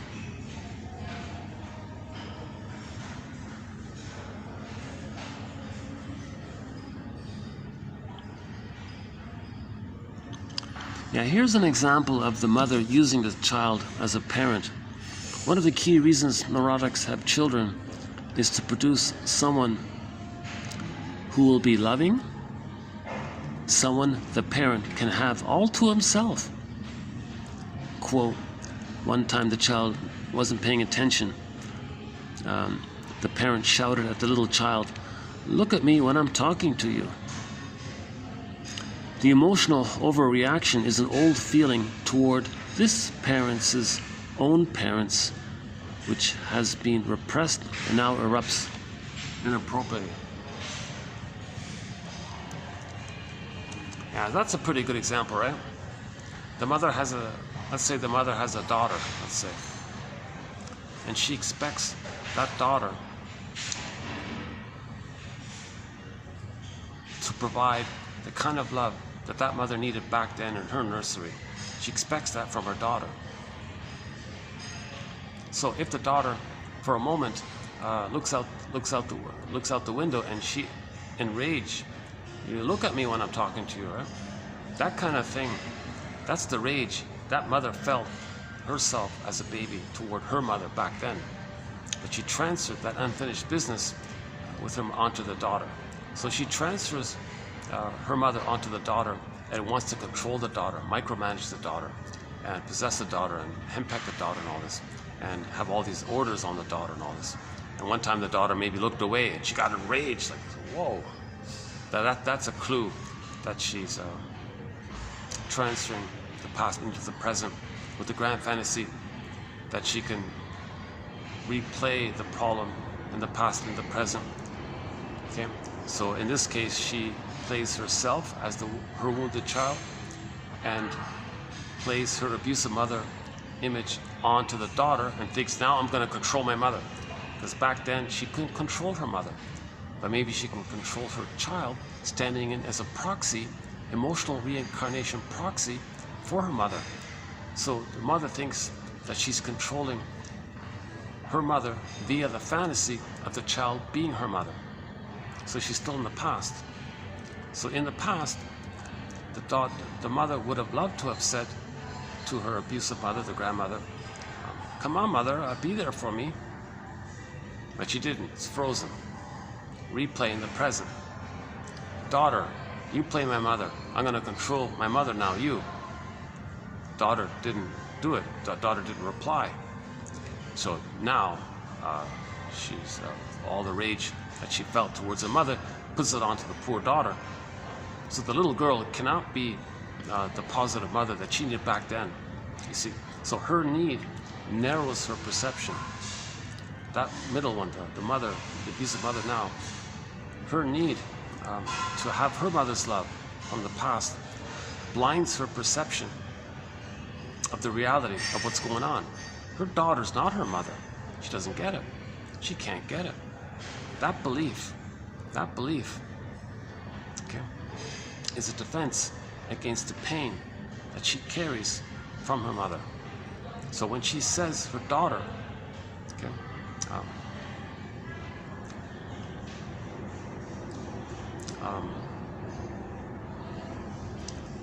when she treats her daughter, or has the entitlement that her daughter should respond to her and see her and take care of her and do all this, and it's her right to do that, that's a false belief.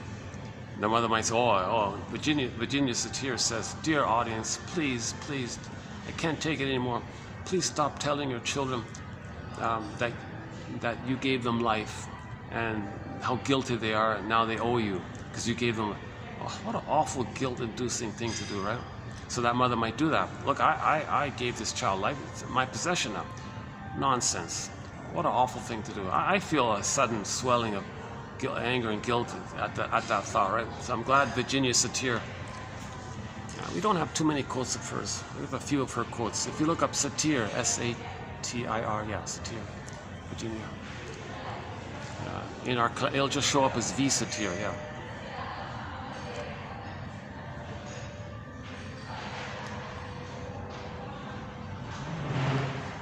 So that mother would make a rationalization that her daughter is not respecting her. And if the daughter's in pain, she won't see it, because to see her daughter in pain would be a reality. But that reality would challenge her belief that she has the right to parentify her daughter. And if she does that and doesn't have that belief anymore, the old pain that's causing the false belief is going to come up to her. So she's invested in the belief.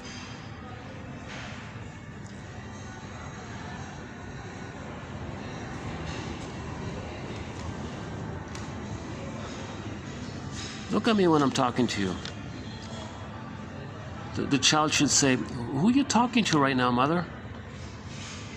Why are you so enraged that I just took a peek out the window to look at the pretty flowers? You're not respecting me." "Well, I look at you usually, just sometimes I'm overwhelmed with your intensity and your anger. What are you angry at me for all the time? I need a break from your rage."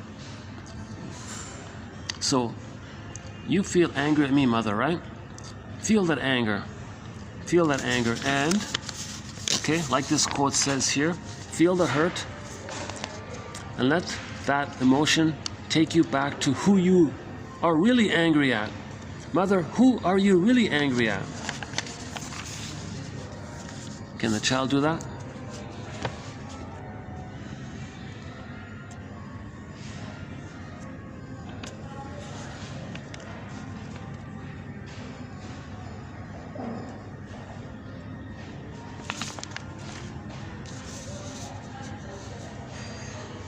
The right side of the brain tells the left side, sort of, okay, hey, I can't take his pain anymore.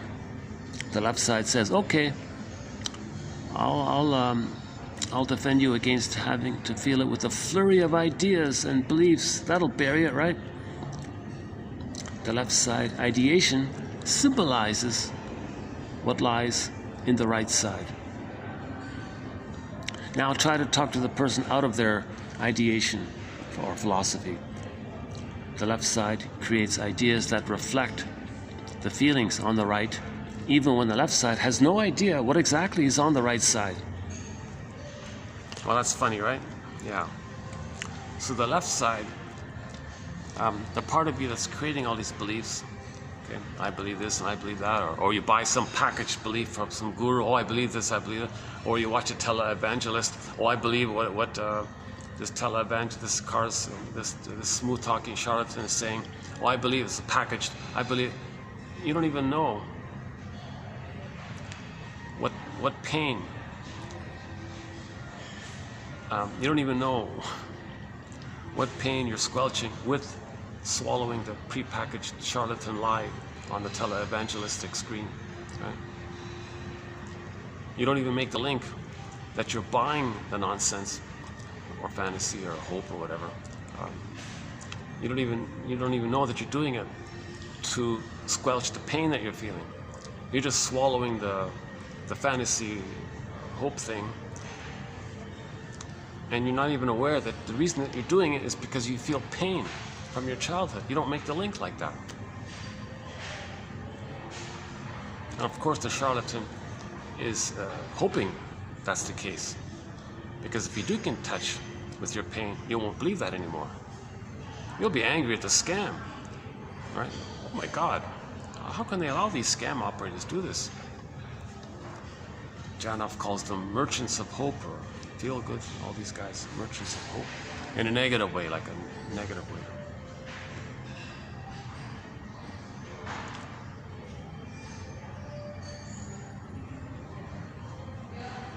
Oh, this is sort of a peaceful moment here. Nice and quiet Sunday night.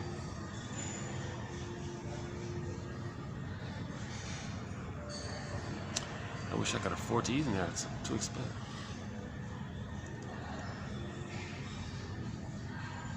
I could buy like maybe one spring roll.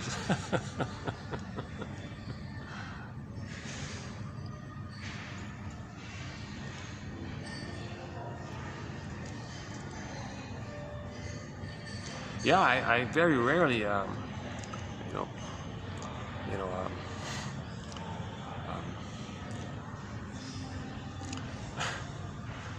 well, if there's a link if someone wants to help out, I guess. But or it's mutual, because in return for any kind of well, there's two ways to think of it. In exchange for the help, you'll get this encyclopedia of 10,000 insights, 2,000 pages, single spaced, 60 e-booklets in effect. That's one way to think. Or another way to maybe consider it, it's an admin fee. It's a small admin fee to get this encyclopedia.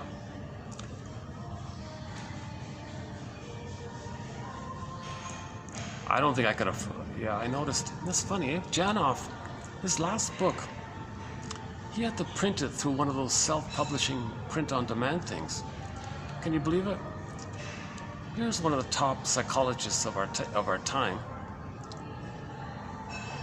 and he has to put out his own money to self-publish it. And I looked at that self-publishing website. They don't even do a search engine by name, so you have to keep scrolling. I kept scrolling. I couldn't find his book. I'm assuming it's in there somewhere, but or maybe not. I don't know.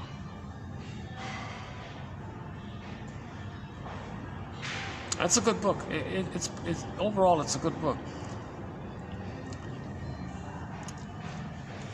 Even though, like, I don't know, 70% of it is just a lot of long stories and testimonials by victims of cults and all this. Even if you take that out and just keep the 30% of the theory, and that's still worth it. I consider all that testimonial stuff kind of like just like bonus material. So the book's like 400 pages. Just think of it as 100 pages, and the 300 is extra. Think of it like that, I guess. Well, maybe that's why he had to self-publish it. Yeah, because it's just mostly long-winded stories and people saying, "Oh yeah, I joined this."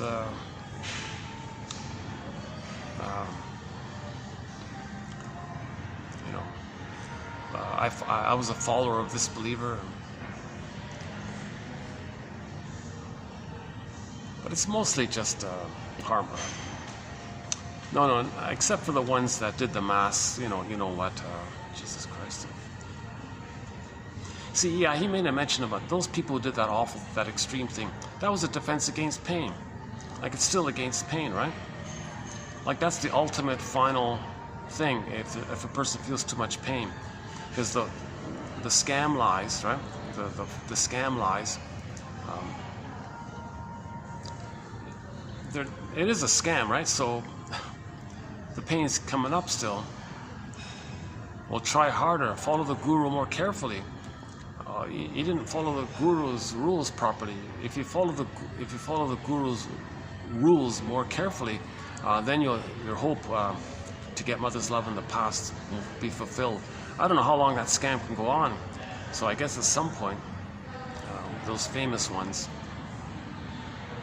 Yeah, it's funny because one of the victims is the brother of the actress who played Lieutenant Uhura in Star Trek. Can you believe it?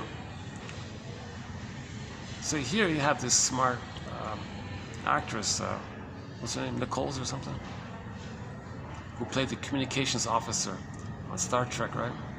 All that time, her poor brother was in some miserable, deluded cult thing, and they all did that awful thing, right? Jesus Christ.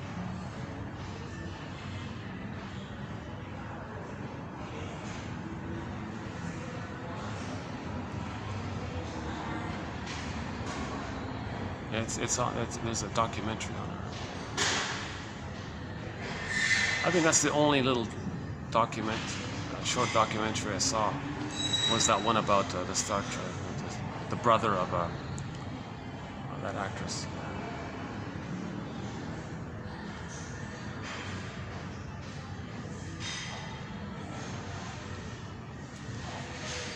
So the fantasy was, what was it?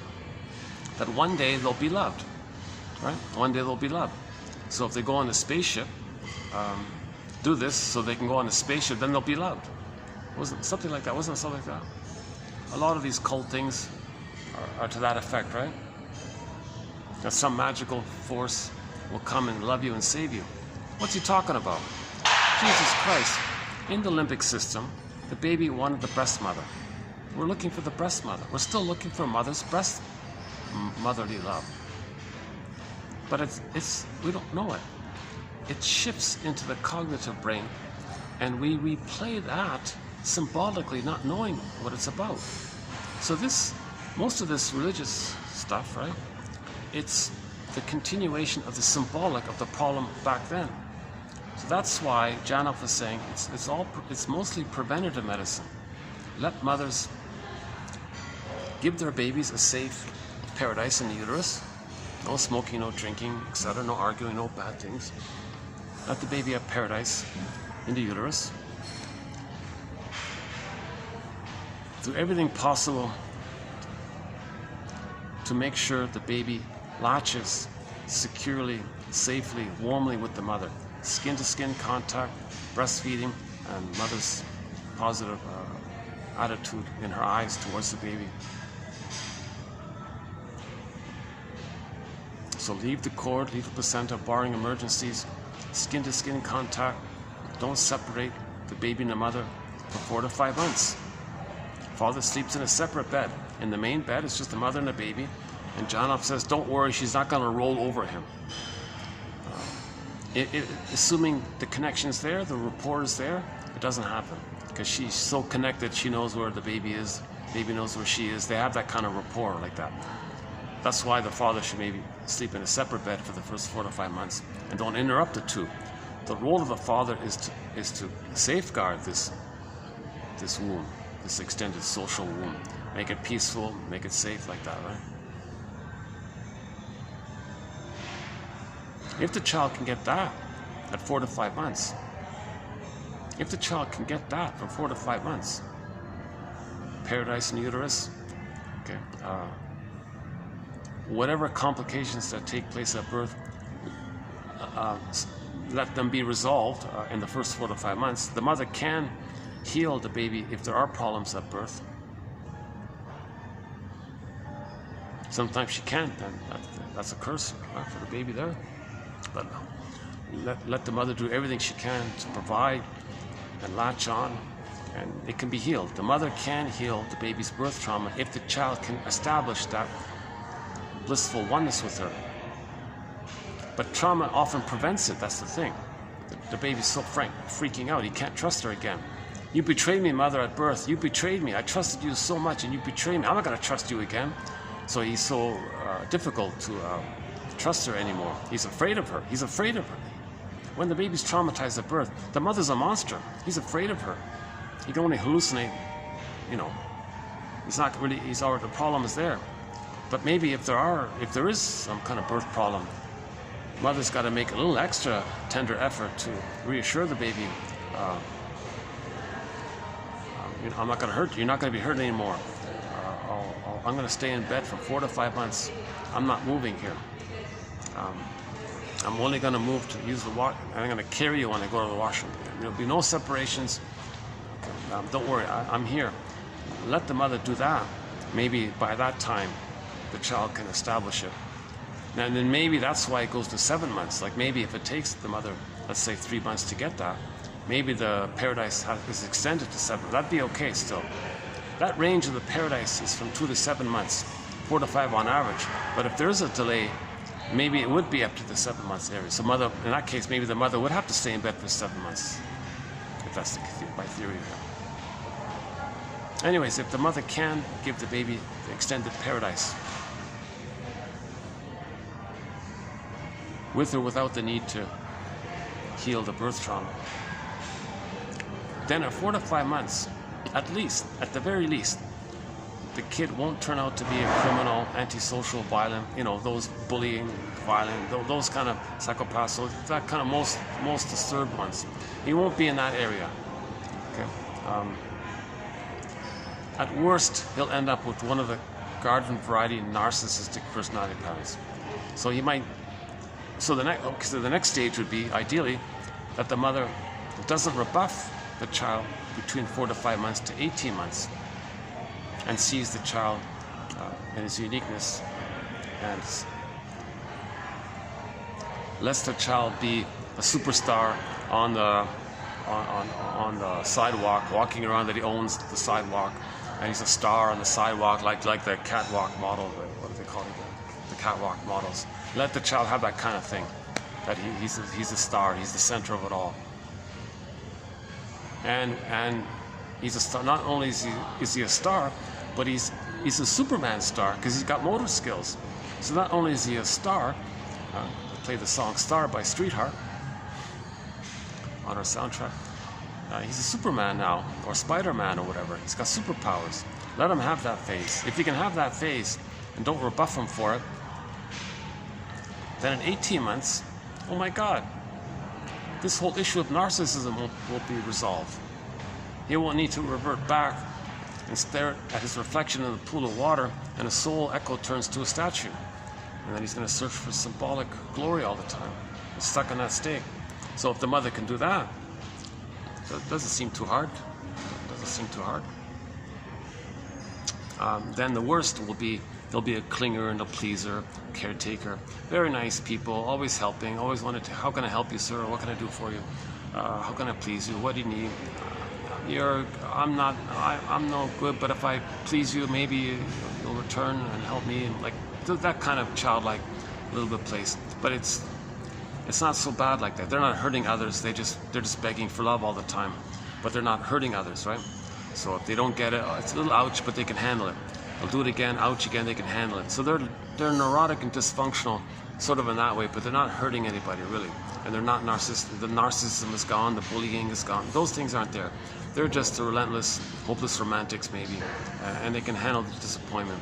They don't really know their autonomy. They don't really have the pleasure of asserting their unique interest or something. They may be like hopeless romantics in that area, that kind of thing. So that might be the worst of that case. Or to resolve that third phase, let the mother function as a secure base while the child explores. He explores, gets scared, runs back to touch base with the mother. The mother says, "It's okay, I'm still here." So the message is, the child gets the message, he can learn more, and it won't mean that him doing so will cause him to lose his mother. Meaning he can have both. He can learn more, and the mother's still there. He learns more, oh, mother's still there. Learns more, mother. So that's called the rapprochement, okay? Emotional refueling, the rapprochement. He does this for 18 months, from 18 to 36 months, right? If that takes place, sometimes also known as communicative matching, I've been calling it like a little improv, right? The child say, "Hey, mother, hey, look at this. Look at this cool pillow here. what's the print on the pillow here? Oh, that's those are daisies or whatever. They're daisies, really? What are daisies? Yeah, daisies are beautiful flowers. Yeah, tell me more. Okay, let's get out the children's dictionary here. So let's see. Maybe you could look it up. What's the first letter? D is D, right? Yeah, good. So go to the D's. What's the next one? D, A. Okay, just a little coach like that, right? Not too much, appropriate for him, so he can look it up himself. He can look up in the photo dictionary, the children's photo dictionary, daisy, and see a photo of a daisy. Oh, you mean that print on the pillow? You mean it's that? It's that there? It's the same?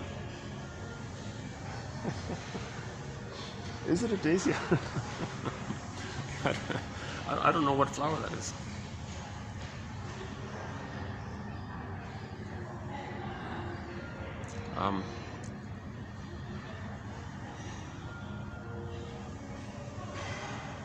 Well, whatever. Yeah, sorry. Whatever flower that is, I'm not sure.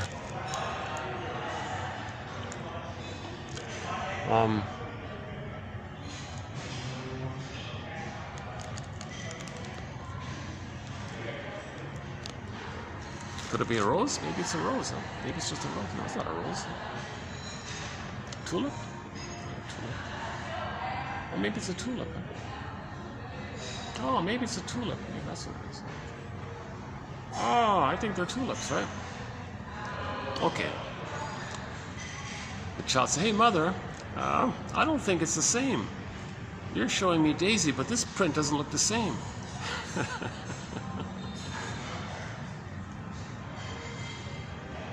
Anyways, the point is, the child gets the message that in his exploration, now Voyager seek thou forth, in his learning, in his exploration, the mother's still there. He doesn't get the message that learning means loss of mother's love. If he gets that, then he's stuck there. If he gets this emotional refueling, then at age 3, okay, he's considered to be psychologically born. Enough memories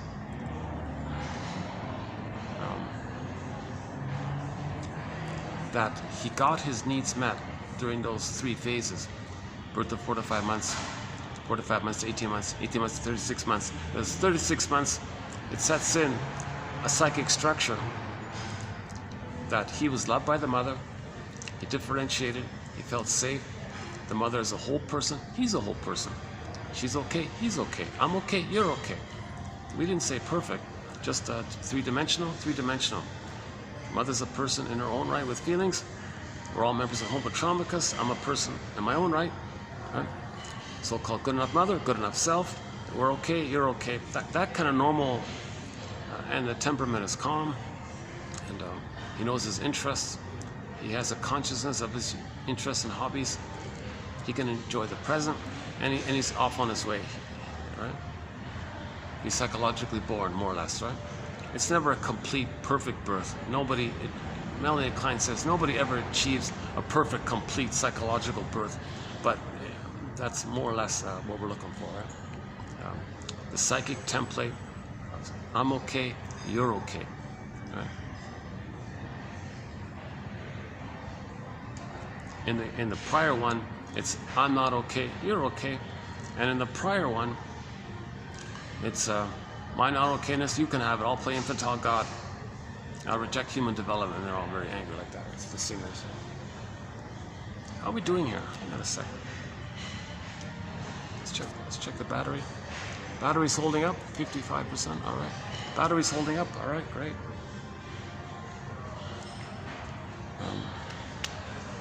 Yeah, maybe I'm feeling a little. Yeah, maybe I'm a little tired, a little bit tired today.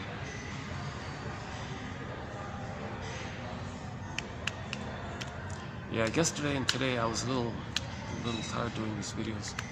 I still, even though my delivery is not the greatest sometimes, I want to get the quotes out. Like I feel like today's quotes. Oh my God. Like today's quotes. Right? They're hard to find. And the next video will be a continuation of this one, actually. Actually, this section on Janoff's theory about the beliefs, it's a two-parter. This is part one of it, right? So if by chance you are a little bit interested in this material, the next video, 50, what is it, 27, 50, will be a continuation on the topic of this beliefs issue. I couldn't fit them all in, you know.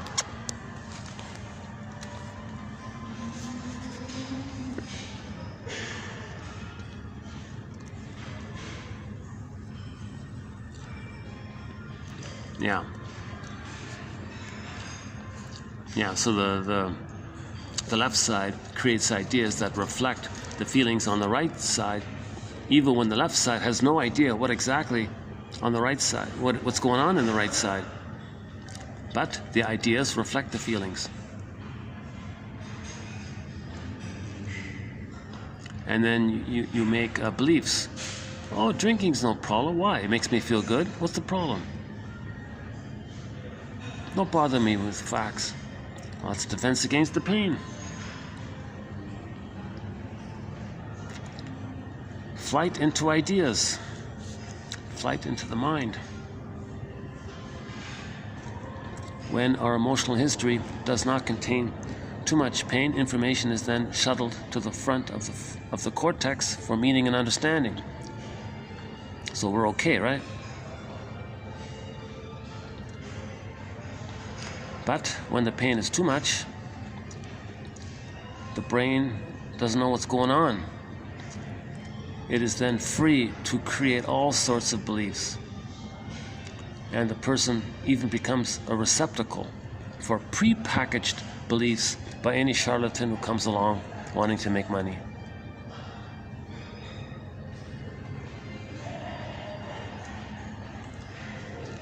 And the charlatan is saying, well, the charlatan is looking for symbolic mother by cheating people of their money, right? And he creates an excuse to do it, and that's his belief, and you don't question it, because that'll trigger his pain. So that's why the charlatan guru will be angry if you question his methods, because you're tapping into his pain. The pain is dispersed into ideas, giving it force and tenacity. We would be not only arguing about his ideas, but something much deeper. Okay, the guru's traumatic childhood history. And the charlatan sells you hope, merchants of hope, dope of hope.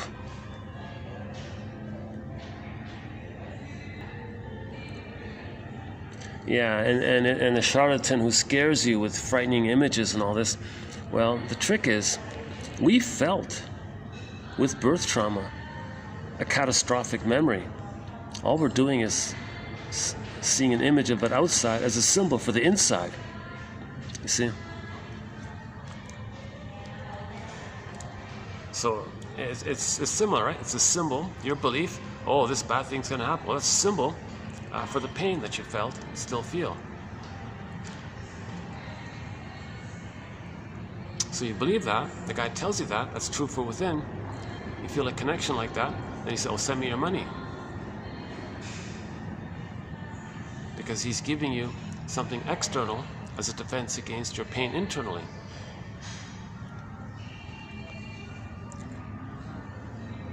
The brain didn't distinguish between, oh yeah, okay, back to the placebo one, all right. Okay, and we ended up here with our self-help exercise. Feel the hurt in the present of your disappointment. This will often lead you back to who really hurt you.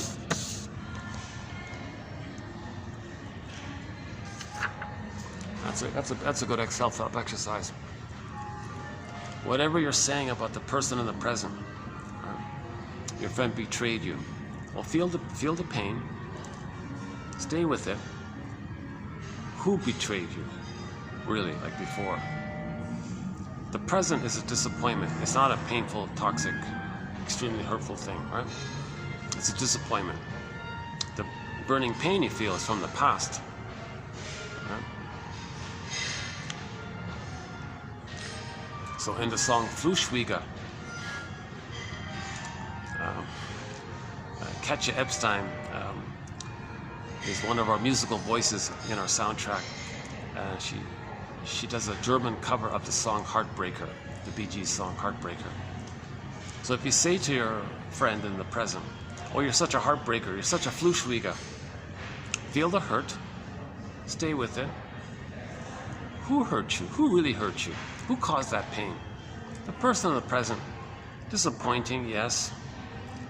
It's not that devastating, right? It's just, but it feels bad because you're triggered of the real hurt of who hurt you back then. So the real heartbreaker is the mother back then, right?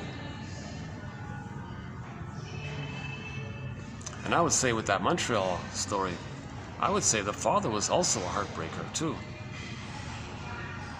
When he said to the kid, yeah, oh yeah, okay, I know you're doing it, just, be careful, eh? I think he betrayed him as well. So he was betrayed by the mother, which made him search for synthetic.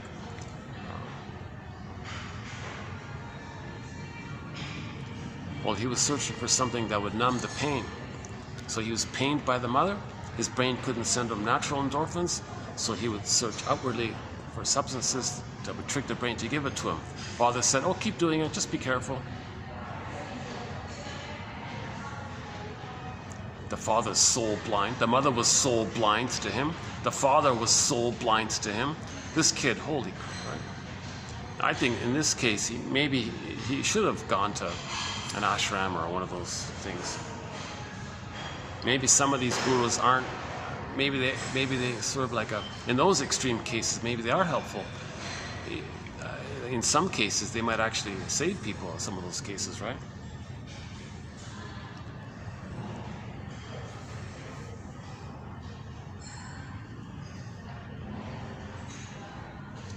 So let's say that kid. Well, I can't talk about it. I don't know the full story.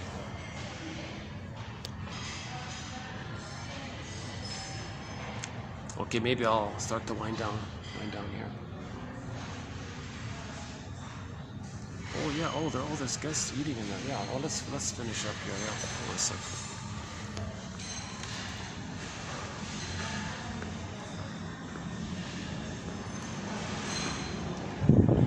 Oh, here, let's finish at the other end. Hold on a second.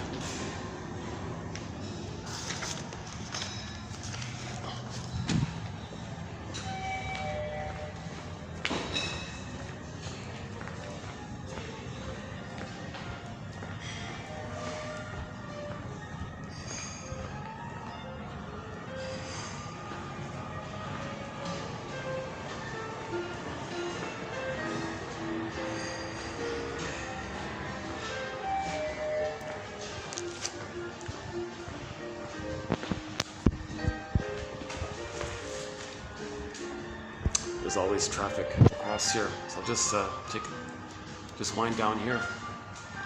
Plus these massive, you don't see it in the reflection, but I can see these massive flashing billboards near me, yeah, just beside me here. Jesus Christ. It's too bright, it's too Okay, let me just end the video here. I'll see you in the next video. The next video will be 2750, a continuation of Arthur Janoff's theory about how beliefs can be used for the specific purpose of symbolizing and defending ourselves against old pain from the past.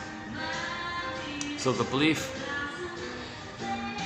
gives us something symbolic of the past.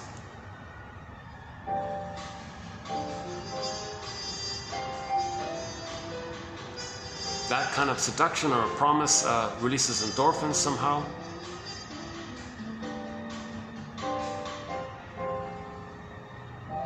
And just to be aware of the link that many of our beliefs are code for childhood pain. On that note, I'll see you the next time.